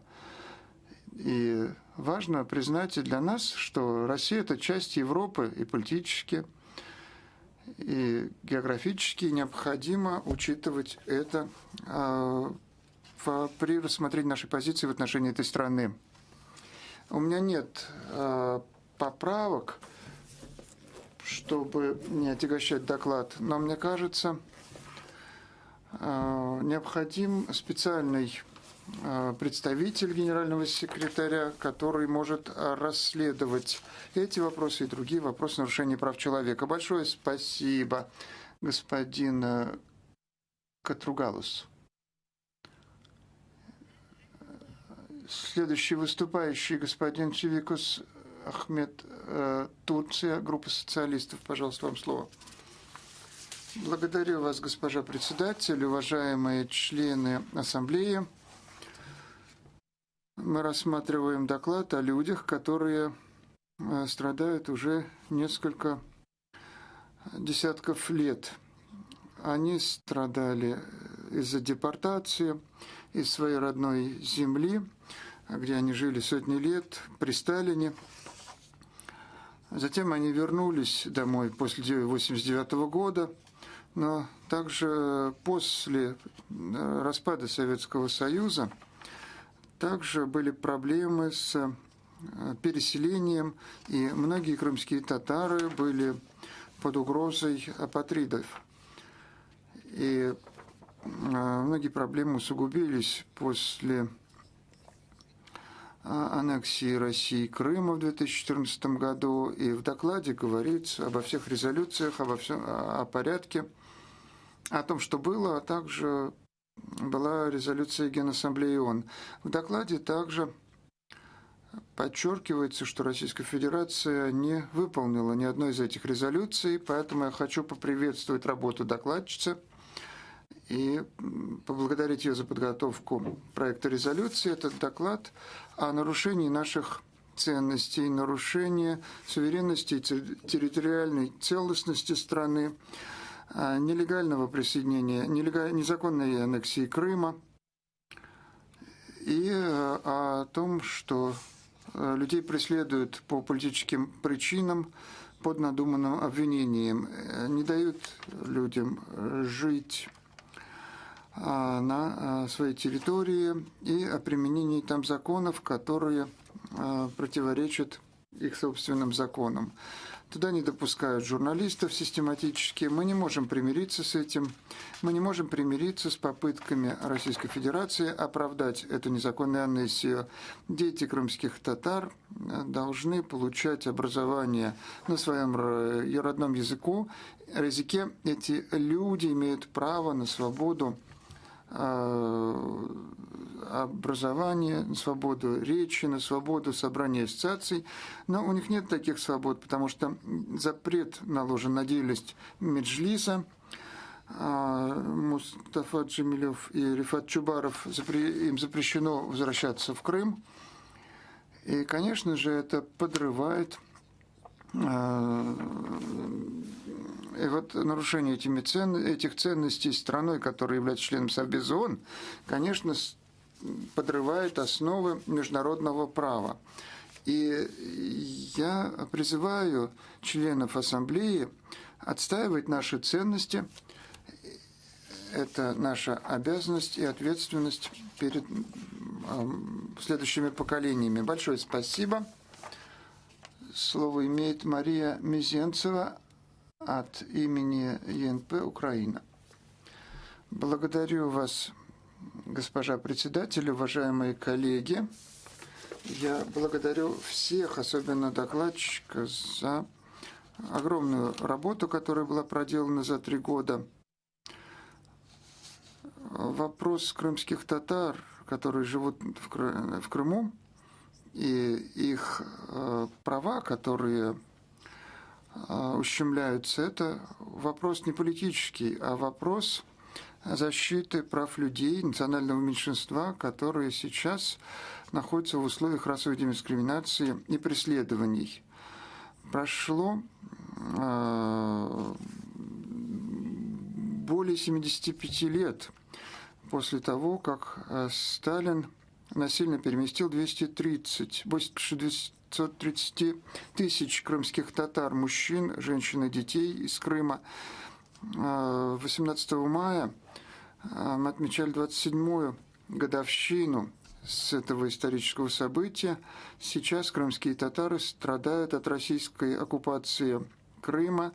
Они подвергаются преследованиям, запугиваниям, арестам, заключению в тюрьмы, злоупотреблением в российских оккупационных властей. Россия запретила деятельность Меджлиса, который является независимым голосом татарского народа, и закрыла СМИ на крымско-татарском языке и школы. Крымские татары подвергаются систематическим преследованиям со стороны оккупационных властей, их часто запугивают, произвольные аресты происходят. Как минимум 133 украинских граждан являются заключенными, которых удерживают оккупационные власти. Из них 94 крымских татар. 14 января 2021 года Большая палата Европейского суда по правам человека выпустила решение по случаю России касательно Украины в отношении Крыма. Это дело было принято приемлемым, и это действительно, мы здесь говорим не о мартовском референдуме. И это постановление Большой палаты ЕСПЧ является важным моментом и показывает, является свидетельством тому, что существует нарушение прав человека в Крыму и ухудшается ситуация на временно оккупированной территории Крыма. И эти преследования наших граждан показывают, что были совершены большие нарушения прав человека, насильственное исчезновение, пытки, нечеловеческое обращение. Это все происходило только после оккупации. Спасибо, госпожа председатель. Вы прекрасно уложились во время. Евгений Кравчук от имени группы «Альде», тоже Украина.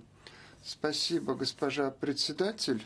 Прежде всего хочу поблагодарить докладчицу за подготовку этой важной темы, несмотря на беспрецедентное давление со стороны российской делегации. Хочу дать несколько выводов из этого важного доклада. Мы, как политическое институты, должны говорить о том, что было нарушено, что применяется российское законодательство в Украине. И работа журналистов, свобода слова и собраний также ограничены, причем совершенно необоснованно. Постоянное диспропорциональное давление на крымских татар создает атмосферу страха и враждебности. Докладчик считает, что Россия ответственна за нарушение прав человека на этой территории, которая находится под ее контролем. Россия должна немедленно прекратить соответствующие нарушения. В документе также говорится о том, что Россия игнорирует резолюции, которые были приняты в период с 2014 по 2019 год, а также резолюции Совета ООН. В этих документах Россию призывали возвратить территориальную целостность Украины, применять украинское законодательство в Крыму и покончить с дискриминацией местного татарского населения. И использование российского законодательства является прямой дискриминацией в отношении мусульманских крымских татар. И это также Уголовный кодекс России применяются задним числом, и это тоже противоречит принципам международного права. Таким образом, мы исчерпали список от имени политических групп, а сейчас я перехожу к новому списку ораторов. Сначала имеет слово Борис Целевич, группа социалистов. Спасибо, госпожа председатель. В 90-е годы, когда я был моложе, я участвовал в проекте международном, который назывался «Упростить репатриацию крымских татар». Они были одним из тех 3 народов, которые были депортированы в середине 40-х годов с помощью усилий Сталина. Потом мало что сделано было при эпохе Хрущева. И только вот когда рухнул Советский Союз, это стало возможным. Потом возникли многие кровавые столкновения, конфликты. Но люди хотели вернуться к своим домам. А что делать, если уже кто-то живет на твоей территории, кто-то же проживает в твоих домах? Возможно, были серьезные столкновения, но какое-то чудо произошло тогда. И вот много лет спустя, 20 лет спустя, когда я был уже членом этой ассамблеи, меня назначили председателем спецподкомитета по реинтеграции крымских татар. Мы поехали в Крым, мы встречались с людьми, мы увидели, что как-то, каким-то чудом они решили все эти вопросы. Они создали новые деревни, новые поселения. И, конечно же, украинское правительство, может быть, не исключительно хорошую проводило работу, ну, я так дипломатично выражаюсь, но тем не менее, они в Крыму самоустроились, они без помощи международного сообщества, каких-то общин, там самообустроились. И наш подкомитет был быстро распущен, потому что было еще делать? Мы увидели, что проблем-то не было, которой надо было заниматься. Конечно же, это не розовый был ландшафт, там были какие-то определенные напряженности небольшие, но они вписались в общий крымский ландшафт украинский. Россияне и украинцы, и татары все вместе начали проживать, но сосуществовать. В свое время это было потом в 2014 году разрушено путем аннексии российской. Теперь мы занимаемся вопросом, как заботится Россия о татарах. Например, у татарского населения есть собственное телевидение. Но дело в том, что оно и так существовало в 90-е годы. И, собственно говоря, интервью мне даже пришлось давать этому самому телевидению. А вот это телевидение как раз в 90-х годах было запрещено. И оно сочтено было нелояльным новой власти. Вот. Хочу обратиться к российским коллегам. Это великое государство Россия, и мы не понимаем, почему вы хотите вернуться к вот тем урокам Советского Союза, который рухнул в конце концов. Зачем преследовать народ, который в чем-то не согласен, который пострадал от депортации? Потому что мы же не можем вообще даже подумать о том, чтобы они снова могли быть депортированы. Спасибо большое, господин Целевич. Господин Власенко, Украина, пожалуйста, ЕНП. Спасибо большое, госпожа председатель. Прежде всего, хотел бы от всего сердца поблагодарить докладчика за прекрасно проделанную работу, великолепную работу. Это очень важный доклад для десятков тысяч людей, крымских татар, которые страдают от нарушения основополагающих прав человека. И у меня есть риторический вопрос такой. Вот в случае Навального, российского политического заключенного, ЛГБТ на Кавказе, война в Грузии, незаконная аннексия Крыма, ситуация с татарским населением крымским. Вот что-то общее есть между всем этим. Прежде всего, российские власти не готовы вести никаких обсуждений по какому-либо вопросу. Они не хотят слышать аргументацию других сторон. Они отрицают очевидные факты, очевидные для нормального обычного человека. И сегодня мы услышим представителей Российской Федерации. Они будут говорить о том, что все хорошо, у крымских татар все течет как надо и ничего не надо предпринимать.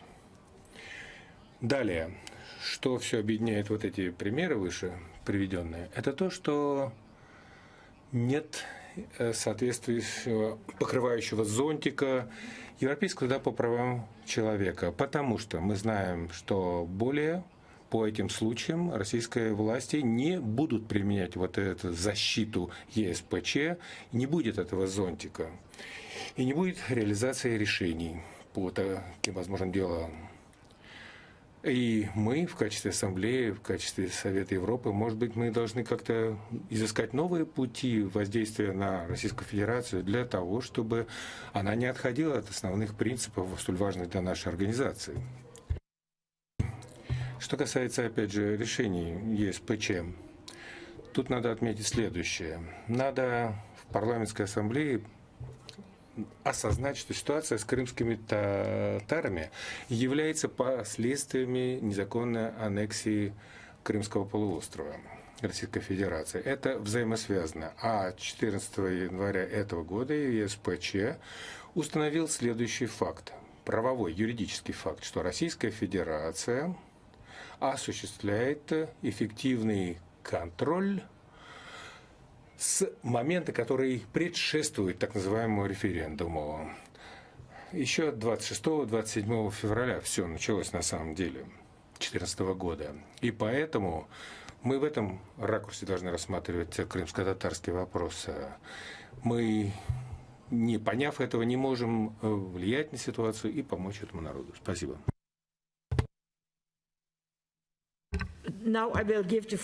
Слово предоставляется госпоже Ирине Рукавишниковой, Российская Федерация. Прошу. Коллеги, мы, конечно, заинтересованы в том, чтобы права крымско-татарского населения соблюдались в полной мере, как и в том, чтобы у мирового сообщества была полная и объективная картина происходящего в Республике Крым. Однако представленный доклад, конечно, не годится для того, чтобы считать его достоверным документом. В докладе нет объективной информации о жизни крымско-татарского населения, нет информации о том, как изменилась ситуация после воссоединения Крыма с Россией. Докладчик сознательно не говорит о том, что только после воссоединения стали происходить тектонические сдвиги. Именно с этого момента началось восстановление исторической справедливости, политическое, социальное, национальное и духовное возрождение крымских татар. Крымско-татарский язык впервые стал государственным на территории Крыма. Знаете, что это означает, уважаемые коллеги? Это значит, что все официальные документы на территории Крыма написаны на 3 языках — русском, крымско-татарском и украинском. Это значит, что более 400 средств массовой информации ежедневно публикуют материал на этих языках. Создана первая в истории Крыма общественная крымско-татарская телерадиокомпания. Это значит, что ежедневно более чем 300 учебных классов в школах ведут занятия на родном для татар языке. Только после возвращения Крыма в состав России стали открываться национальные библиотеки, музеи, театры, которых сегодня уже более 600. Заканчивается строительство 13 новых мечетей, а в Симферополе открывается соборная мечеть на 4000 мест. Только после марта 2014 года стала решаться проблема социальной помощи и предоставления жилья крымским татарам. Ежегодно из государственного бюджета на эти цели выделяется около 30 миллионов долларов. Думаю, не нужно объяснять, какое значение имеет это решение для людей, которые осознают себя частью этнической общности. Если бы докладчик посетил Крым, на чем настаивала российская делегация, она бы увидела все своими глазами. Но этого не произошло. Докладчика не интересует истинное положение дел. В основу доклада в том числе взята информация от представителей запрещенных в России экстремистских организаций, представители которых в 2015 году устраивали водную и транспортную блокаду Крыма и даже взрывы линий электропередач, поставив под угрозу жизни почти 2 миллионов человек. Докладчик не потрудился изучить имеющиеся международные документы, В частности, доклад спецпредставителя Генерального секретаря Совета Европы Штудмана, который в 2016 году посетил Крым и не нашел никаких доказательств якобы существования репрессивной политики, а также предварительное решение Международного суда ООН 2017 года, который не поддержал обвинение России в дискриминации крымских татар. Ну и самое главное, коллеги, госпожа докладчица совершила непростительную для профессионала ошибку. Она не стала общаться с представителями крымско-татарского населения, проживающими в Крыму. Она написала доклад заочно, игнорируя факты и здравый смысл. Вы можете спросить, почему? Думаю, в силу политической ангажированности и руководствуясь желанием дискредитировать исторический выбор населения Республики Крым в 2014 году. Именно поэтому представленный доклад не имеет ничего общего с реальным положением дел и не может быть поддержан. Спасибо.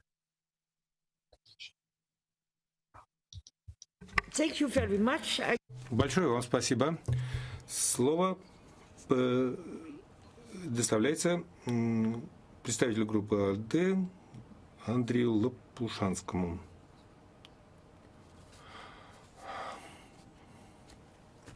Представитель прерывается. Could you ask for the floor? Я прошу вас, обозначьтесь, уважаемый выступающий.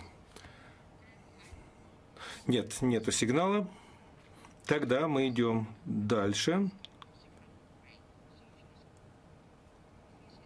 Группа социалистов. Александр Мерешко.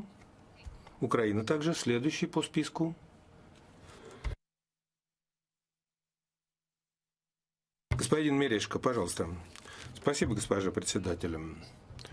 Оккупационные власти в Украине вновь направили свои силы репрессивные против крымско-татарского народа. Они преследуют их по политическим причинам, заставляют людей забыть о своих правах, как 77 лет назад это происходило, когда осуществлялась депортация советским правительством этого же самого народа. Это был геноцид и этнические чистки.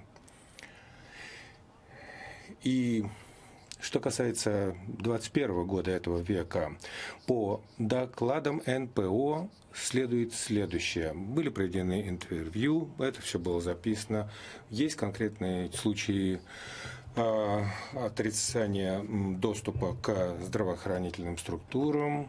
Много другие формы нарушения. Это и обыски, и задержания. Вот буквально в мае все это подтверждено. Тех, кого задерживают, они оказываются отосланными в иные структуры, судебные структуры на территории Российской Федерации. Это все, что осуществляется постоянно действующим таким образом властями. Обсуждаются ситуации с терроризмом, якобы, нападками, заговорами и так далее.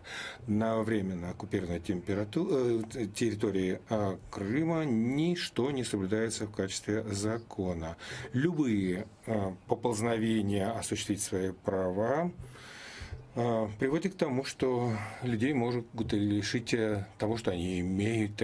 Меджлис является незаконным, он объявлен незаконной экстремистской организацией на территории Российской Федерации. Запрещение Меджлиса, систематическое преследование других структур организационных, безусловно, лишает возможности представительства крымско-татарский народ на территории, которая занимается им. Конечно же, с самого начала Меджлис высказался однозначно по поводу оккупационных действий. Меджлис говорил о том, что расовая дискриминация проходит, что это является частью очень широкой кампании запугивания целого народа, который не согласен с незаконной оккупацией города Севастополь. Так называемый Верховный суд Крыма осудил заочно и Чубарова Рафата. В чем он был виноват? Как было сказано, он организовал массовое неповиновение. Он был осужден к 6 годам колонии исправительной, соответствующему штрафу. Но позиция Украины однозначна. Преследование Меджлиса, его представителей – это все нарушение, в том числе и международного права. Мустафа Джамилев постоянно также преследуется и нарушения, якобы допускаемые с его стороны.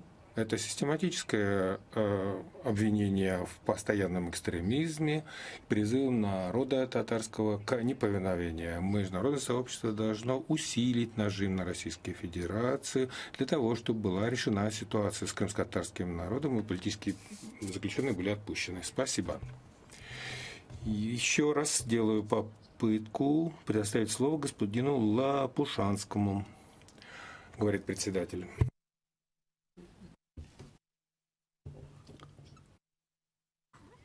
Не получается у нас связаться. Идем дальше. Господин Эммануэлис Зингарис, Литва, ЕНП, пожалуйста, вам слово. Большое спасибо, госпожа председатель. Я бы хотел поблагодарить нашего дорогого друга, докладчицу по вопросам по положению крымских татар. Я хочу поблагодарить Суну Эверсдоттер. Она действительно очень тщательно подошла к этому вопросу и беспристрастно. И я вот только что на себе видел, присутствовал в Литве, была выездная сессия Меджлиса. Мы решили придать официальный статус, госпожа докладчица, дать правовой статус этим парламентариям, и мы признали их в качестве парламента крымских татар. И мы призываем другие парламенты принять этих парламентариев, потому что тех людей, которые попали в руки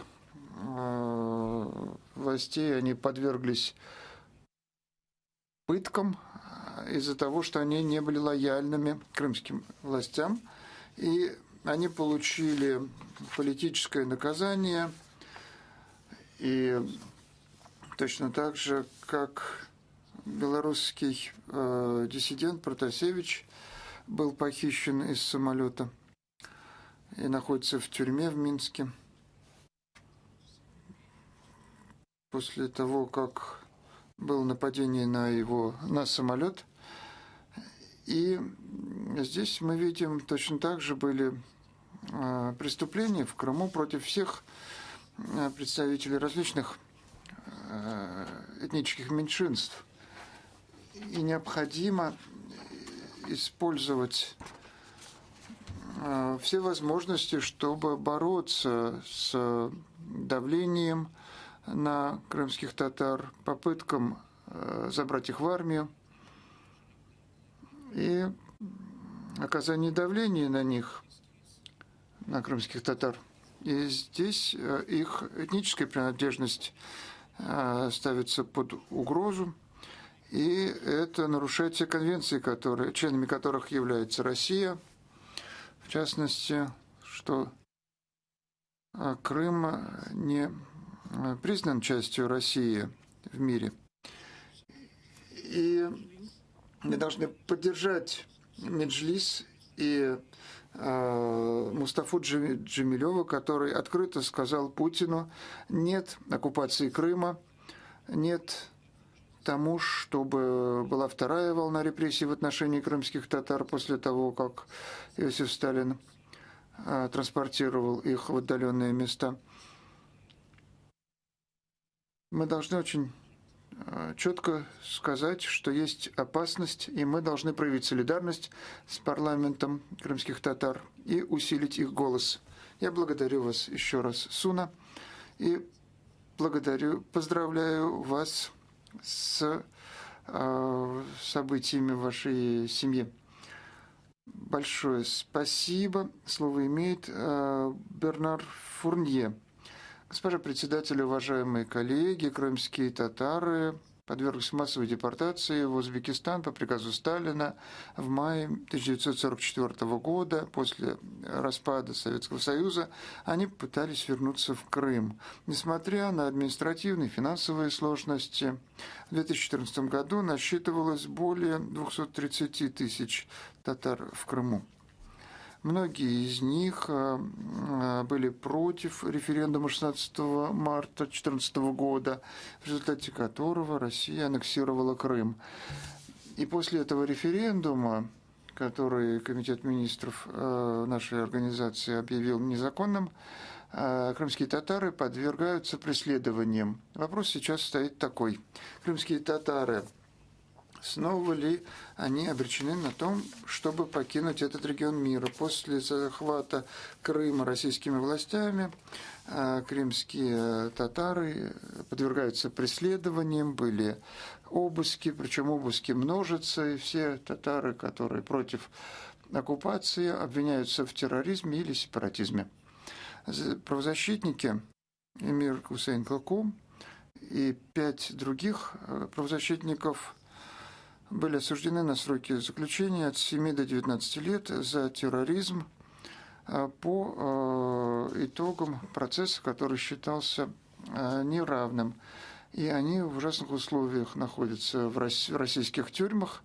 И крымские татары, которые не согласны с оккупацией Крыма, вынуждены уезжать в ссылку.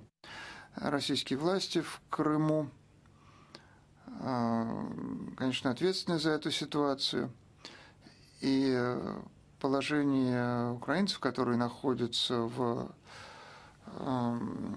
Крыму, тоже они находятся в незавидном положении. А Россия является членом нашей организации. Она взяла на себя обязательства по выполнению Конвенции прав человека. И необходимо защищать и крымских татар, и всех других граждан территории, на которой распространяется власть Российской Федерации. И это должно позволить участвовать российским парламентариям в работе нашей ассамблеи, и поэтому мы просим российские депутатов поддержать и выполнить проект резолюции, который мы должны принять. Необходимо, чтобы Россия подтвердила свою приверженность принятию членства в нашей организации после возвращения российских парламентариев в нашу ассамблею. Спасибо, господин Ферне. Сейчас слово имеет господин Олейников, Юрий Олейников от имени Российской Федерации. Так, вам нужно попросить слово.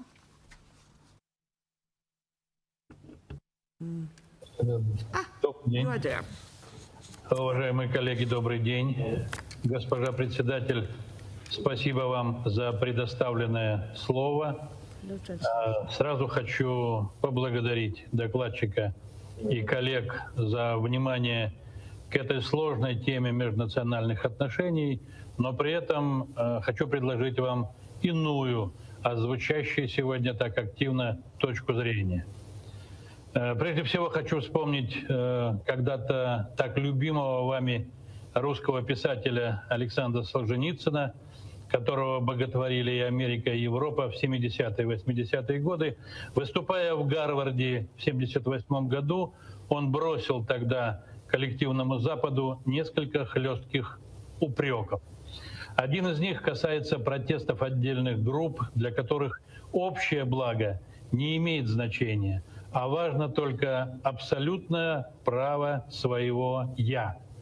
В результате защита прав личности доводится до той крайности, что уже становится беззащитным само общество от иных личностей. Желание каждого «я» трансформируется в требования и общество в целом должно ему подчиняться, рискуя оказаться реакционным и отсталым. Сын писателя Солженицына Игнат, который вырос и воспитывался в Соединенных Штатах, при подготовке к изданию в прошлом году мемуаров отца о прожитых на Западе годах с горечью отметил правоту писателя о том, что Запад судит о России, исходя по вымышленной, злонамеренной исторической версии, ставящей крест на любом пути сотрудничества. Господа, принимая подобные сегодняшнему докладу, вы занимаетесь ровно этим. Сохраняя свое положение в таком мейнстриме, вы возводите в абсолют требования нескольких диссидентов, игнорируя истинное положение дел в Крыму. Как у нас в народе говорят, за деревьями вы не видите леса. И совершенно не беспокоитесь о развитии добрососедских отношений с Россией. Этот доклад мог бы претендовать на объективность, если бы был посвящен и по названию, и по содержанию судьбе отдельных диссидентов. Любое общество, и российское в том числе, заинтересовано в объективном взгляде со стороны. Разумеется, случаи нарушения прав человека требуют публичной огласки и серьезного разбирательства. Но вы предпочитаете ставить вопрос о судьбе крымско-татарского народа в целом на основании умозрительных заключений. Моя коллега сегодня говорила уже об этом. Предположений и заочных выводов нескольких раздраженных эмигрантов, жаждущих мести в терминологии того же Солженицына. Никто в России не подвергается преследованию государства по национальному признаку. Смею об этом сказать твердо. Поэтому доклад в предложенной редакции адресован в пустоту. Теперь два слова о терминах аннексия и оккупация, которыми вы ловко жонглируете применительно к ситуации в Крыму. В феврале 2014 года украинские националисты растоптали Конституцию Украины. Законно избранный президент был вынужден бежать из страны под угрозой расправы. После этого ссылаться на Конституцию Украины как на признак территориальной принадлежности Крыма все равно, что ссылаться на порванный в клочья документ. Кроме... Пожалуйста, заканчивайте. Есть понятие противоположное аннексии. Заканчиваю. Оно называется сецессия, и под его полностью подпадают идентичные процессы в Косово и в Крыму. Предлагаю снять данный доклад с обсуждения и вернуть его автору для серьезной доработки. Мы готовы взаимодействовать и сотрудничать. Спасибо. Благодарю вас. Но вместо 3 минут вы выступали более 4 минут. Но у меня хорошее настроение, я вас не остановила. Я хотела бы предоставить слово Марине Бардиной, Украина, группа «Альде». Пожалуйста, вам слово.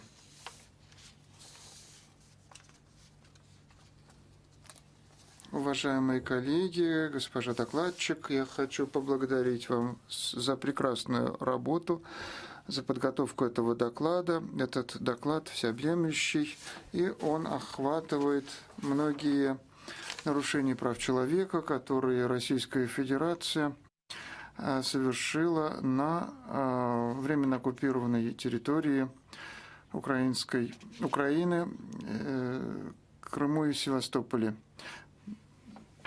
Российская Федерация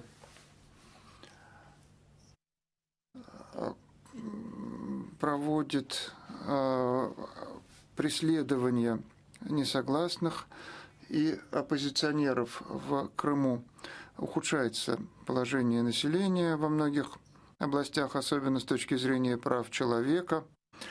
И Россия использует термины экстремизм и терроризм в Крыму, в то время как, согласно международному праву, необходимо, чтобы в Крыму действовало украинское законодательство. С начала оккупации более 28 тысяч уже было призвано в армию жителей Крыма. И оккупация разрушает историческое, культурное наследие Крыма. И Крым остается неотъемлемой частью Украины. Мы никогда не признаем эту оккупацию и это нарушение территориальной целостности Украины. Украина разработала стратегию деоккупации и дезинтеграции Украины, чтобы защитить крымских татар от многих нарушений. Мы также создали новую платформу, международную крымскую платформу, чтобы консолидировать нашу работу по оккупированному Крыму, и приглашаем вас к участию в саммите в августе этого года. Хочу привлечь ваше внимание к ожидаемым парламентским выборам в России. Согласно международному праву, в Крыму нельзя проводить выборы в Думу. Если если представители ПАСЕ будут участвовать в этих выборах, то необходимо, чтобы это не происходило в Крыму. И необходимо, чтобы парламентская ассамблея не становилась участницей международного преступления, которое совершает Россия. Следующий выступающий Пьер Ален Фридес, группа социалистов, Швейцария. Спасибо, госпожа председатель. Я внимательно следил за выступлением господина Олейникова, коллеги российского. Он сказал, что все в порядке, проблем нету. Россия соблюдает полностью права человека. И я изучал, в принципе, это досье с моим коллегой, господином Мануэлем Торнаром, который поручена была эта тематика до госпожи Эрванес-Дортер. И я думаю, что он очень тщательно этим занимался и ничего не придумывал. Так что я хотел бы госпожу докладчика поблагодарить за очень подробную работу, очень инструктивную работу. Там рассказано прошлое такого меньшинства, которое настрадалось, массовая депортация после завершения Второй мировой войны, потом заклеймление этого народа, стигматизация и описание краткое того, что они претерпели в целом эти люди. Ну и потом мы подробно знаем, как происходило все в 2014 году. Многое очень настораживает, конечно. Я не могу допустить, что все это придумано. Я думаю, что были серьезные нарушения прав человека, были внесудебные расправы, дискриминация осуществляется, преследование административное, физическое воздействие, безосновательное задержание и даже пытки, когда люди в заключении находятся. Нет свободы слова, нет свободы вероисповедания, и я другое не буду перечислять. В этом докладе речь идет не о том, что что-то утверждается. Речь идет о фактах подтвержденных. И большинство этих фактов касается периода с начала российской оккупации, и это продолжается до последних дней. Это совершенно недопустимо. Как можно говорить о правах человека, о демократических ценностях, которым занимается ЕСПЧ? Ведь Россия сама взяла на себя обязательства и парафировала соответствующие тексты.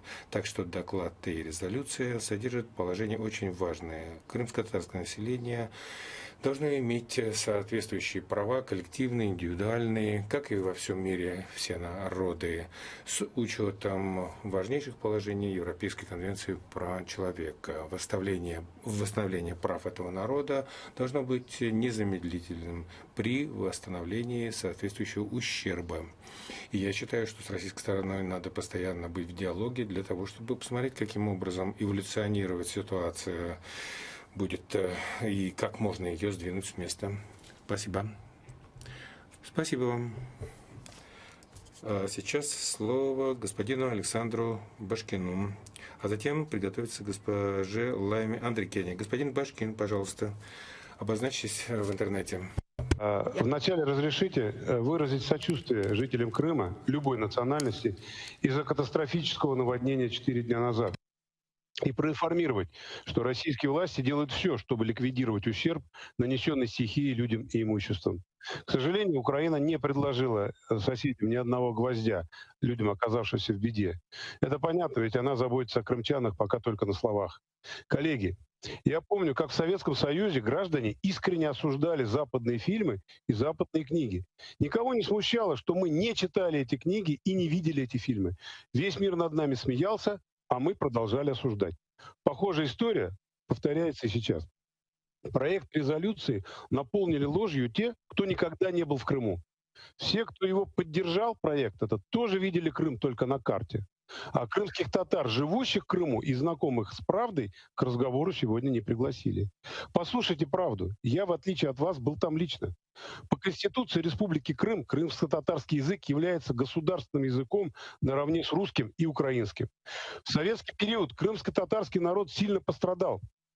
Сейчас для его реабилитации исполняется указ президента России. Название указа о мерах по реабилитации армянского, болгарского, греческого, итальянского, крымско-татарского и немецкого народов и государственной поддержки их возрождения и развития. Как видите, в советский период в Крыму пострадали и другие народы, но, похоже, докладчика это не интересует. Сегодня на крымско-татарском языке учат 16 школ. Еще 22 школы имеют специальные классы с обучением на этом языке. Строятся еще 6 школ. Это почти 5000 человек. Еще в 300 школах этот язык как предмет изучает больше 30 тысяч школьников. Количество обучающихся на крымско-татарском языке по сравнению с украинским периодом выросло на 1775 человек. В последние годы в Крыму построено 13 мечетей. В настоящее время ведется строительство еще 15 мечетей. В Крыму работают крымско-татарские СМИ, театр и общественные объединения. Хотя нарушение прав крымских татар и других народов в Крыму идет полным ходом. Это организованная Украиной водная блокада Крыма. Коллеги, а вам известно, что 5 лет назад Украина перекрыла Северо-Крымский канал, единственный источник пресной воды для всего полуострова? И в наши дни Украина продолжает водный геноцид для народов Крыма, включая крымских татар. Вы не хотите об этом поговорить? Люди Чубарова взорвали в 2015 году линии электропередач, снабжающие Крым. Вы не хотите об этом поговорить? Я не призываю верить мне на слово, но вы, члены Ассамблеи, можете в любое время приехать в Крым и лично посмотреть и поговорить с людьми. Вы получите объективную и достоверную информацию. Хотя украинские власти будут недовольны, потому что вы увидите правду и вскроется обман. А пока я предлагаю не голосовать за представленный документ. Не давайте превратить себя в инструмент политической спекуляции и сведения счетов. Наша делегация категорически против всего доклада, но мы не вносим поправки и не обсуждаем поправки, потому что этот текст уже ничем исправить невозможно. Спасибо за внимание. Thank you very much. And I give now the floor. Спасибо большое. Госпожа Андрикене. Подготовиться к господину Бежерону. Спасибо большое. Прежде всего, хочу поблагодарить нашего докладчика за проделанную работу. Во-вторых, хочу поддержать территориальную целостность и то, что признано международным сообществом в плане того, что Крым является интегральной частью, составляющей частью украинской территории.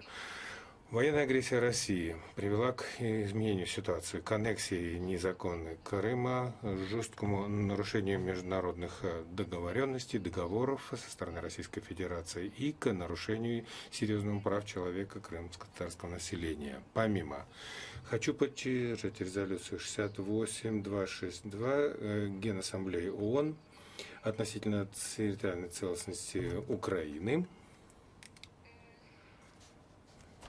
а также оратор прервался. И я также считаю, продолжает оратор, что соответствующие должны проведены быть мероприятия для того, чтобы Российская Федерация восстановила территориальную целостность соседнего государства. Весной 2014 года мы были свидетелями серьезного разбалансирования прав крымско-татарского населения.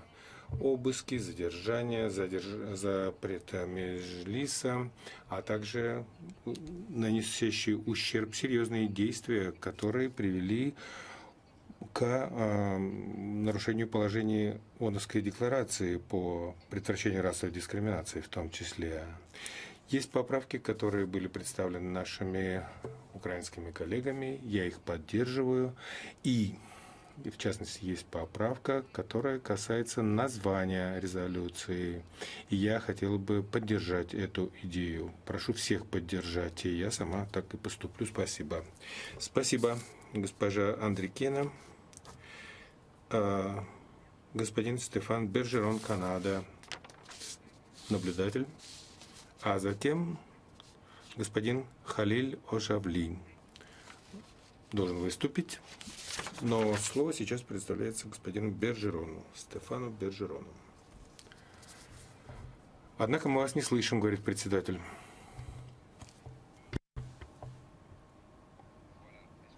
А теперь слышно меня, говорит господин Бержерон? Да. Очень хорошо слышим. Уважаемые коллеги-парламентарии, ежегодно, как и 18 мая каждый год, мы отмечали День прав тех, кто был в 1944 году депортирован советскими властями. Мы в 2016 году, как правительство, рассмотрели соответствующую документацию. Мы взаимодействовали с украинским парламентом. Наш квебекский блок установил взаимодействие. И здесь, в Комитете по международным делам и взаимодействию, мы заявили тогда, что мы осуждаем с 1944 года депортации и похищение Крыма, очередное, которое было 70 лет назад, спустя. В связи с этим нарушаются права человека, я с этим согласен полностью. И я начал с упоминания прошлого. И я хотел бы сказать, что это прошлое не ушло. Оно не ушло и не стало прошлым, по-настоящему. Все повторилось, и доклад, который подготовлен госпожой Версдотер, помогает нам понять, что мы хотели распрощаться с прошлым, но сегодня мы видим, что вновь повторяется нарушение прав, нарушение гуманитарного права. И это прямо на наших глазах происходит. И внесудебные разбирательства, внесудебные расправы, Меджлис запрещается, это автономный орган самоуправления, и многие представители Меджлиса оказываются за решеткой. Насильственный военный призыв осуществляется. У нас, конечно, сейчас ограниченное время для выступления.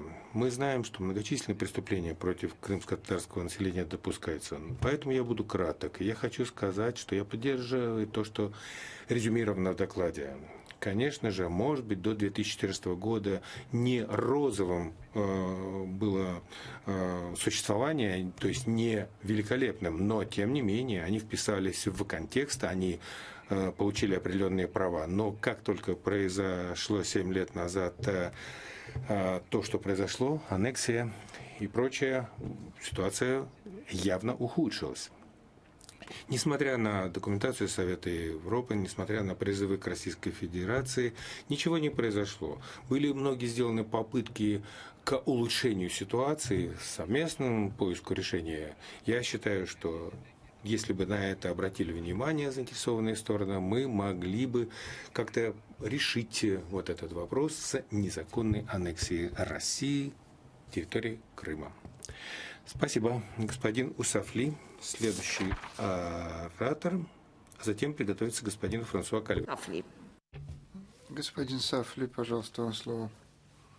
Спасибо, госпожа председатель. Уважаемые коллеги, прежде всего я хочу сказать, что я полностью поддерживаю этот доклад.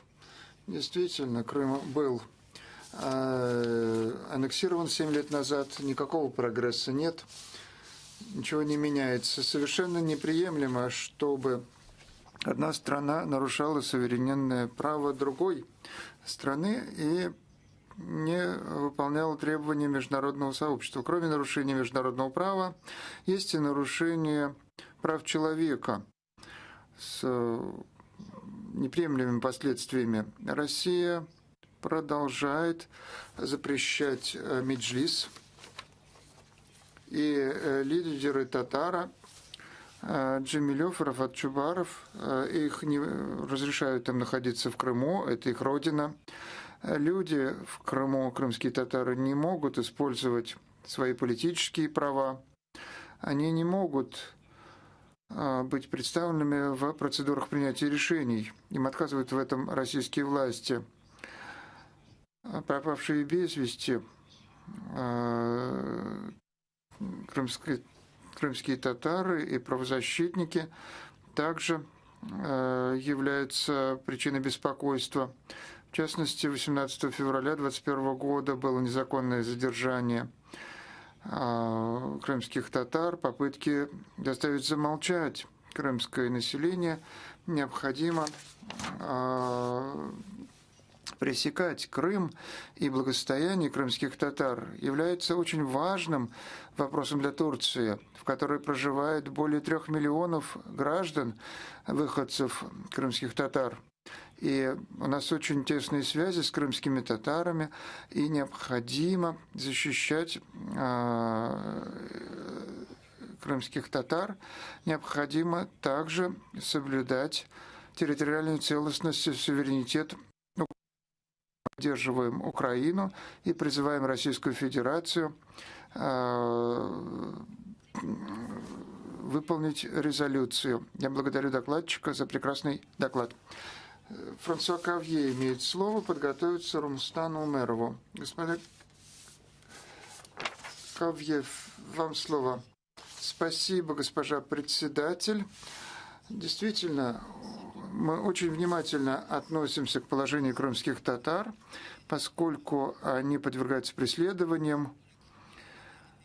Военный захват Крыма Россией был осужден Комитетом министров.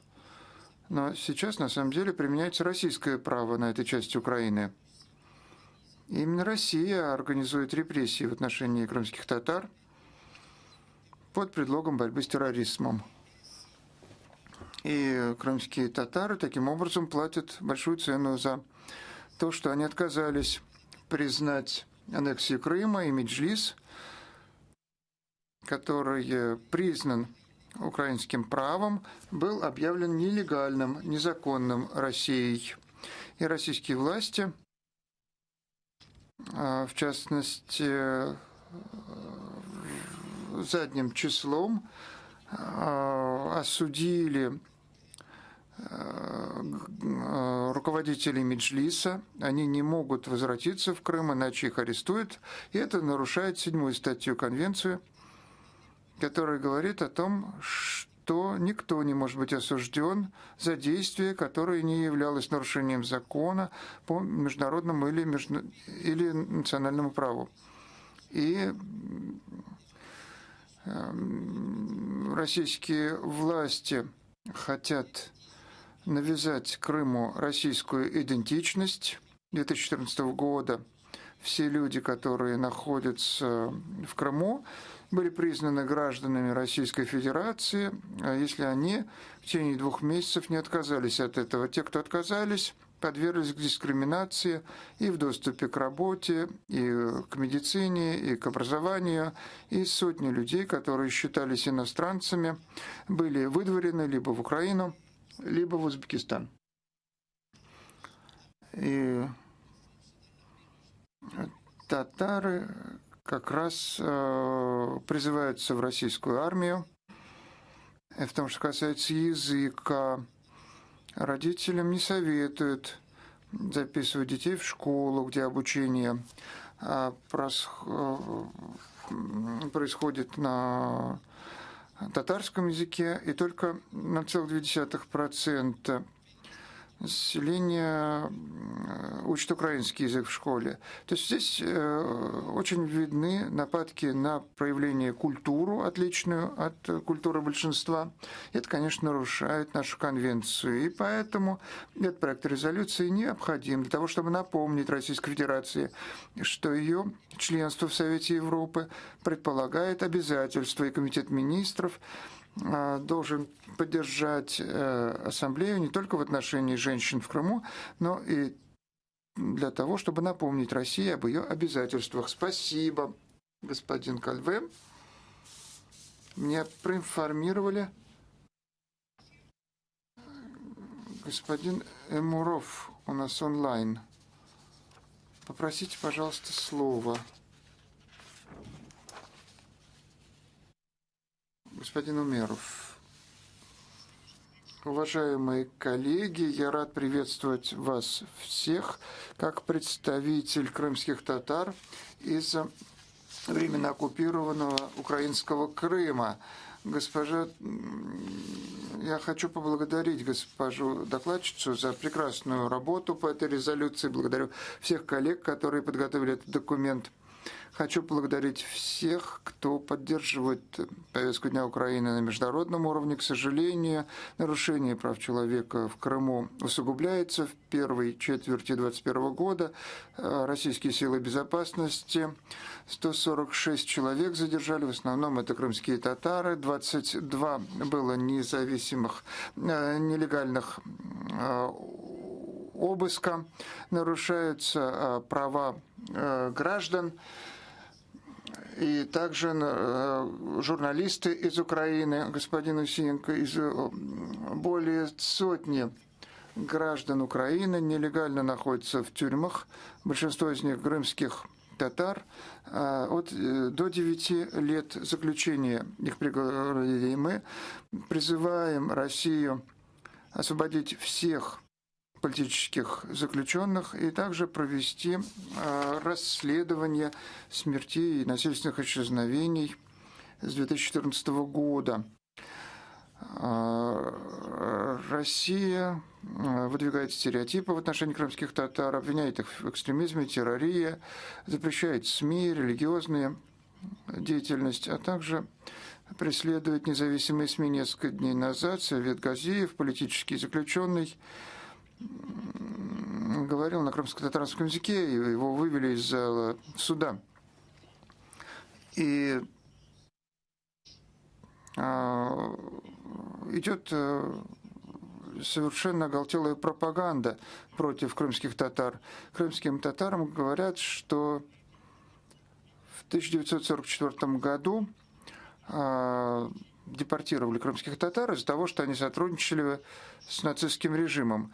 Мы в этой резолюции призываем Россию соблюдать права крымских татар и украинцев в Крыму.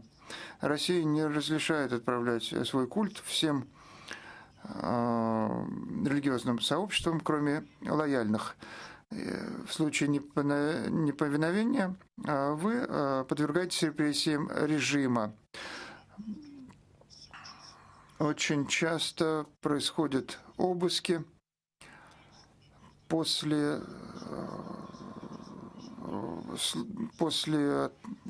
молитв в церкви и в мечетях. И права крымских татар ущемляются. Их меджлис объявлен экстремистской организацией, запрещен.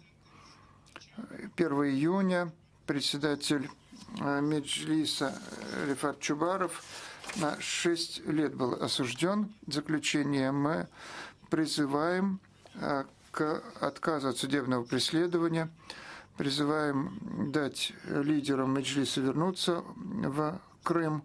Это очень важно. 7 лет мы уже пытаемся рассказать миру правду об агрессивной политике России в Крыму. Я призываю вас принять эту резолюцию, еще раз обвинить Россию в нарушении территориальной целостности и суверенитета Украины. И мы призываем Россию прекратить аннексию Крыма и вести переговоры по деоккупации. И в августе 23 года 23 августа призываю вас принять участие в саммите по платформе. Хочу предоставить слово господину Йилдису, Турция, а потом Жак Леней. Господин Йилдис, вам слово. Госпожа председатель, уважаемые коллеги, тему, которую мы сегодня обсуждаем, и ситуация татар в Крыму, это аннексированном Российской Федерацией. И ситуация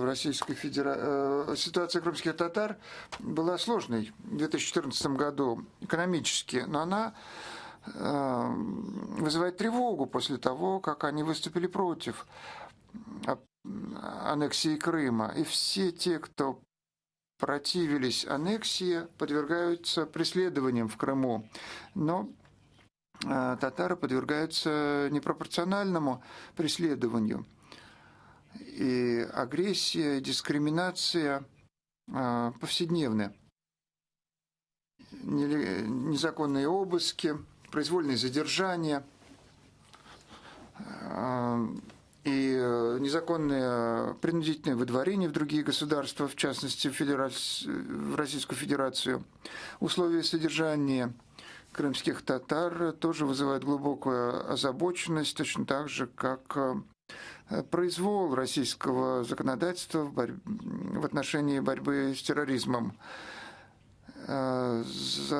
Закрываются татарские ассоциации.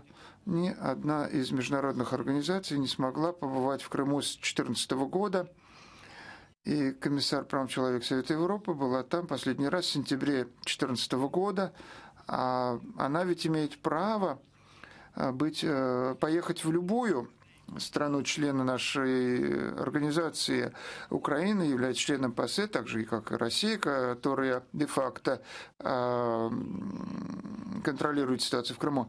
И, конечно же, НПО сейчас говорят о том, что ситуация ухудшается, и Россия сейчас на перекрестке. Быть членом нашей организации означает обязанности и уважение к ценностям.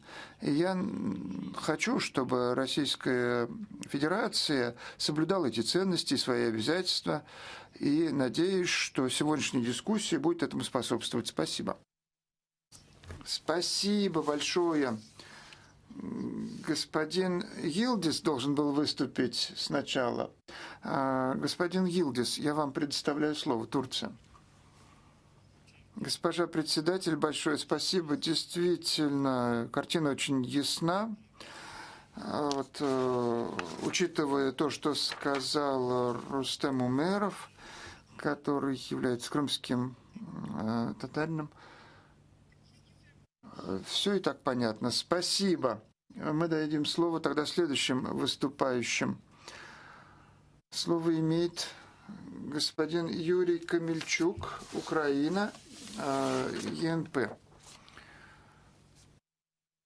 Спасибо, уважаемые коллеги. Я был в украинском Крыму, когда началась аннексия в 2014 году. Я помню страх в глазах крымцев. Они боялись, что началась война. Кто-то думает, что они ошибаются. Потом началась война в Донбассе. Украинцы и крымские татары, которые живут во временно оккупированном Крыму, подвергаются нарушению прав человека и дискриминации. Власти не дают им права на образование на их родном языке. Оккупационные власти Российской Федерации используют образование в Крыму как средство ассимиляции населения. Они искореняют национальную идентичность путем ограничения обучения на крымско-татарском языке и не дают возможности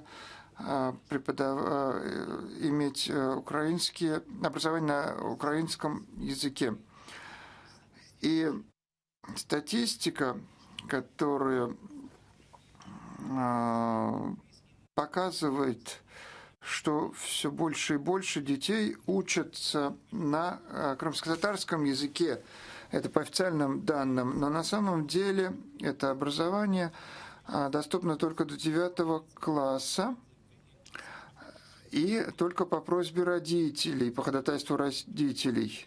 И в результате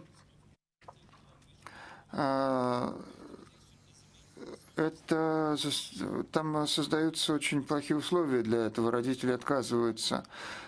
Также милитаризация очень сильно используется с момента аннексии Крыма. Крымские татары, несовершеннолетние, охваченные патриотическим образованием, пронизанным пропагандой и риторикой ненависти. Дети начинают военную подготовку в школе, и они участвуют в таких движениях, как Юнармия, Казак-Скулс, Казак-классы, казацкие классы, казацкие школы. Их учат военному искусству, и милитаризация приводит к тому, что принудительно призывают в армию многих.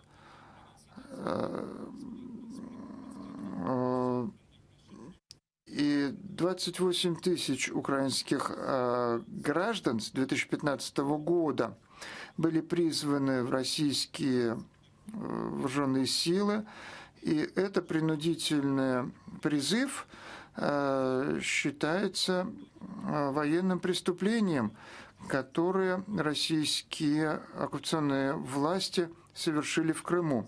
Еще раз напоминаю, что Российская Федерация должна подчиняться международному праву и обеспечивать соблюдение прав человека во временно оккупированной автономной республики Крым. Большое спасибо. Слово имеет господин Леонид Слуцкий. Подготовиться Юлии Овчинниковой.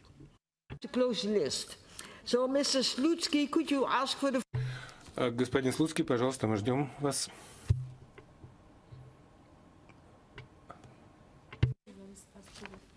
Okay, but he's still on my list. Председатель говорит, у меня в соответствии со списком господин Слуцкий, который должен выйти на линию. Ну, если мы его не можем сейчас услышать, хорошо, тогда госпожа Овчинникова, группа АЛДЕ. А она в зале? Пожалуйста, вам слово.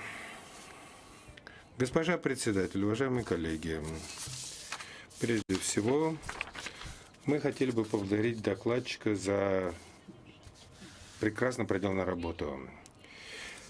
Данный документ, который говорит о положении крымских татар, это очень важный для всей парламентской ассамблеи документ. Дело в том, что мы должны рассматривать исторический и политический контекст, в котором существует часть крымско-татарского населения, лишение прав, преследования местного коренного населения. И это проводится державой, которая временно оккупирует территории. И сейчас гражданское общество разрушается, преследуется гражданское общество и продолжается риторика ненависти.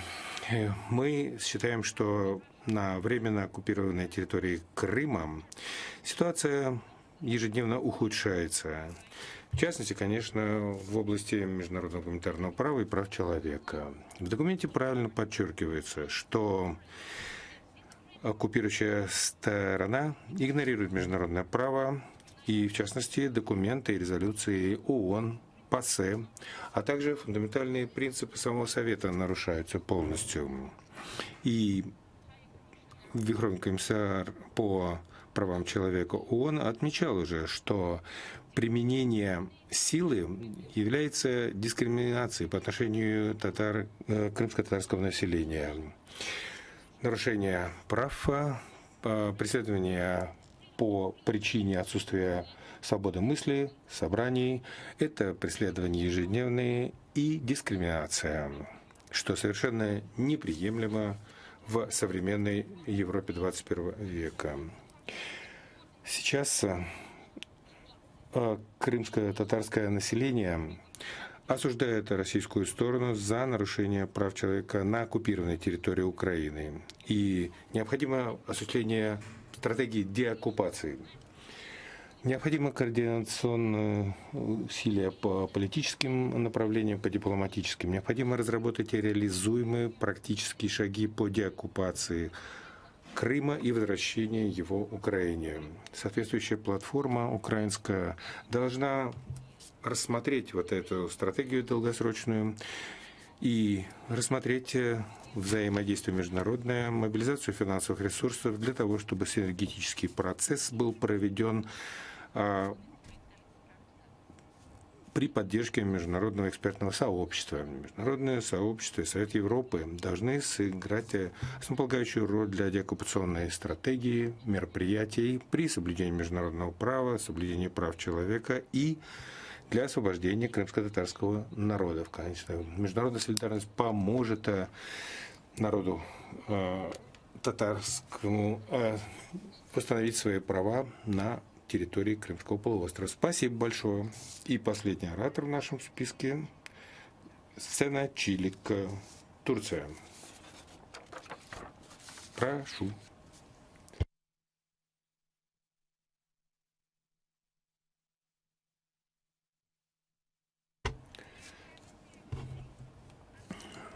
Уважаемые коллеги, хотелось бы поблагодарить докладчика за столь всеобъемлющий доклад, где говорится о всеобъемлющих нарушениях прав человека на оккупированной территории Крыма. Мы сейчас являемся свидетелями того, что крымско-татарское население оказалось в условиях ухудшающихся условий жизни. И лидеры преследуются, и просто население. Те, кто представляет этот народ в избранных органах, не могут въехать на территорию. Похищения, произвольные расправы, внесудебное преследование и так далее, и так далее. Необоснованные задержания, политические процессы, а также жестокое обращение, перевозка задержанных на территорию, неизвестные места на территории Российской Федерации. Все должно быть сделано международным сообществом, чтобы положить конец этим действиям. Крымско-татарское население сейчас лишено даже свободы слова, свободы собраний, свободы религиозной.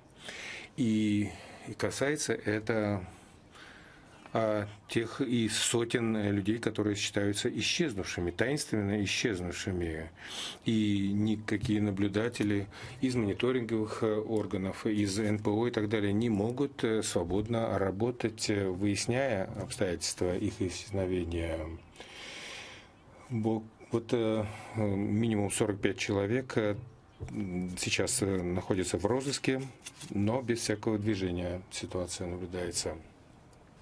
Есть Всемирный татарский конгресс, а один из руководителей его исчез уже много лет назад.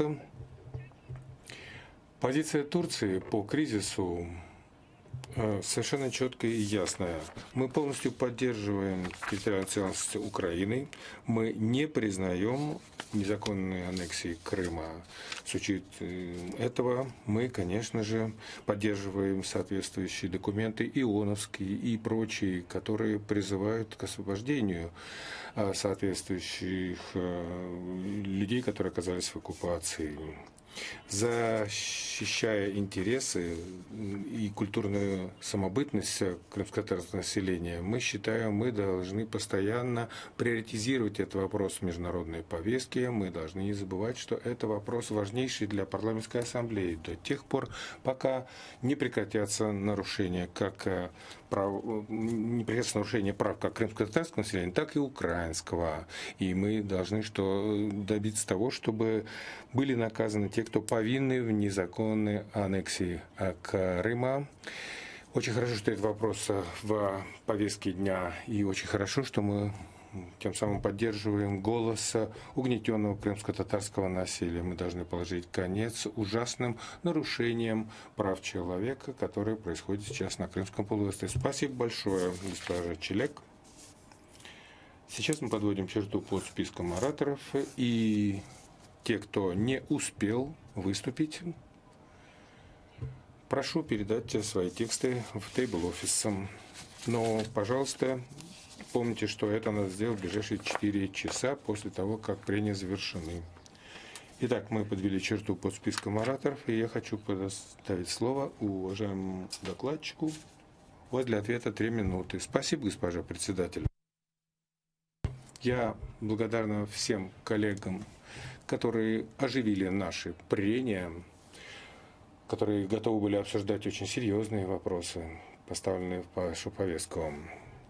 Вот что хотел бы упомянуть, я об этом не сказала во вступительном слове. Ну и одновременно постараюсь отреагировать на то, что было сказано часто российскими коллегами. Прежде всего хочу отметить, что, конечно, есть и другие меньшинства, украинское меньшинство, которое проживает там, естественно, и которые против нынешнего режима, и которые преследуемы в плане прав человека. Конечно же, об этом говорится, в общем-то, в моем докладе, но я об этом сама не сказала. Многие необоснованно преследуются на основе законодательства Российской Федерации, и это может рассматриваться как преследование политическое, соответственно, они и заключенными являются политическими в результате. Что касается комментариев российских коллег и критических замечаний, что бы я хотел сказать в ответ? Прежде всего, работая над докладом, я поражена была тем фактом, что российские коллеги ни разу не говорили о том, что действительно существуют серьезные нарушения. Говорили о курсах языковых, школах и так далее, но преследование, исчезновение, подтвержденные акты негуманного обращения, пытки и так далее, это то, что правоохранительными органами осуществлялось и подтверждено. Дело в том, что это даже не расследовано было в конечном итоге. Незаконные обыски, безосновательные аресты, произвольные преследования.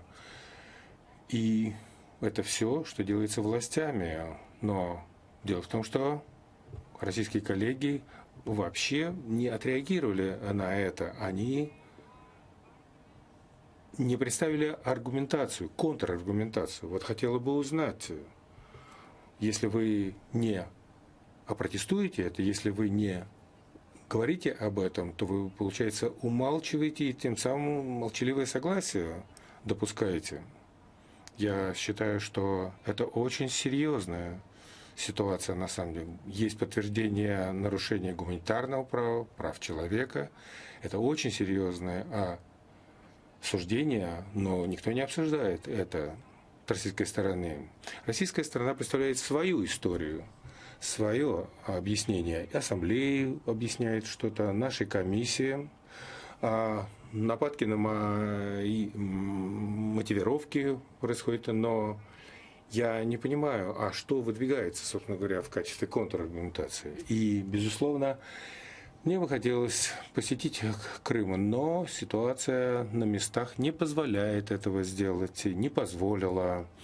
И, конечно же, мы считаем, что надо было бы проделать все-таки мониторинговые действия на территории Крыма. Как это будет возможно?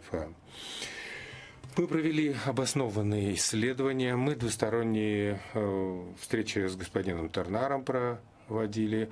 Я благодарна за всю помощь, которая оказана была еще различными сотрудниками нашими техническими.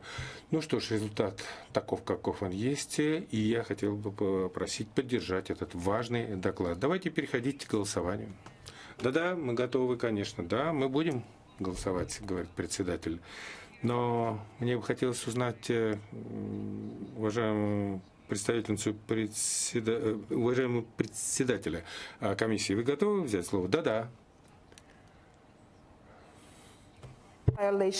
Я не буду перечислять список нарушений прав человека, которые включены в доклад. Мы все это широко обсуждали за последний час. Хотела привлечь ваше внимание к тому, что практически каждая статья Европейской конвенции нарушена: и пытки, и свобода слова, религии, личные свободы, безопасность. Я должна подчеркнуть, что очень часто нарушениям подвергаются крымские татары, которые выступили против российского режима, диссиденты, как их называют некоторые члены. Наш комитет очень много работал над этим докладом. В марте 2019 и в октябре 2020 года у нас были слушания, и омбудсмены и Украины, Российской Федерации, а также представители Украины и крымских татар участвовали во втором слушании, российские коллеги говорили, как и сегодня, что нет объективности в этом докладе, что они говорят о новых мечетях, о школах и так далее. Это все включено в доклад. Может быть, они на это не обратили на это внимание, но все это упомянуто в докладе, и доклад объективен. Я хочу поблагодарить госпожу Эверсдоттер за ее доклад. Я надеюсь, что вы поддержите проект резолюции, который представляет Комитет по вопросам равенства и недопущения дискриминации. В итоге я использую прекрасный русский язык. Я очень надеюсь, что в будущем у нас будет реальный диалог с нашими русскими друзьями в вашей ассамблее. Спасибо. Большое спасибо. А сейчас мы переходим к голосованию. У нас есть проект резолюции.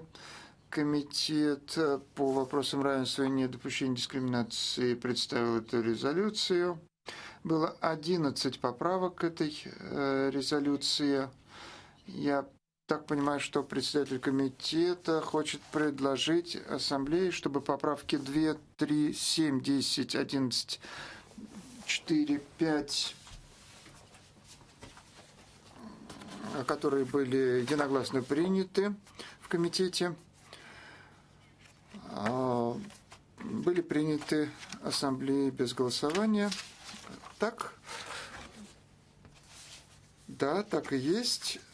Кто-то хочет выступить против? Нет. Возражений нет. Таким образом, эти поправки 2, 3, 7, 10, 11, 4 и 5 и 1 утверждены. Если у нас нет возражений, остальные поправки мы рассмотрим. Госпожа Евгения Кравчук, пожалуйста, выступите в поддержку поправки 6. Госпожа председатель, мы снимаем эту поправку. Спасибо. Поправка снята. Это значит...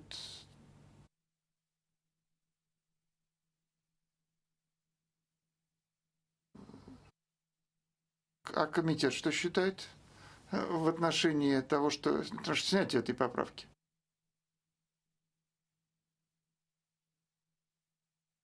Кто-то другой хочет выступить в поддержку этой снятой поправки? Нет, не вижу желающих.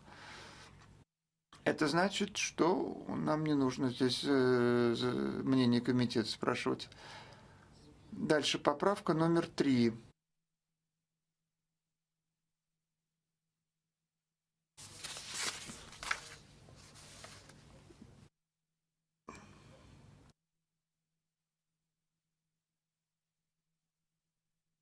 Вторую мы приняли, третью приняли, 7 приняли. Поправка номер 8. Госпожа Кравчук, пожалуйста, выступите в поддержку поправки 8. У вас 1 минута. Спасибо, госпожа председатель. Эта поправка предлагает включить следующие слова в пункт 6. И свобода выражения мнений, мирных... Добавить следующие слова. И свобода мысли, совести и религии. С тем, чтобы отразить эти свободы. Спасибо. Спасибо. Кто-то хочет выступить против этой поправки? Нет. А комитет что считает?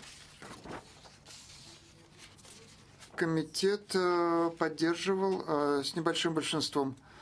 Мы ставим это на голосование, эту поправку. Те, кто присутствует в зале, голосуют здесь, а те, кто в другом месте, должны использовать дистанционную систему голосования. Голосование открыто.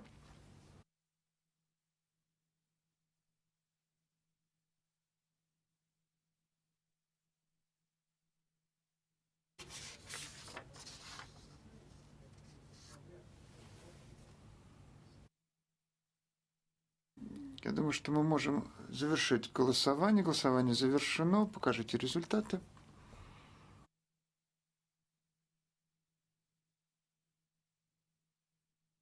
Вы видите результаты. 58 за, 1 против, 10 воздержались. Большое спасибо.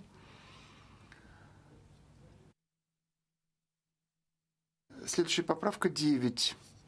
Госпожа Кравчук. Пожалуйста, вам слово в поддержку этой поправки. Спасибо, госпожа председатель.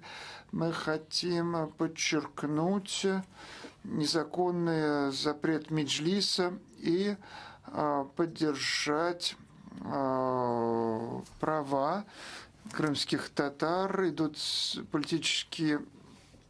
Роман Чубаров был на 6 лет приговорен к заключению. Мы обсуждали эту поправку на комитете, и докладчица предложила устную подпоправку. Я готова поддержать эту устную подпоправку. Итак, слово докладчицы для устной подпоправки.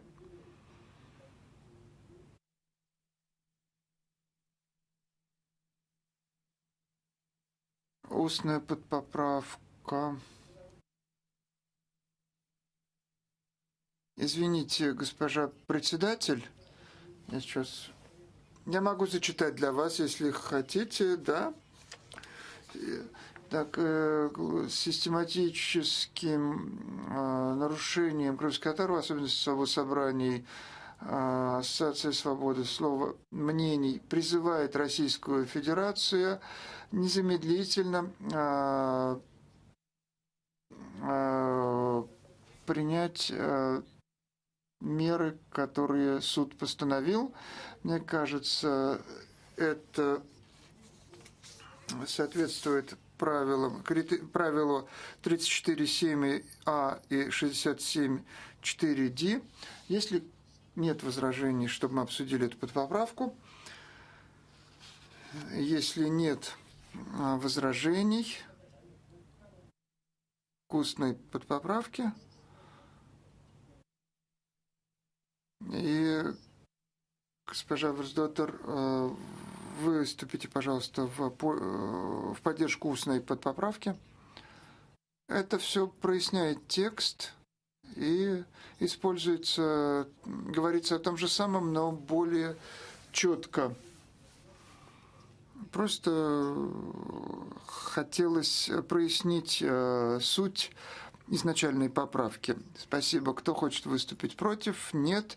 Госпожа Кравчук уже сказала, что она согласна. Комитет по вопросам равенства поддерживает поправку. Я ставлю под поправку на голосование. Голосование открыто.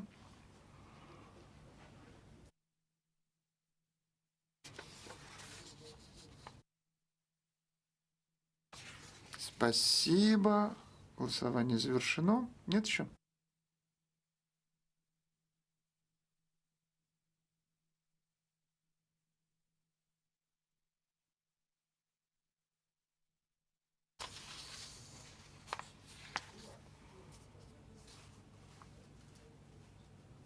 Я должна закрыть голосование.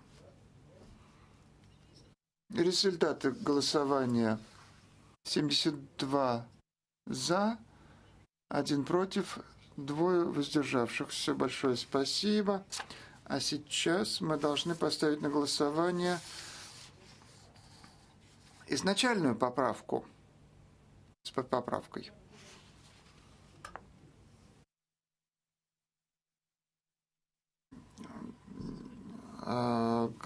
Госпожа Кравчук.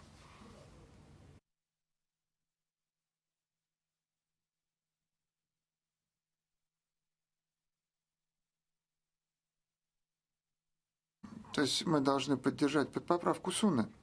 Да. Я ставлю на голосование.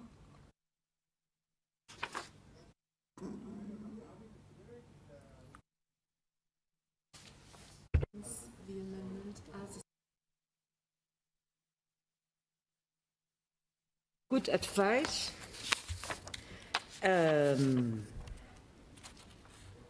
That means that we have to.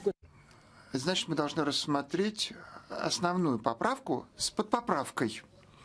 Кто хочет выступить против этой поправки? Нет. А комитет что считает по этой поправке?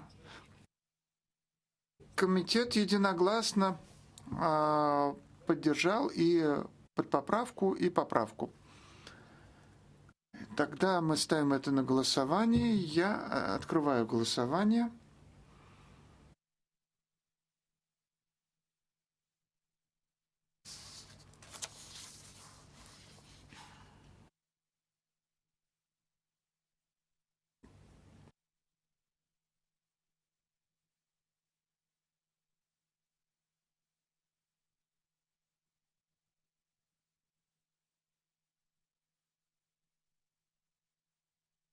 Голосование завершено. Результаты мы сейчас увидим.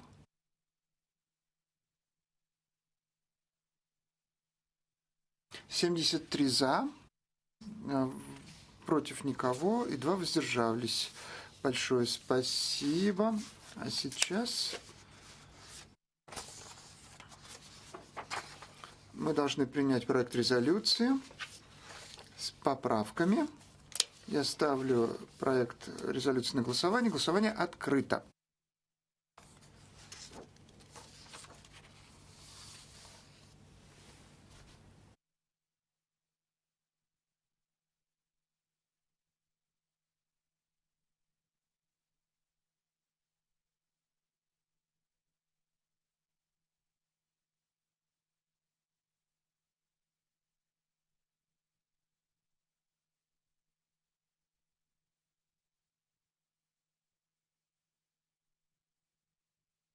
Голосование завершено.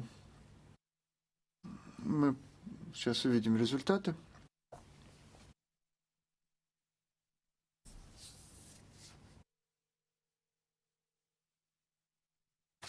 Итак, 73 за, 17 против, 2 воздержались.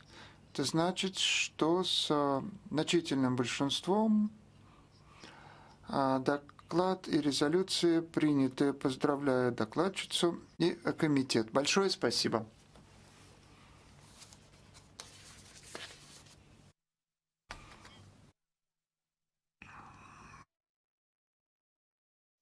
Иште сайгыл arkadaşlar, хайырлай меркесіні бераберлікте бүгін Европа Шурасы парламент ассамблеясының алып барған сессиясыны ве топлашуыны өткердік. Чешіт түрлі дебатлар олды ештікенімізге көре дачок әлбеттеки Украина тарафдарлары чықышларда bulunғанындан Украина тарафында олдылар ве демек резолюция қабыл етілді. Қырымда, ишғал етілген Қырымда, Қырым татарларының ақлары ile бағлы резолюция 73 бағыштан сирейнен қабыл етілді. Демек 17 temsilci anda bulungan aza karşı çıktı ve 2 azası sükunetini sakladı. İşte böyle neticeler 2 saat devamında sizlerle beraberlikte Avrupa Şurası Parlament Asambleyasında ötkerilgen dinlevlerini, debatlarını eşittik, dinledik. Çok çıkışlar hakikatinde oldu ve hususan Ukrayna milletvekilleri özlerinin çıkışlarında çok önemli, çok gerekli, çok doğru böyle Kırım'da ötkerilgen baskılar, represiyalar ile bağlı malumatlarını aydınlattılar. Ukrayna'nı desteklegen çeşit memleketlerde iştirak etip Kırım'da yüz bergen hadiselerini tafsiyatlıca anlattı saygılı arkadaşlar ve hakikaten de bizlerini destek etken ülkeler sırasında көргенімізге көре hem Kanada oldu, hem Türkiye oldu, hem birçok diğer Avrupa memleketleri bizlerini desteklediler ve elbette ki Rusya'nın yalanları da istisna olarak kalmadı. Bu demek toplaşuvda Rusya yanlıları çıkışta bulunup Kennedy'ye ишгал етілген Қырымда сан кедерсін ершей яқшы олғаны ile бағлы яланларыны ашық шекілде еч утанмаған бір шекілде айттылар, амма бұл кенеде ақиқат ве адалетлі бір қарар алынмасына кедер етмеді. Европа Шурасы парламент ассамблеясы бүгін шымды шу сание ишгал етілген Қырымда Қырым татарларының ақлары ile бағлы невбеттеки резолюцияны қабыл етті. Бірчоқ біздің миллет векиллеріміз де қайд еткеніне көре бұл резолюция чоқ күчлі olması керек, çünkü bu резолюцияда ақатенде біздің ақларымыз ile бағлы чоқ önemli, чоқ мұйым maddeler бар. Біріншіден, elbette ki bu Қырымның қанунсызca işgalini toxtatmaq деген çağırıqlar mevcut bu rezolüцияда. Sonra bundan gayrı kaydeteyim ki rezolüция Қырымда yüz bergen baskılar, represiyalar Қырым işgalini tenkit etken semetdeşlerimizge yapılgan demek binayen yapılgan baskılar, öldürümler ve gayip olmalarını aytıp geçe ve bularının toxtatılmasına çağıra. Bunun beraberlikte резолюция işgal etilgen topraklarda demek bizim serbest, müstakil matbuat vasıtalarımızın yanıdan çalışması için, gayradan tıklanılması için çağrıda bulunup, Ukrayna ana kıtasında birinci ve yekeni Kırım Tatar telekanalı ATR'nın de işi gayradan tıklanılması ve saklanılması ile bağlı madde yazılgan bu rezolüцияda ve endi kabul etilgen demek Avrupa parlamentarileri tarafından sonra bunun ile beraberlikte bu rezolüция tezden Kırım Tatar halkının liderleri, yani bizim halkımızın milli lideri Mustafa Cemilov ve Milli Meclis reisi Rifat Çubarov'a Kırım'a kırış yasağını lağu etmek çağrıvında buluna ve tezden olarga binaen bu kararlarının lağu etilüvünü istey ve talap ete ve umumen Ukrayniler ve Kırım Tatarlarının işgal etilgen topraklarda aklarının yerine getirilmesi ile bağlı talaplar da mevcut rezolüцияда. Biz ile şimdi canlı bağda Kırım Tatar Milli Meclis azamız Bekir Ağa Mahmut var. Bekir Ağa, selam aleyküm. Aleyküm selam. Bekir Ağa, aman şimdi bir dakika evvelsi Avrupa Şurası Parlament Asambleyası Kırım Tatarlarının işgal etilgen Kırım'da akları ile bağlı rezolüцияны kabul etti. 73 rey aldı rezolüция, 17'si karşı çıktı, 2'si sükunetini sakladı. Böyle kararını bekleydiniz mi? Nasıl karşıladınız? Bu sizin fikrinizce çok mu mühim? Ben bilesem evvelki rehberliklerinin aytayıq, misal üçün Birleşmiş Milletler Teşkilatında endi 7 kere galiba rezolüciyalar kabul olundu ve rehberlikler anda çok değişmey. Bunda da bilesem bir sürpriz olmadı işte. Evet, her sefer düşünesin, bekim diplomatlar anlatу işlerin ziyade al barıp ve açık bir şübelengen, açık bir hakikatını, doğruluğunu düşüngen devletlerin vekillerine bir tesir eterler dep bakasın ama galiba anda başka tarafta yaxşı çalışa. Onun için ama hepsi bir işte kabul olundu degen sözün özü biz için bir ne diyeyim işte bu müsbet bu netice onun için işte kalgan endi Allah'a ve anda çalışkan ve adaletini kıdırgan insanlarga emanet. Mana eğer dinlegen olsanız debatlarını anda siz hakkında da aytıp geçildi. Çıkışta bulungan temsilcilerden biri işgal etilgen Kırım'da demek siz ve gazetanızga yapılgan baskı, hususan Pompeo'nun demek maruzasını aydınlatkanınız ve derç etkeniniz ile bağlı böyle bir çıkış bulungan edi, yapılgan edi. Nasıl düşünüyorsunuz kendi Bekir Ağa, bu aytılganlar, bu kabul etilgenler ve ilahri Kırım'daki hakiki vaziyetke bir şekilde tesir etti mi? Tesir edecek mi? Tesir edecek olsa bu böyle müsbet tesir olacak mı ya da aksine? Bundaki ne diyeyim işte hakimiyet ve yerli özünü hükümet saygan insanları, vekilleri, yolbaşçıları onların müstakilliği sıfır. Onlar tabii ki merkezge Moskva'ya bakalar, Kreml'ge bakalar ve anda nasıl reaksiya olsa evet onu makulliler. Şimdi evet andaki siyaset diyeceğim ve andaki seslerini reaksiya bunların da gönlünde olan niyetlerine pek doğru gele. Onun için evet onlar bunda kadralar bir min ve işte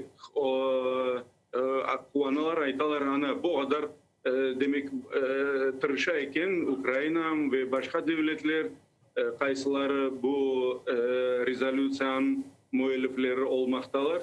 Ama hepsi bir buna bu kadar devlet onlara koltukta eken deyip bu taraftan bakmaya tırışalar. Belki işte o mantıka bir taraftan doğru geledir. Ne yapacaksın? Başka delil olmasa başlaysın işte nasıl bir senin tarafında ne kadar öyle işte pluslar olsa onu andan işte bu fezanın koşelçiklerinden spırkının avle bir spırıp ciştirip kureçike koyup son gösteresin bana de. Onun için bunda reaksiya evvel rezolüsiyalarga da tek men sezgen edim bana biz bastırgan Birleşken Milletler baş katibinin maruzası o endi 3 maruza yaptı. Maruzaga kelgende biraz ona rey berilmedi ama anda işte bir 60'a yakın maddeler hepsi de bir faktlardan ibaret ve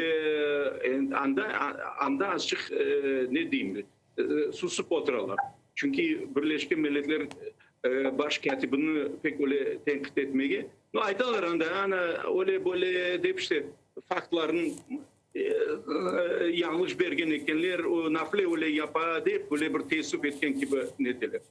Yani onların reaksiyası da siz bana aytkandayn pek beklenilgen ve işte onlar da özcesine hepsi bir kuanalar bodan da beter olmagan.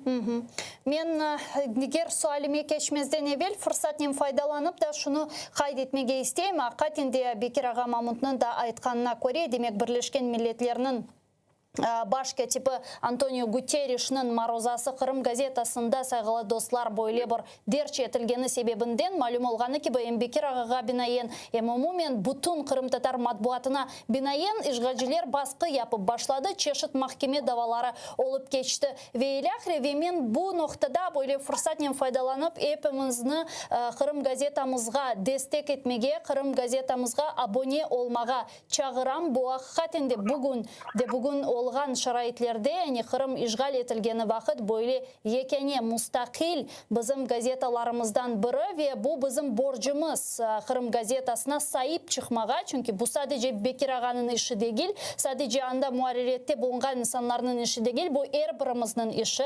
Onun için men bütün vatandaşlarımızla, bütün bizni seyretken semiddeşlerimizle Kırım gazetasına abone olmaga ve böylelikle bizim milli matbuatımızla destek etmege çağıram. Bekir Ağa da şunu soram. Buyurun, eşitmedim. Evet, buyurun. Yo buyurunuz. Ben teşekkür bildirdim sizge. Çok sağ olunuz diyeyim. Allah razı olsun sizlerden. Birinciden Bekir Ağa da şunu soramağa isteyeyim. Debatlarını beraberlikte dinledik ve aslında Ruslarının demek bu yalanlarını men misal olarak dinlemege biraz zorlandım ama mecburiyetten bu stüdyoda oturam ve dinlemege mecbur kaldım ve hakikaten de onlar böyle açık şekilde yalan aytalar. Demek bilmeyeyim banda Putin'in reabilitatsiya ile bağlı ferman kabul etilgeni ve ilahri Ukrayna'nın demek bu su blokadasını yapıp vatandaşlarına zulüm etkeni gibi böyle bir şeyler aytıldı. Eğer misal olarak bu fermanga gelecek olsak, bu fermanın aslında çalışığı ile bağlı böyle hakikaten de fake malumatlarga ne aytarsınız? O ferman endi ne diyeyim işte bizim meslektaşlarımız, savdaşlarımız değil endi şu 14-15 seneleri kuvanıp ya da bilmeyeyim işte nasıldır. Ayda indi bu Allah'ın emri deyip ne diyeyim işte tabi olgan insanlar bile endi anladılar ve onlar bana 17-18 seneleri anladılar. Bu firman ne derecede çalışkan, daha doğrusu çalışmagan işte. Bu göz bayama olgan onun adında İtalyanski narodu bilmeyeyim tam Nimetski narod aklana eken onun adında sahtelik otura. O yağı endi onu aytmasan da olur. Ve anda esasen olarak bilir bizim tilimiz devlet dili olgan eken öyle böyle ama birkaç anda yazılardan bazı bir memuri binalarda yazılardan gayrı anda iş çok gitmeydi. Onun için evet bu ne diyeyim onlar onu pek yaxşı işletirler, yerde aydalar. Ama onu bilmeyeyim bir kaysı bir bu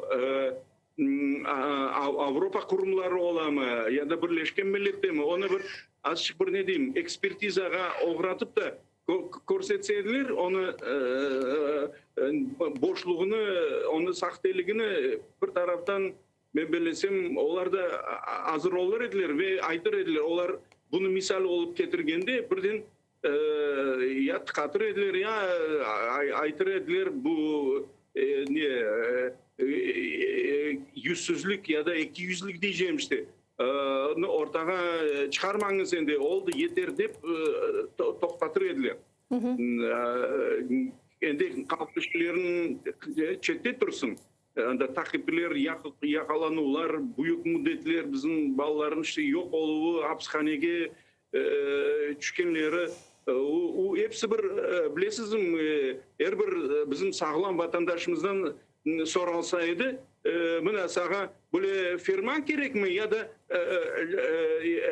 firman endi o misal çalışkan takdirde buna bir firman ama biz de işte beğenmegen şeylerimizin böyle yapacağımız denilse de ben eminim çokluk ve sağlam insanlarımız aytırdı. Sen ne firmanın gerek ne bir şeyin gerek. Sen bizim tinç koy, bizim takip etme, bizim halkımızga sataşma deyip öyle elbette aytılır edi. Ama firmanı da sahte ikinci taraftan evet buna bu baskılar diyeceğim işte bu ucumlar bu ne diyeyim işte bizim halk hepsi bir ne diyeyim işte böyle bir gerginlik içki gerginlik muhitinde yaşamakta ve onların kurgan bakçalarda bilmem de onlar eğilik edip göstergen şeyler de onlar hepsi bir onun ne diyeyim bizge onu onlar biz için boşlar onu emniyeti biz için biz başka şey bizim maksatlarımız milli hareketin maksadı halkımızın 44 senesine başlayıp işte neleri ileri ketmek maksatları başka ve bu bizge teklif etken şeylerden al vereceği yok.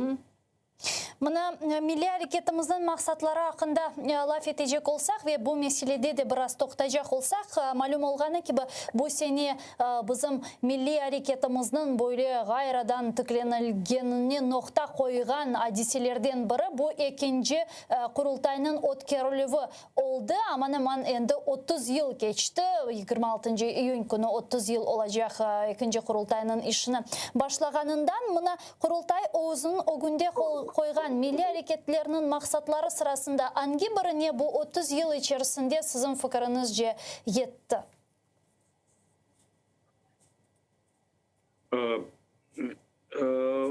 Anda bilesizim öyle kesin bir maksatlar buna nasıl Sovet devrinde var idi pitiletkalar buna 5 yıldan sonra buna böyle olacak.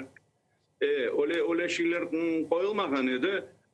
Anda benim fikrimce güçlü vesika tabii ki o deklarasyon oldu. Bu milli müstakillik hakkında deklarasyamız bu gerçekten de o adı öyle şekilde olsa da ama o güçlü vesika ve o bizim meramımızın ve bilesizim onu halk arasında matbuat taşlaganda o böyle bir neler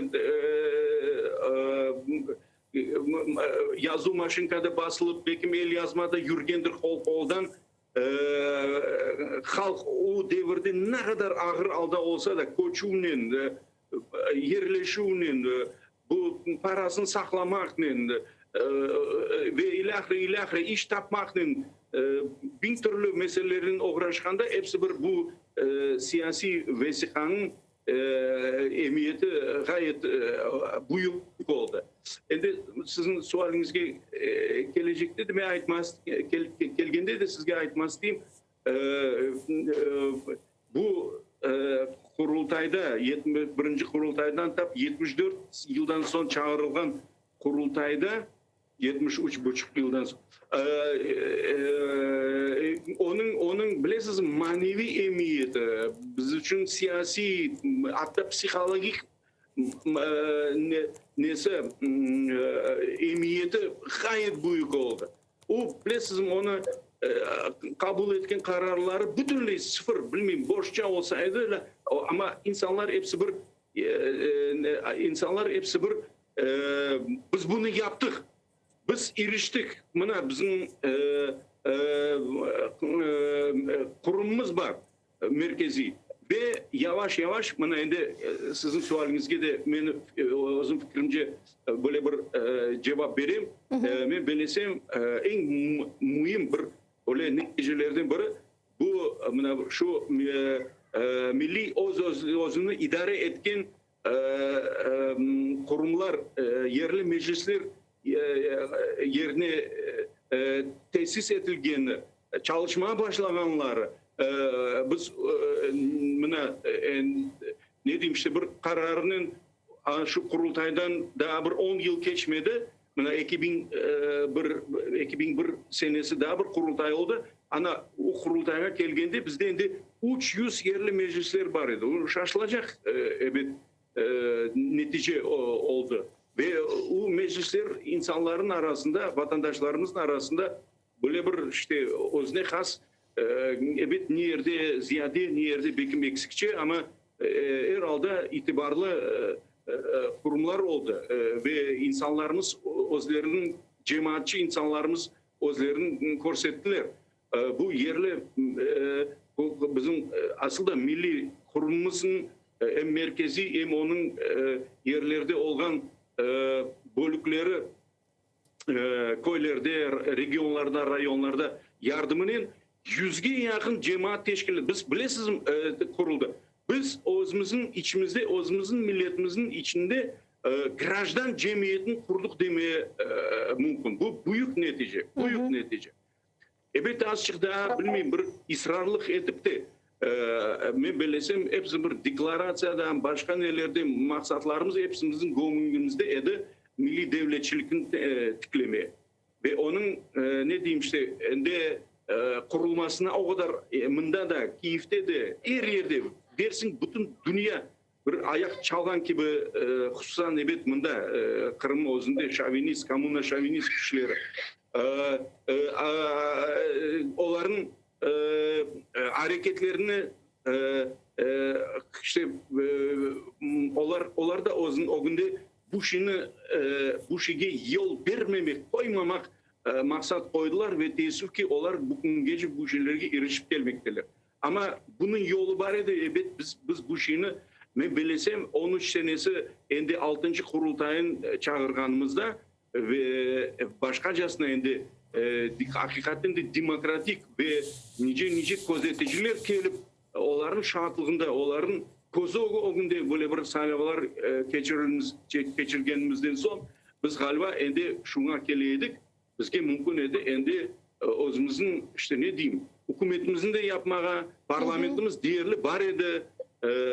Bu mahkeme kurumlarının yapmağa, milli bütçetin yerine getirmeye bu laflar hepsi daha 21. asırın başlarında aytılaydı. Onun için buna bu 14 senesinin böyle bir facialı vakalar olmasaydı ve varıp da Ukrayna devleti bizge bu şeyi yapmasaydı men bilesin bizim endi cemaat ve erbaplarımız, faallerimiz hazır edi. Özleri bu şeyin yerine getirmeye. Çünkü daha bir kere aytam. Her bir koyda meclisler var idi ve onların faal çalışkan cemaat teşkilatlarımız var idi. Yani böyle grajdan cemiyeti bizde bu cihetten hem Ukrayna hem Rusya'ya bakanda bayağı bir ileriydi. Мына эгер ки мисал olarak milli gayemiz hakkında aytacak olsak, malum olğanı gibi o da 91. senesi böyle gaye etrafında mühim olğan şey, bilmeyeyim, Kırım Tatar halkının zeyinli, iktisadi, içtimai sahalarından insanlarını ve güçlerini toplap halkımızın geleceğiyle, devletçiligimizin geleceğiyle ve ilahire kararlarını almak. Elbette ki o vakit yüz bergen imtihanlar ve maniyalarla bugünkü yüz bergen imtihan ve maniyalarını tengleştirmek, kıyaslamak mümkün olmaz. Ama sizin fikrinizce milli gaye bir kaldı mı? Yani bugünkü milli gayemizi nasıl özetler ediniz? Sonki cümleni daha bir kere rica ettim. Bugünkü bizim milli gaye ne? Bizim milli gayemizni nasıl mına özetler ediniz? Bizim milli gayemizin neden ibaret olganını şimdi aytar ediniz?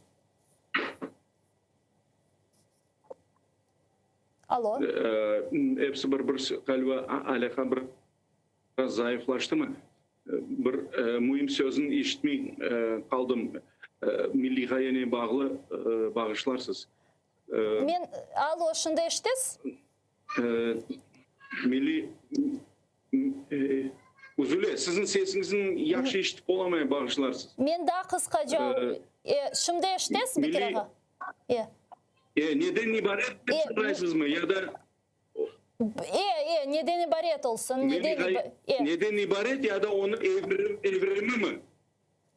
Evolüsyası mı? Elbette ki onun milli gayemizin inkişafı, şimdi yönelişi neden ibaret olup kaldı? Alo. Bu biz için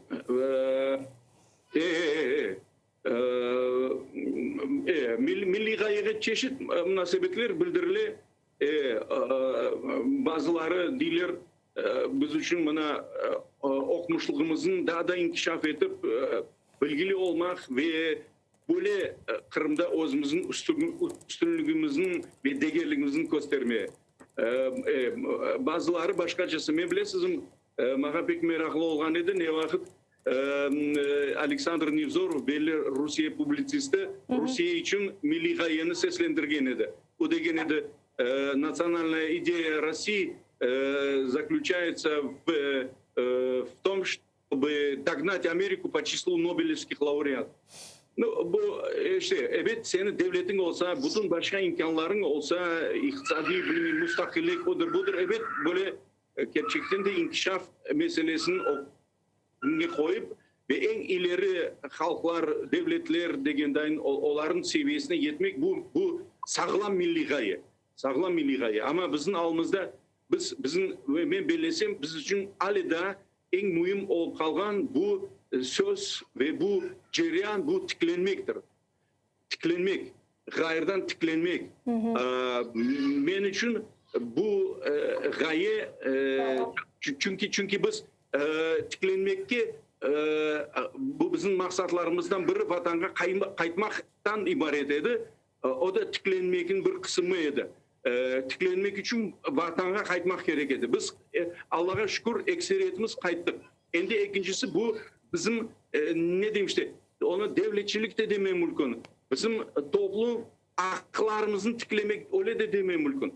Biz özümüzün gerçekten de bir zemanevi millet is etip de ve özümüzün takdirimizin özümüz çözmeye fırsat bulmak. Bana bu da milli gayemizin ve ana şu tiklenu kısmına tiklenu degen anlamına hizmet etken bir karakteristikalar, bir onların bir tariflemesidir dep sayam.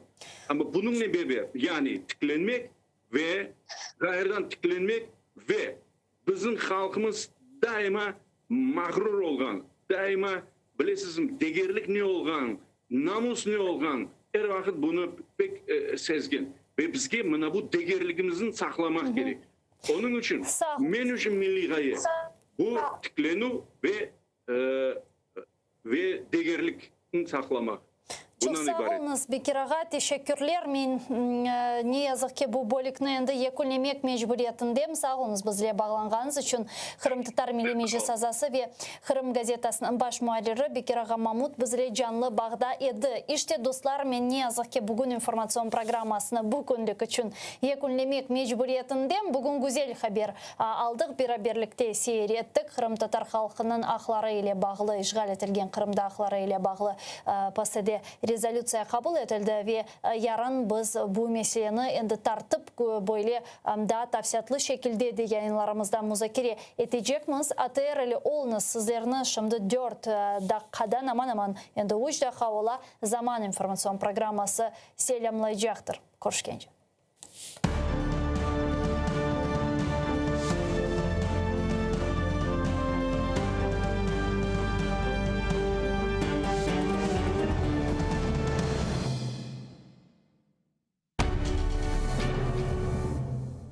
Ізраїльські вчені створили унікальний засіб, що містить природні інгредієнти.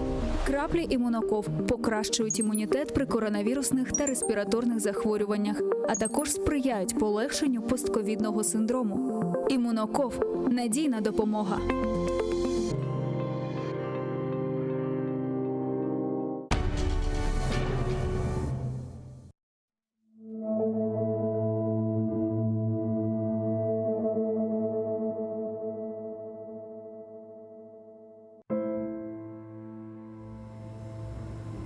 Meni kim qorchalar ekan bu dunyoda?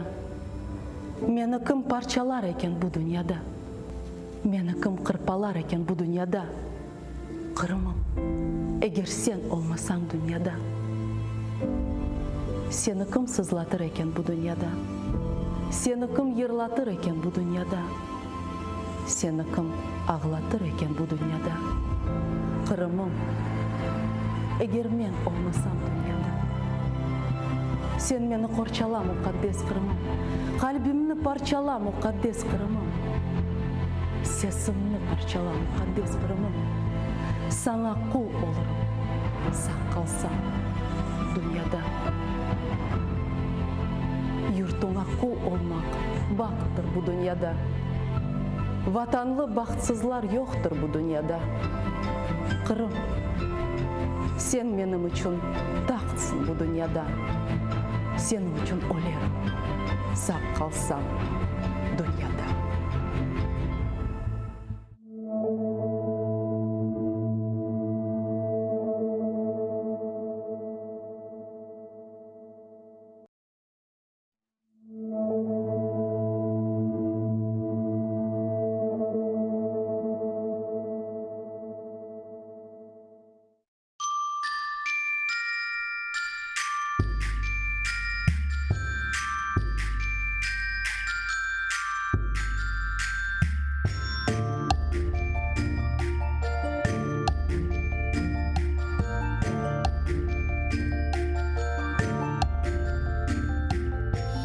Eşit yumuşak yapraklarının türkülerini, yarın kelse pencereden yarık ursa.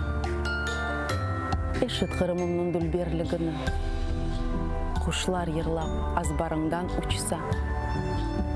Eşit bu kırlarım kökten yüksek, kuru ozenimnin kokularını, güller aça, pişe taze otmek, tuz kokusu, deniz dalgaları.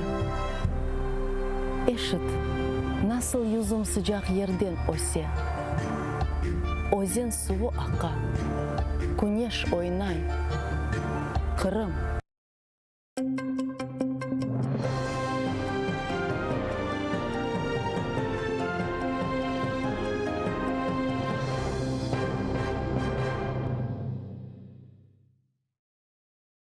Европа Шурасынан парламент ассамблеясы ишгал етілген Қырымда Қырым татар халқының ақлары бұзылмасы бойынша резолюция қабыл етті. 92 векілден 77-сі қол тұтты, 18 векіл қаршы шықты, 2-сі есе рейберовден вазгечкен. Резолюция метінні Исландия векілдері азырлаған. Весиқада тежавузжы Русияге Қырым татарлары ветник украинлерінің ақлары рәйет етілмесі чағыровы бар. Бұне берабер меджлис азаларынан тақыплері тоқтатылып, халық лидерлеріне Қырымға сербес кіріш олмасы талап етіле. Бұне берабер резолюцияда ишгаль девамында. Ишгальге қаршылық көстергені үшін қырсызланған фааллер тапылмасы үшін тақиқат өткерілмесі. Мұстақыл медиа шусырада бірінші Қырым татар телеканалы АТР-ге Қырымда чалышмаға изін берілмесі талабы қайдетілген.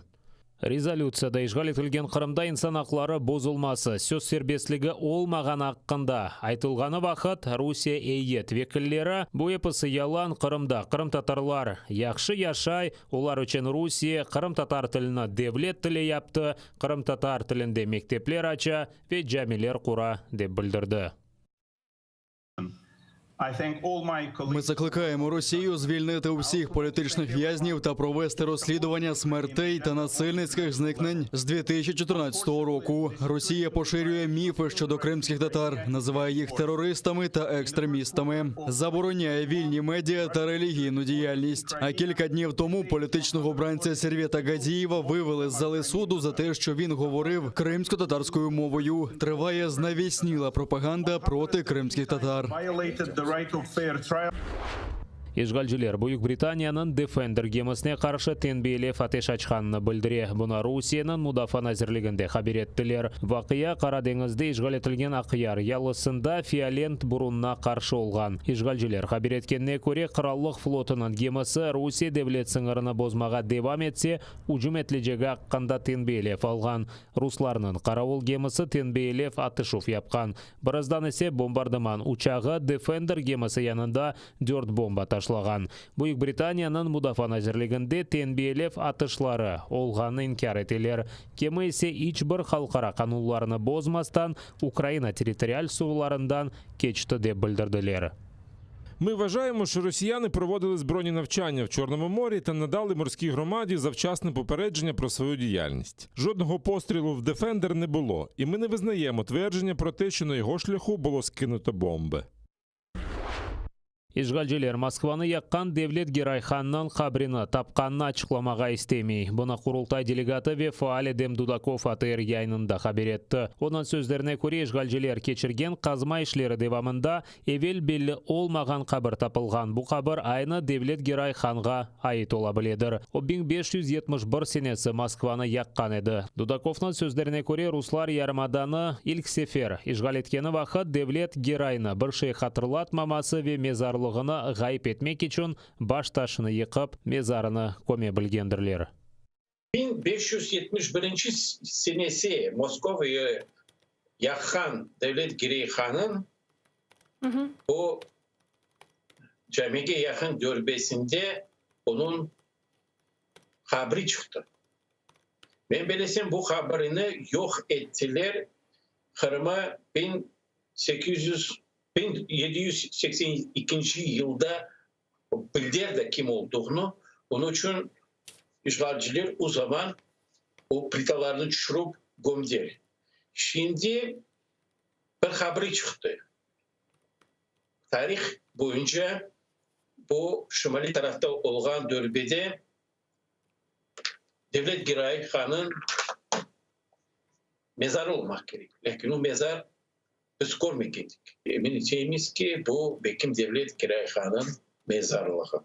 Lakin bunu toktatlar birisine bir şey aytmayla ben fikrimce belli bu Devlet Girayhan'ın dörbesi. Şükrü Bey bu Han Saray'da çalışkan çok bizim işte bu işgalciler gelen sonra işten çıkıp gitti. Onun fikri de bu düşünüyor biz ikisimiz şimdi Bekim odur. Onun için bilesiniz mi? Bizim tarihçiler buna bir türlü bakıyor. Bana bu yaramıyor. 1978 сенесі июннан 20 вақыт үйлеге яқынлашайды. Ахмеджит районы Бештерек қасабасы Муса Мамуттың евіне ерлі милиция қадима келді. Ев сайбына невбетеки сорғыға алып кетмеге істеді. О күнні 11 яшында олған Муса Мамуттың оғлы Юнус яқшы қатырлайды. Бабасына көргенде ұсты сымсылақ екен, о үстіне бензин төккен, елінде есе серник құтысына көрген. Аж коли він пройшов повз мене, я відчув запах бензину. І пригадав батькову обіцянку. Придивився, а в нього в руках сірники. Я кинувся до нього, почав бити по руках, кричати «Тату, не треба». Він майже віджбурнув мене. Я впав. Перший сірник не загорівся, а від другого він спалахнув весь. Одразу. Юнус Мамутта бірқат жыл евелсі кечінді, ләкин оның қатырлаулары 1992 сенесі шығарылған фильмде сақланып қалды. І ось так, наче палаючий смолоскип, пішов батько на дільничого інспектора Саприкіна. Трохи не дійшов, впав. Саприкін кинувся заводити мотоцикла. Останні слова батька я пам'ятаю добре. Саприкін, я тебе в руки не дамся живим. Мен був євден бірге кетмейжем.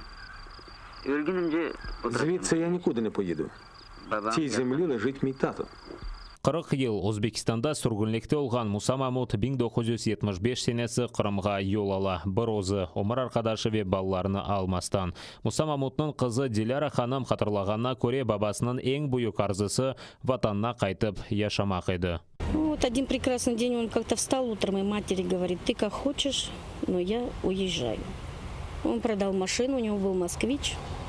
Вот, он продал машину и говорит: если хочешь жить со мной, продашь дом и приедешь, говорит, с детьми. Не хочешь, я тебя не заставляю. Вот этот разговор у них был. И он в апреле уехал, несмотря ни на что.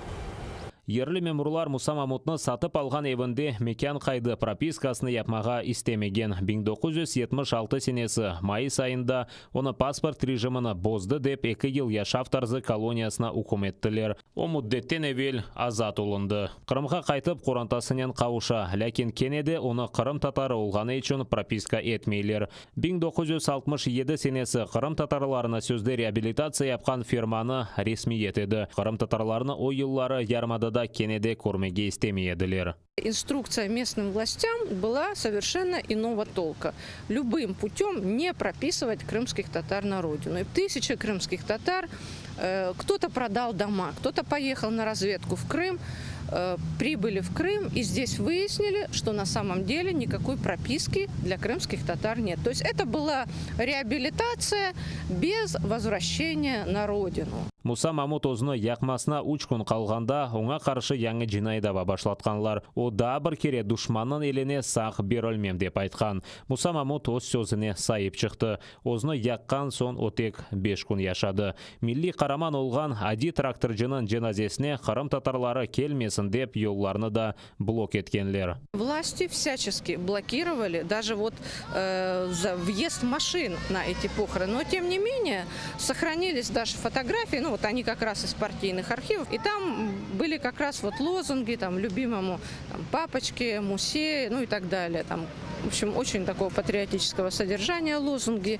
Муса Мамут өзіні яқып, өз орнегінен ватан үшін жан бермек мүмкін олғанына көстерді. Шевкет Аматулаев, Татьяна Сули, Заман, АТР.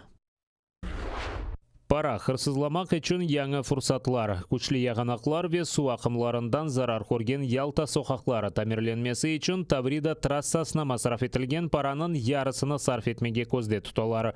Қырымнан ешғалжілер баш назирынан муавины Евгений Кабанов хабар еткенне көре 109 соқақ тамирленмесі үшін 4,5 миллиард рубль керектір. Тек 120 километр соқақларыны дегелде тротуар, қора ве электрик директлеріні деңіштірмеге планлаштыралар. Еліктен Ялтадаки yollarının 1 километр тамирленмесі үшін 375 миллион рубль керектір. Таврида yolının 1 километріне 620 миллион рубль сарф етілген еді. Азақ денізі ялысында ұлған Светлодарскве водяной жеварында тұрған Украина арбелері позицияларны işgalчылер 100 грамм калибрлы майынларнен үжім еткен. Лебединская жеварында есе 82 калибрлы майынлар атылған. Авдеевка, Золотоеве, Красногоровка янада тұрған Украин мудафаджылары чешет граната атыжы системалары ile атышке тұтылған. Русияның Арлан пилотсыз учужы алеті кенеде жебе сызығына кечежек олған. Украин арбелері оны іштен шығарып шурген. Геджесі есе işgalчылер да учкере үжім япқан. Зокрема, поблизу Новоселівки ворог відкрив вогонь з мінометів 82-го калібру. Неподалік Майорська противник застосував проти українських військ ручні протитанкові гранатомети і великокаліберні кулемети. Біля Південного російські найманці обстріляли позиції об'єднаних сил із мінометів 120-го калібру. Бойових втрат внаслідок ворожого вогню немає. На обстріли противника українські захисники відкривали вогонь у відповідь. Топрақ денізбе авада. Украина женебінде Украина арбелері душманнан деңіз десантыны yok etmеге өгренді. Идманларының бірінші басамағында Қырымның мемория сыңарына яқын десант түшірілді. Вертолетлар бастасынен түшірілген десант үжімжі арбелері yüksеклікні өзіне заретіне алып ағыр артиллерия тіртібатларына құлланды. Бірлешкен Құветлер операциясының команданы Сергей Наев қайдеткеніне көре артиллерияжылар бірқач километр марш япып душманға қаршылық көстерді. Қарави Азақ деңізінде есе катерлер группасы çalışқан. Вертолетлар имайесінде олар майынланған жерлеріне кечіп, душманнан артиллерия тіртібатлары ile катерлеріне атеш açқан.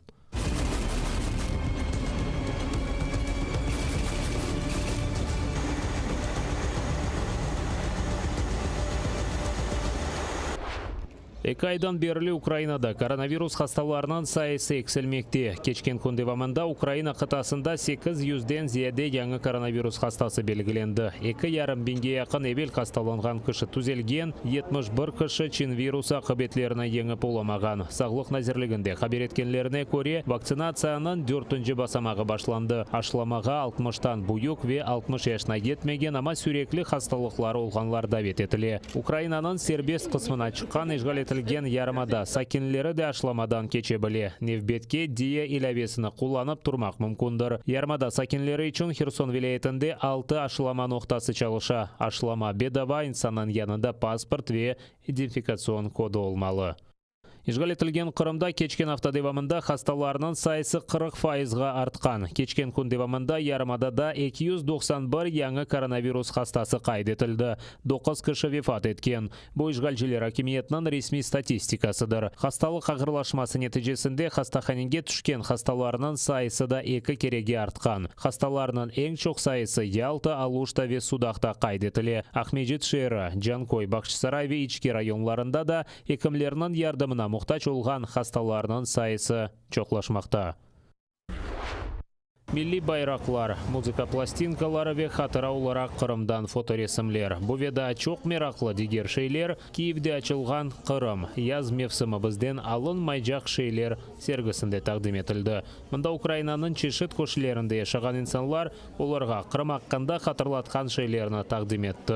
Yerci Svetoslav Vakarchuk Getman Sagaydachny fregatının işgalcilerge boysunmagan denizcileri tarafından bağışlanған resimini paylaştı. Aktrisa Rima Zubin Artek lagerinde балалар tarafından bağışlanған anterni berdi. Yerci Jamala ise sergiге Qırımdaki evinin mağazında tapılған eski çalgı aletini alıp getirdi. І це один із унікальніших експонатів. Це інструмент, який надала нам Джамала. Він називається мандоліна. Вона знайшла його, коли переїхала з батьками в Крим. Він датується 1948 роком. І оскільки для нас важливо, як і для кримських татар, кримчан, що речі в домі, вони знаходяться на видному місці, але до них потрібно ставитися з повагою. Сабық сияси Мабус Алексенцов Сергіге Насарок фильмінің сценарийны берді. Жеп дефтеріні işgalciler ondan 2014 senesi tutup aldı. Ama sonra el yazmаны қайтардылар. Экспонатның мерkezінде тыш ішлер назирінің бірінші муавини мені Жеппардан Qırım татар байрағы. Коли до мене звернулися організатори з проханням дати щось особливе, що символізує для мене Крим, іншого варіанту в мене не було, як тільки віддати передати цей прапор. І дійсно до 2014 року моя сім'я щороку виносила 18 травня і пішою ходою, іноді на авто ми їхали в Сімферополь і разом з тисячами інших кримських татар, піднімаючи цей прапор, ми молилися за тих, кого ми втратили під час депортації. І після того, як окупація настала, цей прапор також побачив більшість мітингів, які були в Криму. І протягом лютого, і протягом березня мітинги опору. І це символічна річ, яка мене сьогодні об'єднує з тим півостровом. Адвокат Лилия Гемиджи үчүн Кырымны лаванда темсил эте экен сергде. Онун балларынын берабер чыгарылган фоторесим алтында эсе вазадаки кокулу чечеклер. Гемиджинин сөздөрүнө көрө адвокатлар апсканелерде тутулган мабуслерге Кырымны катырлатмак үчүн оларга лаванданын пытакларын алып бармага тырышалар.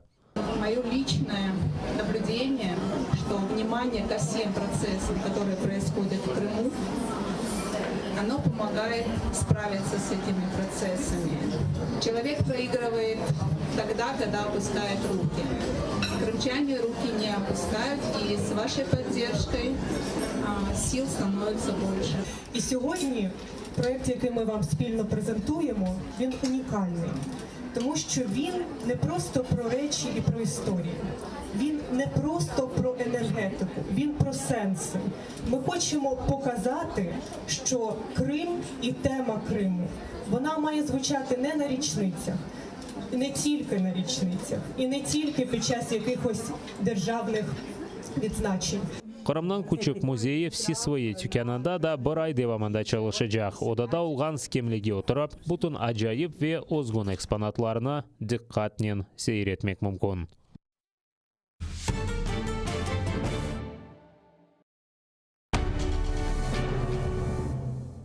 Ізраїльські вчені створили унікальний засіб, що містить природні інгредієнти. Краплі імуноков покращують імунітет при коронавірусних та респіраторних захворюваннях, а також сприяють полегшенню постковідного синдрому. Імуноков – надійна допомога.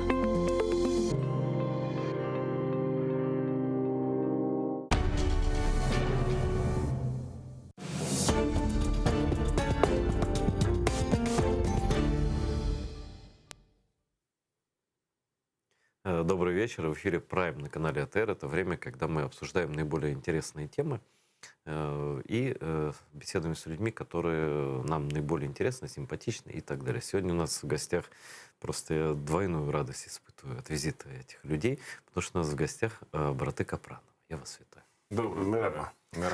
Вот. И это первые люди, которые поздоровались сразу правильно, потому что вы давно знаете, потому что мы тут с другими учим потихонечку, там какие-то слова осваиваем, там произношение ставим, а вам ничего этого не нужно. Ну, у нас скільки є і друзі кримські татари, і ми давно з ними філософствували, як же правильно вітатися, тому що салям алейкум неправильно, ми не мусульмани. І знайшли... І вони нас навчили.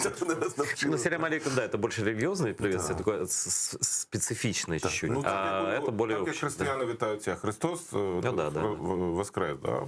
У нас один знайомий єврей нам дзвонить на Великдень і каже, Христос воскрес, хоча я це не вірю. Я на Західній Україні був нещодавно, там, звісно ж, Христос воскрес, після Великодня, я кажу, Аллах Акбар. Ну, а хто спорить? А ми кажемо, істинно Акбар. Да, кто спорит, да. Вот. Кстати, вот хочу сегодня говорить про темы, которые мы раньше вот как-то не обсуждали. Вы один или два раза уже были, но вот отношение к религии. Что вы и религия? Хорошее питання. Вообще вопрос неприличный. Если вы скажете, чтобы я не знал, то вопрос правильний. Справа в тому, що зараз в інформаційному нашому просторі дуже серйозна антицерковна риторика, причому це стосується будь-якої конфесії, ти мракобес, значить церква, скрепи. Нет, давайте вот так, сразу вот РПЦ мы берем вот так и отставляем в сторону. Вся церква. Нет, ну РПЦ разве это церковь? Хіпстери сьогодні дуже антиклерикальні. В принципі, все одно. Оскільки наш спільний товариш Сергій Дмитрів, він якраз представник ПЦУ. клерикальний. Ми себе визначаємо як християн великодньо-різдвяного цього обряду. Тобто ми згадуємо, що ми християни двічі на рік. На Великдень і на Різдво. А насправді, якщо замислитися, то церква, і іслам, до речі, і християнська церква, напевно, юдейська теж, да?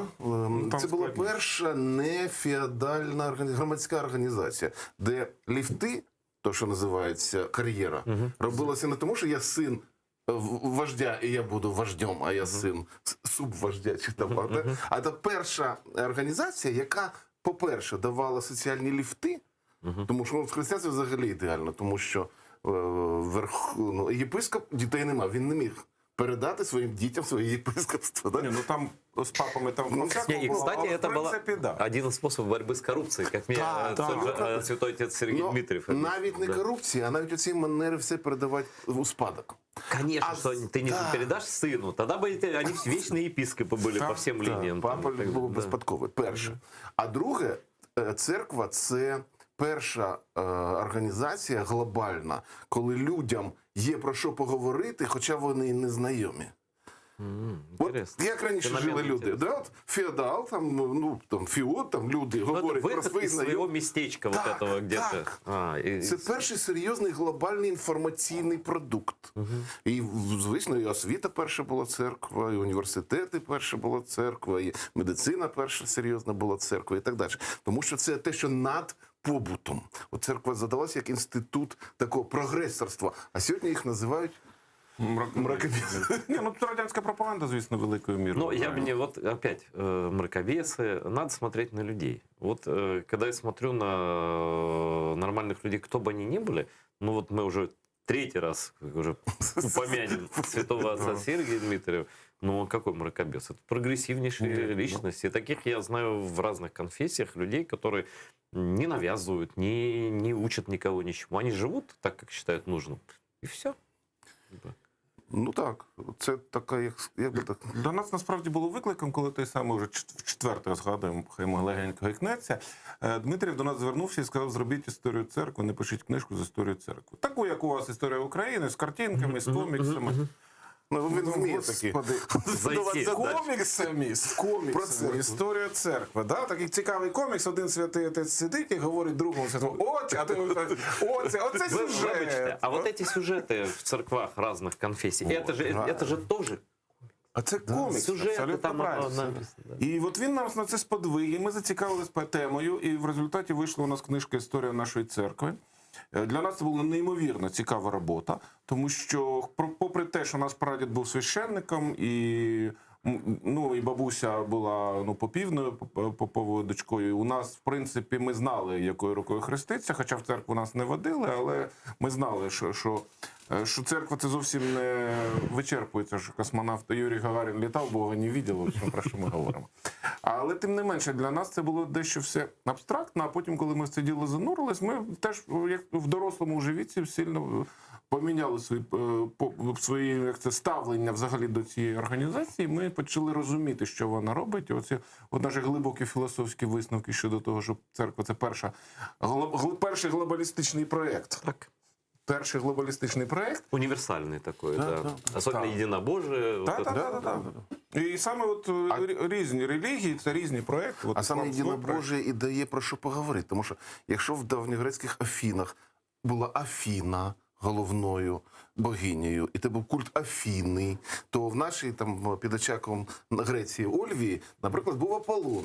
Я прибічник Аполлону. Ви прибічник, про що ми будемо розмовляти?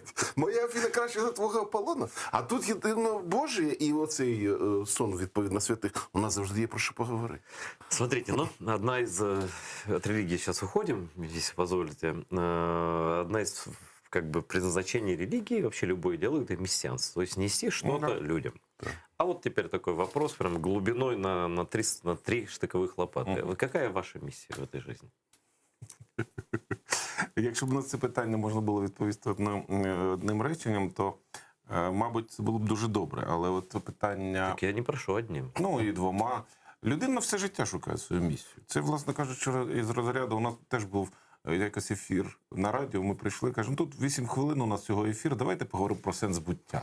Кажу, це за 8 хвилин про сенс буття, це якраз те, що було. Ідеальний формат. Місія штукен – це цікаво, тому що місія – це атрибут служіння. Тобто місію має тільки той, хто служить. Тобто той, хто себе згинає, значить, заради якоїсь, це навіть не сенс буття, це трошки глибше.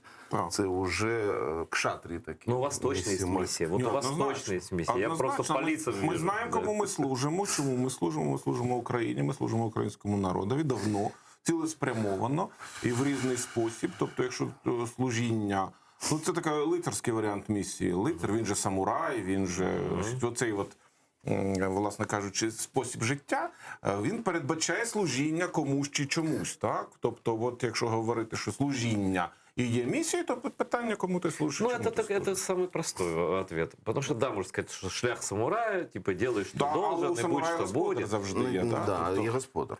І у лицаря завжди є господар. А далі вже є уточнення. Ну, от ти так заявив, да? І ти приходиш на кримсько-татарський канал. І от ти, меч з якої сторони повинен достати, якщо ти служиш в Україні, і така історія, і так далі. І тут ти починаєш думати, що таке насправді служити Україні, і що це означає в даному конкретному випадку. Тому от наше, наприклад, у нас дуже специфічний націоналіст, тому що ми націоналізм, тому що ми себе позиціонуємо як націоналісти екологічного світогляду. Що це означає? Це означає, що є така наука екологія, вона твердить, що всі види природи, всі однаково цінні. І слон цінний, і калібри, хоча вони різного розміру, але всі вони потрібні, щоб різноманіття світу зберегти. І баланс. І якщо ти вже слон, то будь слоном. Якщо ти вже калібри, то будь калібри. І в цьому твоя задача. Те саме і в національному питанні. Тобто кожна нація, яка ще збереглася, має свою культуру, вона однаково цінна для світу. Тому що різноманіття світу – це запорука його безпеки. Ну, кожна там, якісь бушмени, там все загине, бушмени виживуть і людство відродиться. Да? Там, кочовики – резерв цивілізації, хоча вони до цивілізації так спокійно ставляться. Да? І так далі. От. Тому ми вважаємо, що всі нації однаково цінні, ті, хто бережуть себе, культуру свою і, власне, світогляд цей. І тому ми говоримо, ми українці, наша робота – бути українцями. Ви кримські татари, і Бог вас прокляне, якщо ви припините бути кримськими татарами. І оцей погляд, коли ми говоримо не за рахунок інших націй, а перш за все себе. Ну, подивись в дзеркало, скажи, що ти українець, і далі живи як українець. Так? Подивись, що ти караїм, і далі живи як караїм. І цей націоналізм, він дозволяє, до речі, вирішувати конфліктне питання значно ефективніше, ніж будь-які. Просто не виникає конфліктних питань. Так, просто не виникає. У вас внутри никогда никаких ни между собой нет конфликтов, ни... Ну як, творчість без конфліктів не буває, але у нас немає перспективи битися між собою. Тому що навіть коли ми боролися в юності, то ми один з одним ніколи в житті не боролися. Ми не знаємо, це як у братів Кличко? Типа того, так. Маму запретили. Трошки раніше ми не боролися між собою раніше. Скажите, вот много кругом там зрады, всяких переживаний, политических событий. Я никакой здесь конкретно не хочу обсуждать, просто настроение такое тревожное все время. А вы такие позитивные какие-то. Что вас надихає? Ой, ми таке пройшли в 90-ті, що, чесно кажучи, якщо живі залишилися, вже так надихає. Уже так хорошо. Тому що весь цей бандитський бізнес, і гроші, і там всякі бандити, і зброя. Коли до тебе під офіс приїздять 2 машини «Жигулі» повні бойовиків з автоматами, то, в общем, ти починаєш на життя дивитися трошки іншими поглядами, а ти тут, власне, ні при чому, але ж тобі достанеться. Ну, ми ж молоді були, і до нас не було чого приїздити, але ж ми працювали в цьому офісі. Потім на це дивишся, вже на життя інакше. А чому? Ми приречені на щастя. У нас є задача бути щасливими. І все, і наша задача знайти як. А потім у нас завжди є з ким поговорити. На відміну від всіх решти людей. Тому, коли людина намагається говорити сама з собою, щоб зняти якісь проблеми, то у нас є з ким поговорити. Ми сідаємо, розмовляємо і знімаємо ці проблеми, проговоримо. Напевно, Рон Хаббард, автор «Діанетики», який, власне, першим оцю дітінг там запропонував. Тобто розмова для того, щоб зняти внутрішні. У нас це природня штука. Тільки там технолог їхній шукає, про що б з тобою поговорити, щоб твої проблеми. А у нас як ми їх розуміємо. Кожен вечір ми сідаємо на терасі, і беремо розмовляємо. трошки коньячку, і годинку-півтори ми просто між собою говоримо в вільному режимі про ідеї. Вот оно откуда творчество. Ну, так, откуда... Вічна пам'ять. Юрій Іллєнко говорив нам, каже, Капранове, так нечесно. Я про це тільки думаю, а ви про це вже поговорили. Но я, если честно, тоже вам завидовать стал, потому что действительно у вас всегда есть с кем поговорить. Да. Но просто у меня есть знакомые, они очень хорошие люди, девушки, они, правда, не близнецы, они, конечно, очень похожие. Ну, понятно, родились одновременно. И вот они все время спорят и спорят друг с другом. Вот ты не права, и ты не права. Ну, это, конечно, и любят друг друга. Ну, все вот это, да. А у вас прям вообще таке? Ні, просто у жінок інший спосіб розмови взагалі. У нас дружини ж теж близнючки. Ми бачимо, як вони спілкуються. У жінок інший спосіб спілкування. Те, що для чоловіка сварка і смерть, тому що чоловік, якщо посварився, то наступний крок він повинен убити. Ну, побити на крайній випадок. Да? А що таке? У жінок це зовсім інший механізм. Вони скандалом або сваркою, вони просто висловлюють емоції, і там нема другого кроку. Тобто жінки, коли сваряться між собою, нічого не відбувається в їхніх стосунках. А у чоловіків злам. Ти на мене не так подивився. І все. Тому, до речі, ніколи не треба лізти в жіночу сварку. Если ценишь собственную жизнь, то, конечно, да. Чоловічі тим більше. Але жіночі, ти просто не розумієш цих механізмів. Для них це не сварка, це чоловік це виглядає як сварка. А у них корекція. От їй не подобається, як сестра, вона її любить, вона за нею уболіває, і вона хоче їй допомогти. І щоб та почула, вона дає, значить, що ти овця. Ну,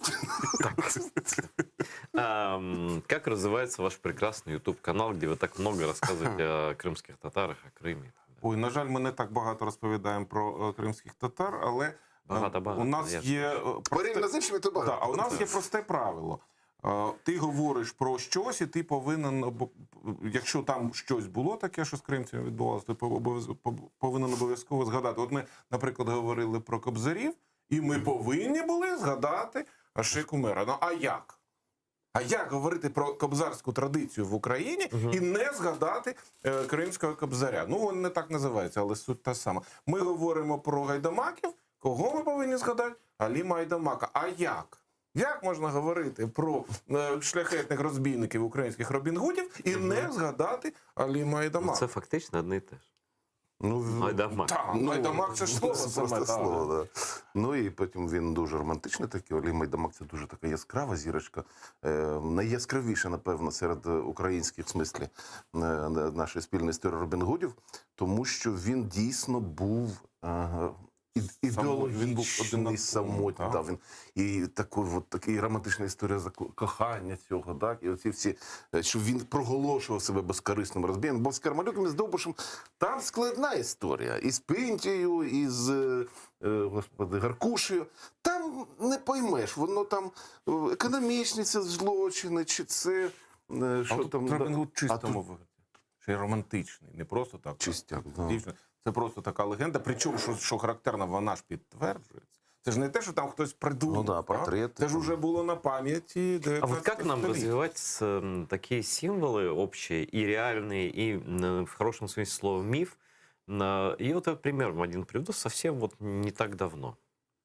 Не так давно, в мае, была 450-я годовщина взятия Москвы крымским ханом. 1571 год. Почему я в связи с этим не видел салютов во дворе Минобороны? Нет, а почему нет? Но если это наше общее государство, значит и победа общая, да, и поражение, соответственно, да.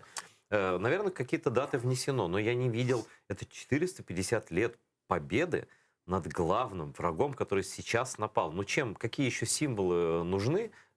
Почему этого ніхто не понимає? Дозвольте виправдатись перед вами від усього українського народу. Ми зробили спеціальний ювілейний сюжет на каналі імені Шевченка, який так і називається «За що спалили Москву», який присвячений взагалі цьому походу, який не просто походу присвячений.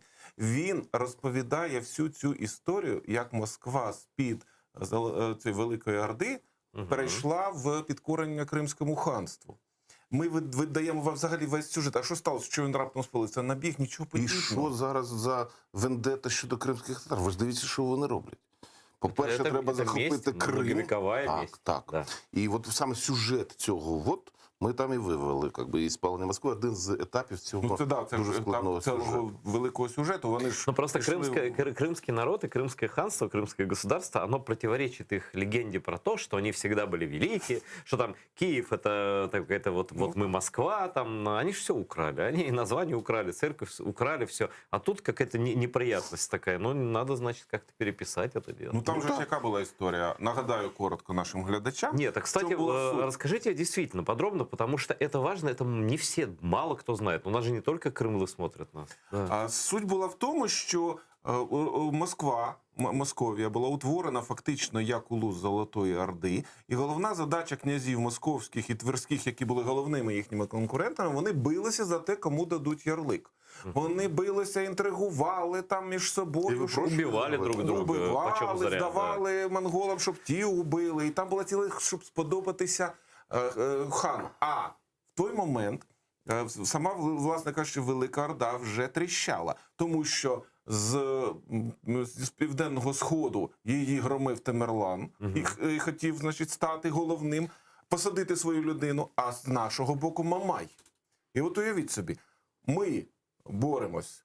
Ну, Мамай це певною мірою, скажімо спільний герой, він такий.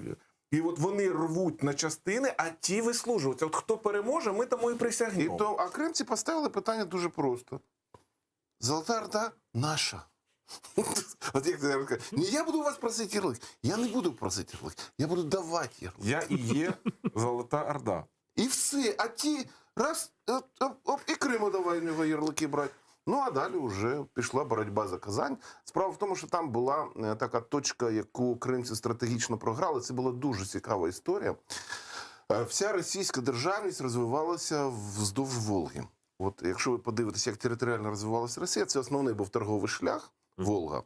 І вона розповзалася до витоків Волги і потім... Ну, империя, вот когда начиналась, еще не называлась империей, но начала расползаться. Вздовж Волги вона розповзалася, тому що це, ну, доріг тоді не було. И это 17 век, только лишь 17 век. Ну, нет. Ну, смотрите, город, где я родился случайно, город Тамбов, он основан в 1636 году. Он как раз на юго-восточном направлении, это туда, к Волге, к Саратову, туда. Вот. Ну, от Астрахань і Казань. Головні речі Казань і Астрахань. От головні дві точки, тому що там далі Каспій, і там Персія, багато Персії, з якою торгувати. І от кримці тоді уступили, якраз гераї сиділи на троні в Казані, і вони програли Казань програли Москві. Да, это была месть за предыдущее взятие Це не Москвы, просто да, була когда Иван месть, це Грозный була был унижен. стратегія просування до Каспію. Тобто вони захоплювали вже далі, коли злиття з Камою, ну, Казань ще до злиття стоїть, да? А Астрахань вже на березі. Вот. І далі була дуже цікава історія, як кримці відвоювали Казань, точніше, Астрахань відвоювали, і одночасно, тобто військо воювало, а ззаду кримські інженери проєктували і будували Волго-Донський канал.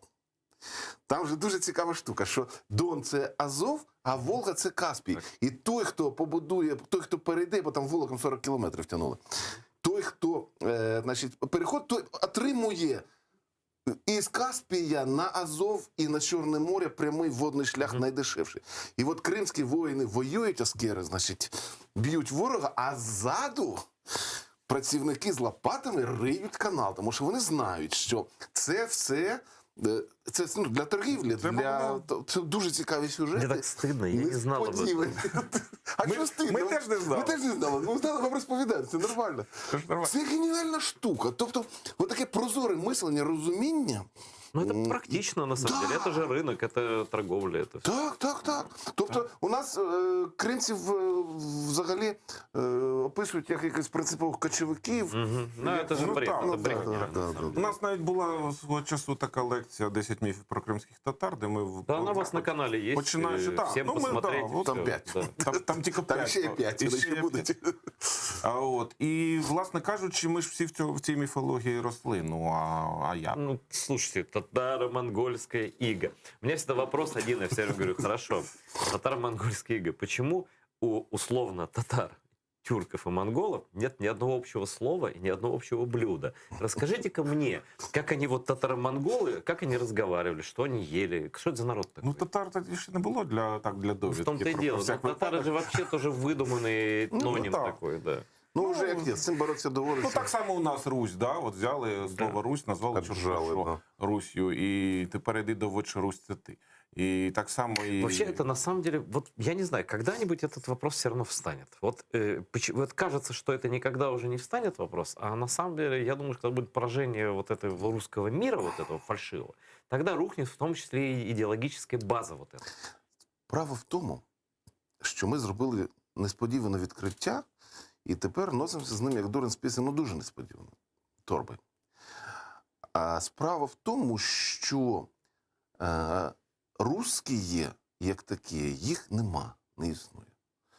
Русські є, це ті, хто не татарин, ні башкір, ну там, ні чуваш, там, ні мордва.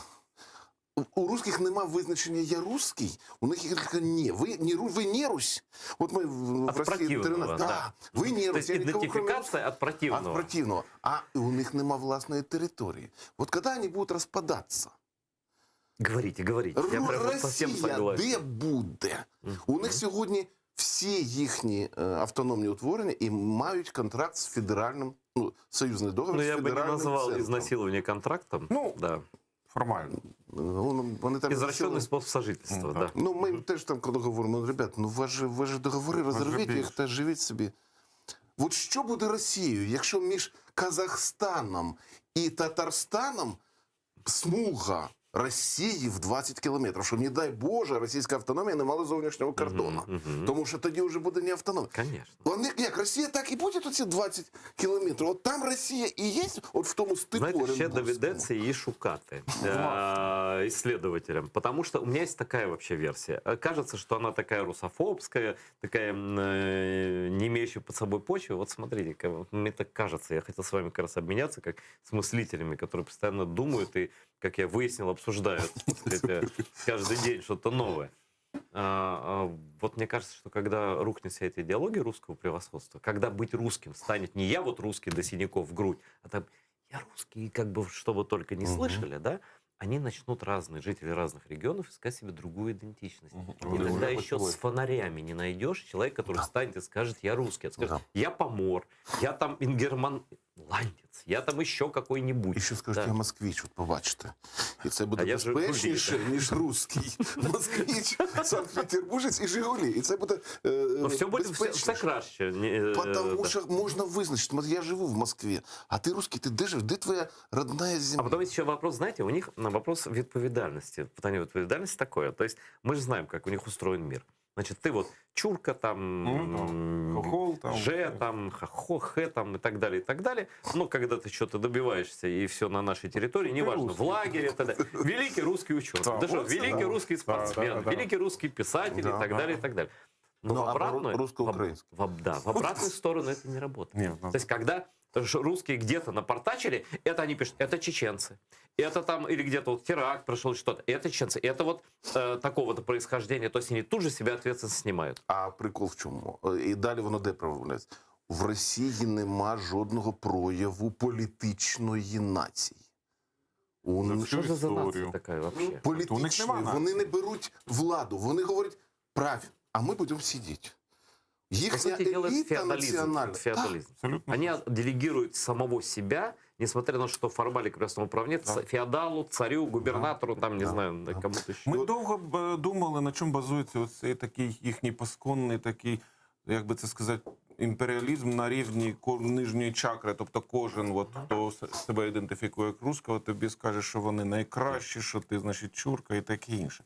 На чому воно базується? При відсутності, власне кажучи, нації як такої. І зрозуміло, що головна ідеологія цих людей – це спільне пограбування чогось. Вони грабують природу, вони грабують сусідів. А оскільки от є велика армія, яка захопила, а я можу щось стібріть, то я відчуваю себе ідеологічно прив'язаним. Ми ж все це забрали, я свою копієчку можу стібрить, и я, значит, империя. Я сейчас чувствую, что мы придем к какому-то серьезному, без шуток, выводу. Вот смотрите, то есть совместное преступление всегда объединяет. Всегда. Повязать кровью – это мафиозная история. Да? Вот где-то на грани мафиозных связей с Доном, ну, с главарем, вожаком, не знаю, как это, фюрером, как угодно называть. И так далее. То есть все-таки это некое совместное нарушение законов, оно и скрепа такая. Оце і є база для имперского мышления. То есть поэтому они и не могли не захватить Крым при первой возможности, когда Украине было тяжело. Потому что именно это и объединяет. Так, саме так. Це національна ідея. Саме так. Це національна ідея, скільки іншої нема. Була б продуктивна національна ідея, я думаю, багато хто б на неї повівся. А так, скрепи саме в цьому і полягають. Спільний злочин, замазали кров'ю, і тепер ми брешемо, плюємо в очі, говоримо на чорне-біле, заради чого, щоб виправдати свою позицію, бо я, значить, вкрав. Бо я, ну, як це, поділився на грабов, був дольщиком в спільному злочині. На жаль, ми маємо більше таку. ідеології там просто нема.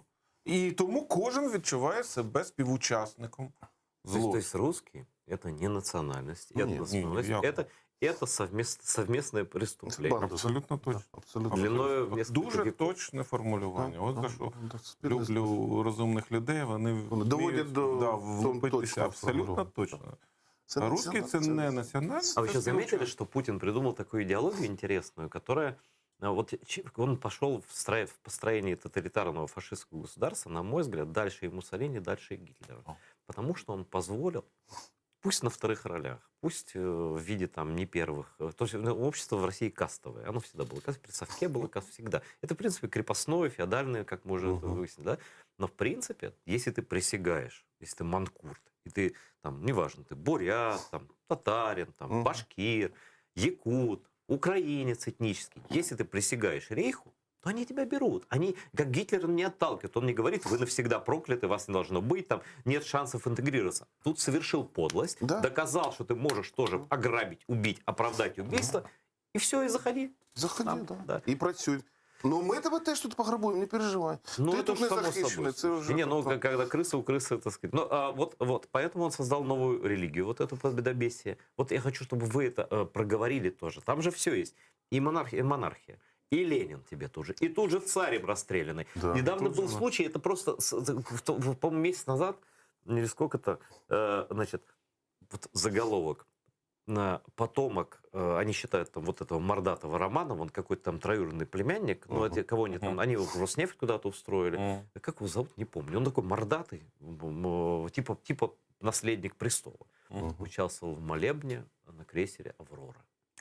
У меня знакомый сказал, да сразу бы уже молился бы уже, я не знаю, вместе с коммунистами в подвале Ипатьевского дома. Ну что ж, типа, праздник отмечать, так отмечать, гулять. Я думаю, що це ідіотські заголовки, а це про цю історію. Нет, а чтобы сейчас не надо, я открою страшный секрет, и, надеюсь, нас не смотрят украинские стендаперы, потому что не надо ничего выдумывать. Вы просто закладочки делаете, как-то обходите некоторые забороны, и просто копипастом заголовки российских СМИ. И поверьте мне, если вы просто их будете зачитывать на вечерах каких-то, у вас будет отдельный стабильный абсолютно доход. Це ж були ціле, у кого, здається, у когось із гумористів було ціле шоу, цитати з Чорномирдіна, і всі лежали, хоча він нічого не казав, він просто говорив, Чорномирдін сказав так, Но он все-таки был с чувством юмора. Я не знаю, вы знали его лично? Нет, я его лично не знал. Нет, но он-то был на самом деле человек точно не войны. Он не был человеком войны. Он был такой бизнесмен, он такой был и денежки любил, и выпить любил. Но он не был, вот, это не Шойгу, грубо говоря, это вот не из той популяции. Сейчас силовики там власть держат, а он такой был еще, советский хозяйственник. Це були ще ті часи, коли в Росії був прем'єр, і він щось означав. Типа, да. А зараз це геніальна історія, що прем'єром призначений Піпіськін. І от, власне кажучи, Піпіськін у них прем'єром... От, Ви напомнили мені цю історію. Це геніальна штука, абсолютно. Просто це не шутка. Глядачам нагадаю, що коли там якогось із прем'єрів призначили, то вийшов на сайті, що прем'єром призначений Піпіськін. Потому что не знали, кого назначат. А редактор пішов додому, каже, впишеш потім ім'я, і написав Піпіськін, а випусковий так і ввели в ефір. І так от, це насправді не жарт. У них сьогодні прем'єром Піпіськін. Кого вже не перший раз. Кого назначить, то і Піпіськін. І вже не перший раз. Неважливо, хто там прем'єр. Неважливо, от, як його прізвище. А Чорномирдин все-таки був особистий. Да нет, он шутил, он ловил реакцию, он артист был своего рода, он знал, что он шутит. А эти-то на полном серьезе. Я просто сейчас вот не буду занимать время, я сейчас любой русский сайт бы открыл. Ну да. Там, я не знаю, там Пинзяк съел маму накануне 9 мая там в пилотке. Там реально такое. Ничего особенного нет. Ну да, ну просто коли справа в тому, що раз ми говоримо, що у них нема нації як такої, то значить нема культури. А культура це ж насправді система обмежень і система стандартів якості. От культура задає стандарти якості інтелігенція, люди освічені. Вони кажуть, як вони на мене подивляться, якщо я таки бовкну. А якщо їх нема? Якщо замість авторитетів у нас сучені персонажі, які говорять все, що їм скажуть, просто адлібітом. Я їх називаю аморальний авторитет. Всякі Міхалкови там, якщо от таке, тобі, то, як дитина слухає казку про Колобка про Категорошку, у них нема хто ніхто. Ну, у них казки теж вигадані. Всі украдені до одного. Да. І як він слухає, як дитині пояснити про добро і зло? Якщо він бачить оцих людей, які на ходу перефарбовуються в різні кольори. Як їхні педагоги працюють? Все тому, що нема культури. З'явиться культура. Ну, їм для цього треба розпастися на молекули, на народи. Тобто кожен народ має свою культуру. Найбільше там, звичайно, другі в Росії татари. Українці. Ні, за автономію другі татари, треті, здається, чуваші. Ні, Чечня, по-моєму. Ні. Там чуваші, треті, Чечня маленька. Чечня насправді маленька, ми ті краї трошки знаємо. Але їх там достатньо багато. Вони повинні одійти своїми культурами, зайнятися собою. А от то, що залишиться, повинно вже вирішувати. Русські, не русські. Але якусь хоч культуру створити. Бо це ж неможливо. Коли у тебе блатной, значить, а якщо вони всі захотять бути українцями потім? Було таке, було. Нет, серьезно. Було таке, вот смотрите, вот живет человек, вот я много таких знал, у них украинские фамилии. Окончания украинские. Либо дедушка, либо папа, либо прадед, либо коллективизация, ссылка, БАМ. Ну, разные варианты. И сейчас, наверное, меньше количество называет себя украинцами из-за этого шовинизма, потому что уже не боятся люди. Но когда-то это было, по-моему, 17-20% называли себя люди, приперлись, ну, как свобода там относительно была, украинцами называли. И вот если все это рухнет, а это рухнет 100%, просто вопрос времени, усилий и вариантов, как это будет, вот условный москвич Шевченко, а тем более, допустим, житель Кубани, где вообще українські прізвища. Я вибачаюсь, той чувак, який Україною у них зараз займається, яке прізвище має? Козак, да? Тобто, наприклад, навіть на такому рівні. Да, и вот они такие у разбитого, и кругом эти корыта разбитые, и никому, и что? А он скажет, а мы вообще-то українці. Да. Справа в тому, що це було. І насправді одною з причин загибелі Кримської Народної Республіки в визвольних змаганнях була саме ця. Тому що тоді дуже багато так званих білогвардійців, росіян, приїхали в Крим, ну і в Київ теж, і в Україну теж. І з ними щось треба було робити. А вони були військові. Тобто купа офіцерія, прапорщиків, купа російських. І вони говорять, так ми служити будемо. Давайте ми в вашу армію. І от тут була зроблена помилка. Замість того, щоб зробити з них, ну, грубо кажучи, якісь там окремі відділки, то сьо. Їх стали просто в армію насичати Кримська Народна Республіка. А коли треба було виймати шашку, вони сказали, ні, ну, ми так не договорилися. Со своїми не воюємо. Да, ні, ну там матросики, ну, ми воювати не хочемо. Тобто, якби кримці тримали національні підрозділи, а були кримські національні Это просто підрозділи. от нашей открытости, от нашей... Вы же читали, конечно, Конституцию, декларацию, не помню, как она называлась, Наамана Челебиджихан. Крым, он был романтик, он был поэт, кроме того, что муфтий там и богослов и так далее. Но все цветы должны цвести. Вот мы сейчас понимаем, что это был самоубийственный романтизм. Самоубийственный просто. Но вот тогда много такого было. Тогда люди верили, что может быть другой совсем мир. А потом пришли большевики и в крови всех утопили. Справа в тому, що у кримських татар тоді була, ну, як месіанська взагалі позиція в мусульманському світі. Кримські татари були тоді найпрогресивнішою верствою мусульманства. І от Ісмаїл Гаспринський, який був основним ідеологом і рупором цієї ідеології, трохи не зробив революцію, трохи не об'єднав всі напрямки ісламу. От ну, у нього була така супермрія така. Да, там не мрія була. От, він так як він в Єгипті виступав, ну, він відлагодив світське мусульманство в Криму спочатку. Потім розповсюдив його на Російську імперію. Тобто такий пантюркізм російського масштабу. Потім вони поїхали до арабів, до Єгипту. І в Єгипті було, вже підготували, а третій треба було замкнути і доїхати до Ірана, до Персії. Розумієте? І великий трикутник різних мусульман тоді був готовий перейти на світський іслам, який не конфліктує. Ну от зверніть увагу, тюрки-мусульмани, де терористи? Та ні, нігде. Де ці, господи, джихад від них ми маємо, антифади і прочі? Нема. Чому? Чечня там трошки. Ну, Чечня там... Там такая история унижений, такая история крови, сколько русские там пролили, не дай бог. Це інше питання. Але глобально, діалог тюрків-мусульман і Європи... Ну, Гаспринский был романтик. Стелец. Ничего себе романтик, поколение. Потом пришли большевики и все вернули в первобытно-общинный вид. Да?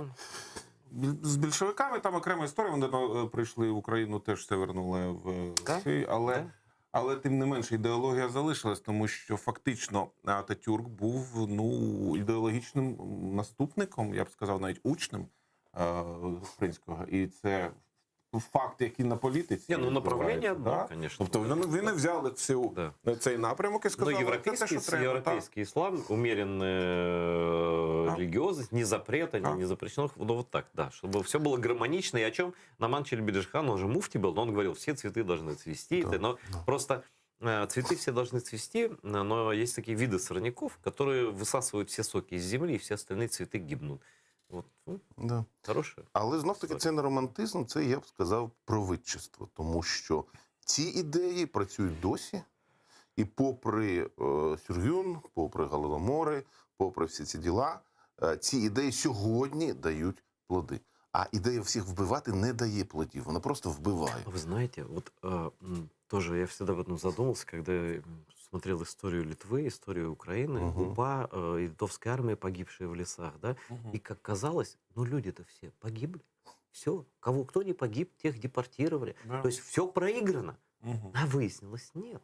А выяснилось, что вот она независимая Литва, а выяснилось, что вот она независимая Украина. Через столько лет, когда казалось, что все жертвы напрасно вообще. Ну, власне, ми про це, от книжка наша про Хасевича, і був такий в УПА, феноменальна людина, хлопець, який в дитинстві втратив ногу в залізничній катастрофі, потім став художником, а в 43-му пішов в ліс і 9 років воював без ноги на протезі, власноруч зробленому. Воював в УПА 9 років в підпіллі, в Криївках і загинув в результаті військової операції. От. Художником він був, завідував пропагандою у них. Ніл Хасевич такий був. І от коли ми коли написали роман про нього, то у нас було питання, а де хеппі-енд? Не може бути роман, де всі умерли. Тим більше там герой позитивний. Де хеппі-енд? І ми знайшли хеппі-енд. Справа в тому, що в Радянському Союзі діяла підпільна організація, яка займала, вони відкрили декілька краївок УПА з матеріалами агітаційними і роздавали їх, і в тому числі в тодішній Дніпропетровській області, в Харківській області. Вони займалися тим, що роздавали. Які роки? 70? Ні, це 60-ті. 60. А другий? Там остання справа 70 якогось року. В Дніпрі. Да? Казалось би, Тобто вони беруть те, що зробила та людина, і несуть Тобто нічого просто так не проходить. Да. Ну, як з'ясувалося, так.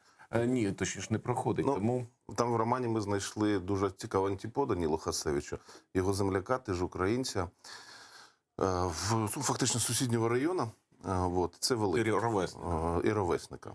Але у нього зовсім... Він теж художник. І теж вчився в Європі.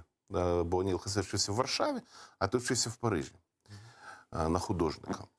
Його кликали Біл Титла. Він був українцем, жив в Америці, перше покоління мігрантів, тобто він народився в Америці, говорив українською, був таким романтиком, але його художні досягнення зовсім інші. Він всього-навсього намалював Білосніжку і 7 гномів для Діснея. Він фактично створив діснеївський стиль.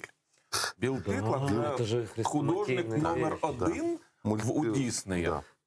Це людина, яка фактично стала автором всього діснеївського стилю, бо Дісней сам малювати не вмів, але він був геніальним організатором. І от один українець, ровесники із сусідніх районів, один українець створив УПА, намалював всіх тих солдатів, які потім воювали, і в 91-му році ці самі паперові солдати вибороли незалежність, а другий створив всю сучасну мультиплікацію про всяк випадок, тому що вона є нащадком Діснея і всі це роблять. Чому нас ніхто об этом не знає?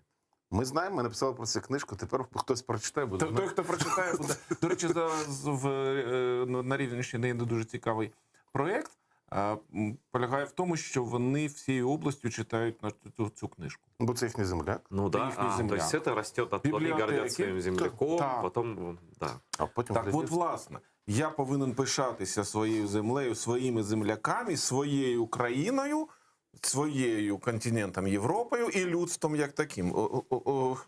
Саме такі сходинки, да?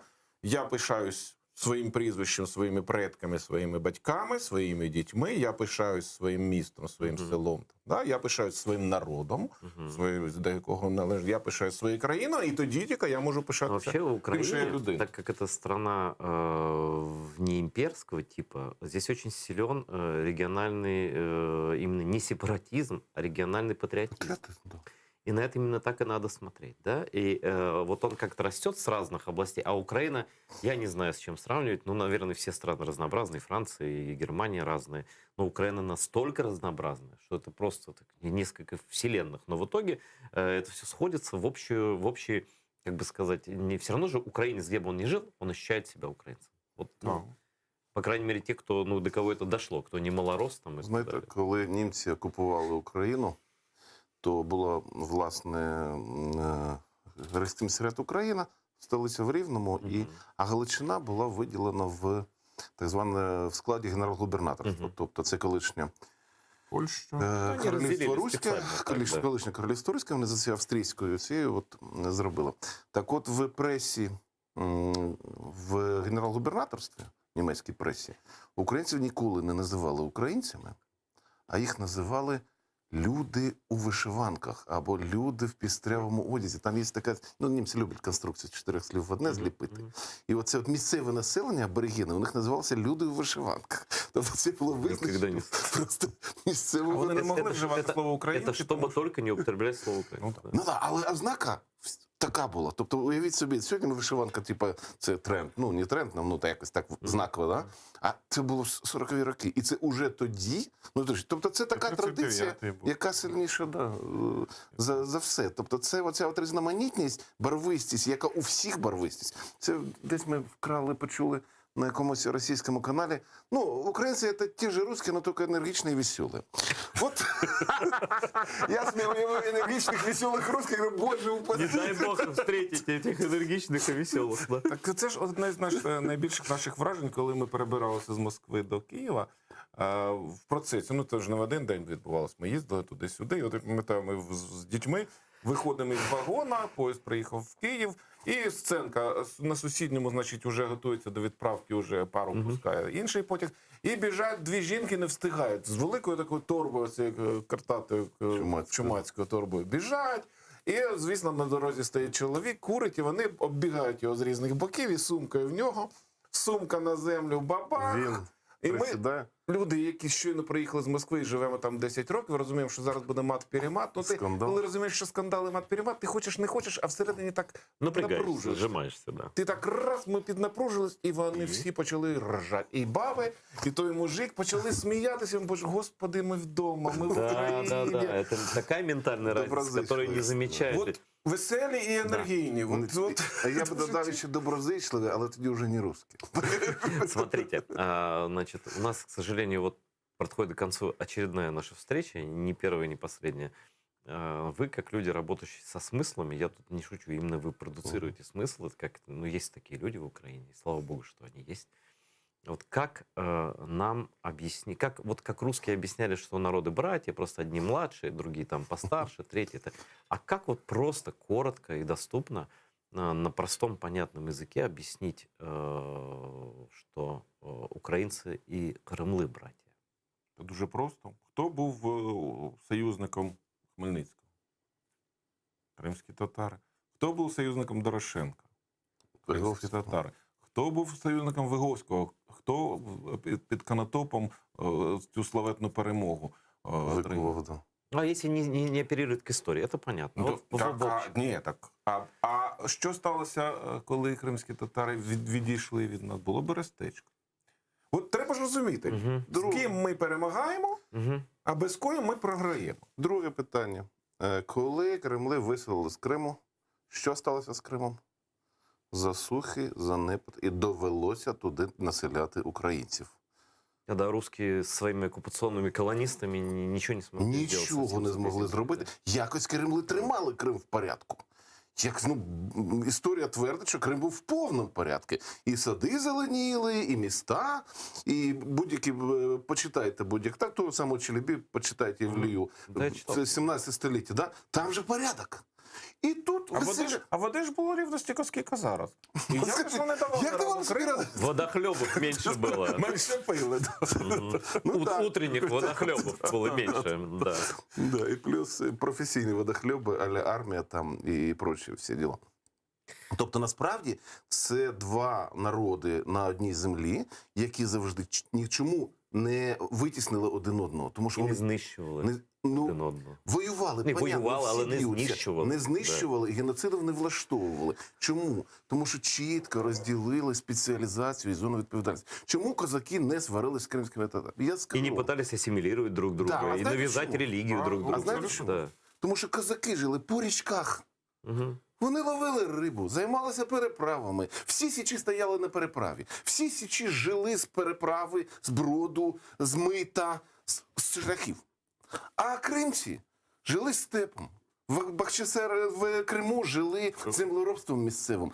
Кримці не лізли в воду, не крали рибу у козаків. Козаки не лізли в кримські діла свої. Кожен займався своїм і жив на своє, чітко поділивши ці функції, ці два народи. Завжди з часів бродників і половців так було. Річкова нація живе з річки, степова, гірська живе зі степу. Дякую вам.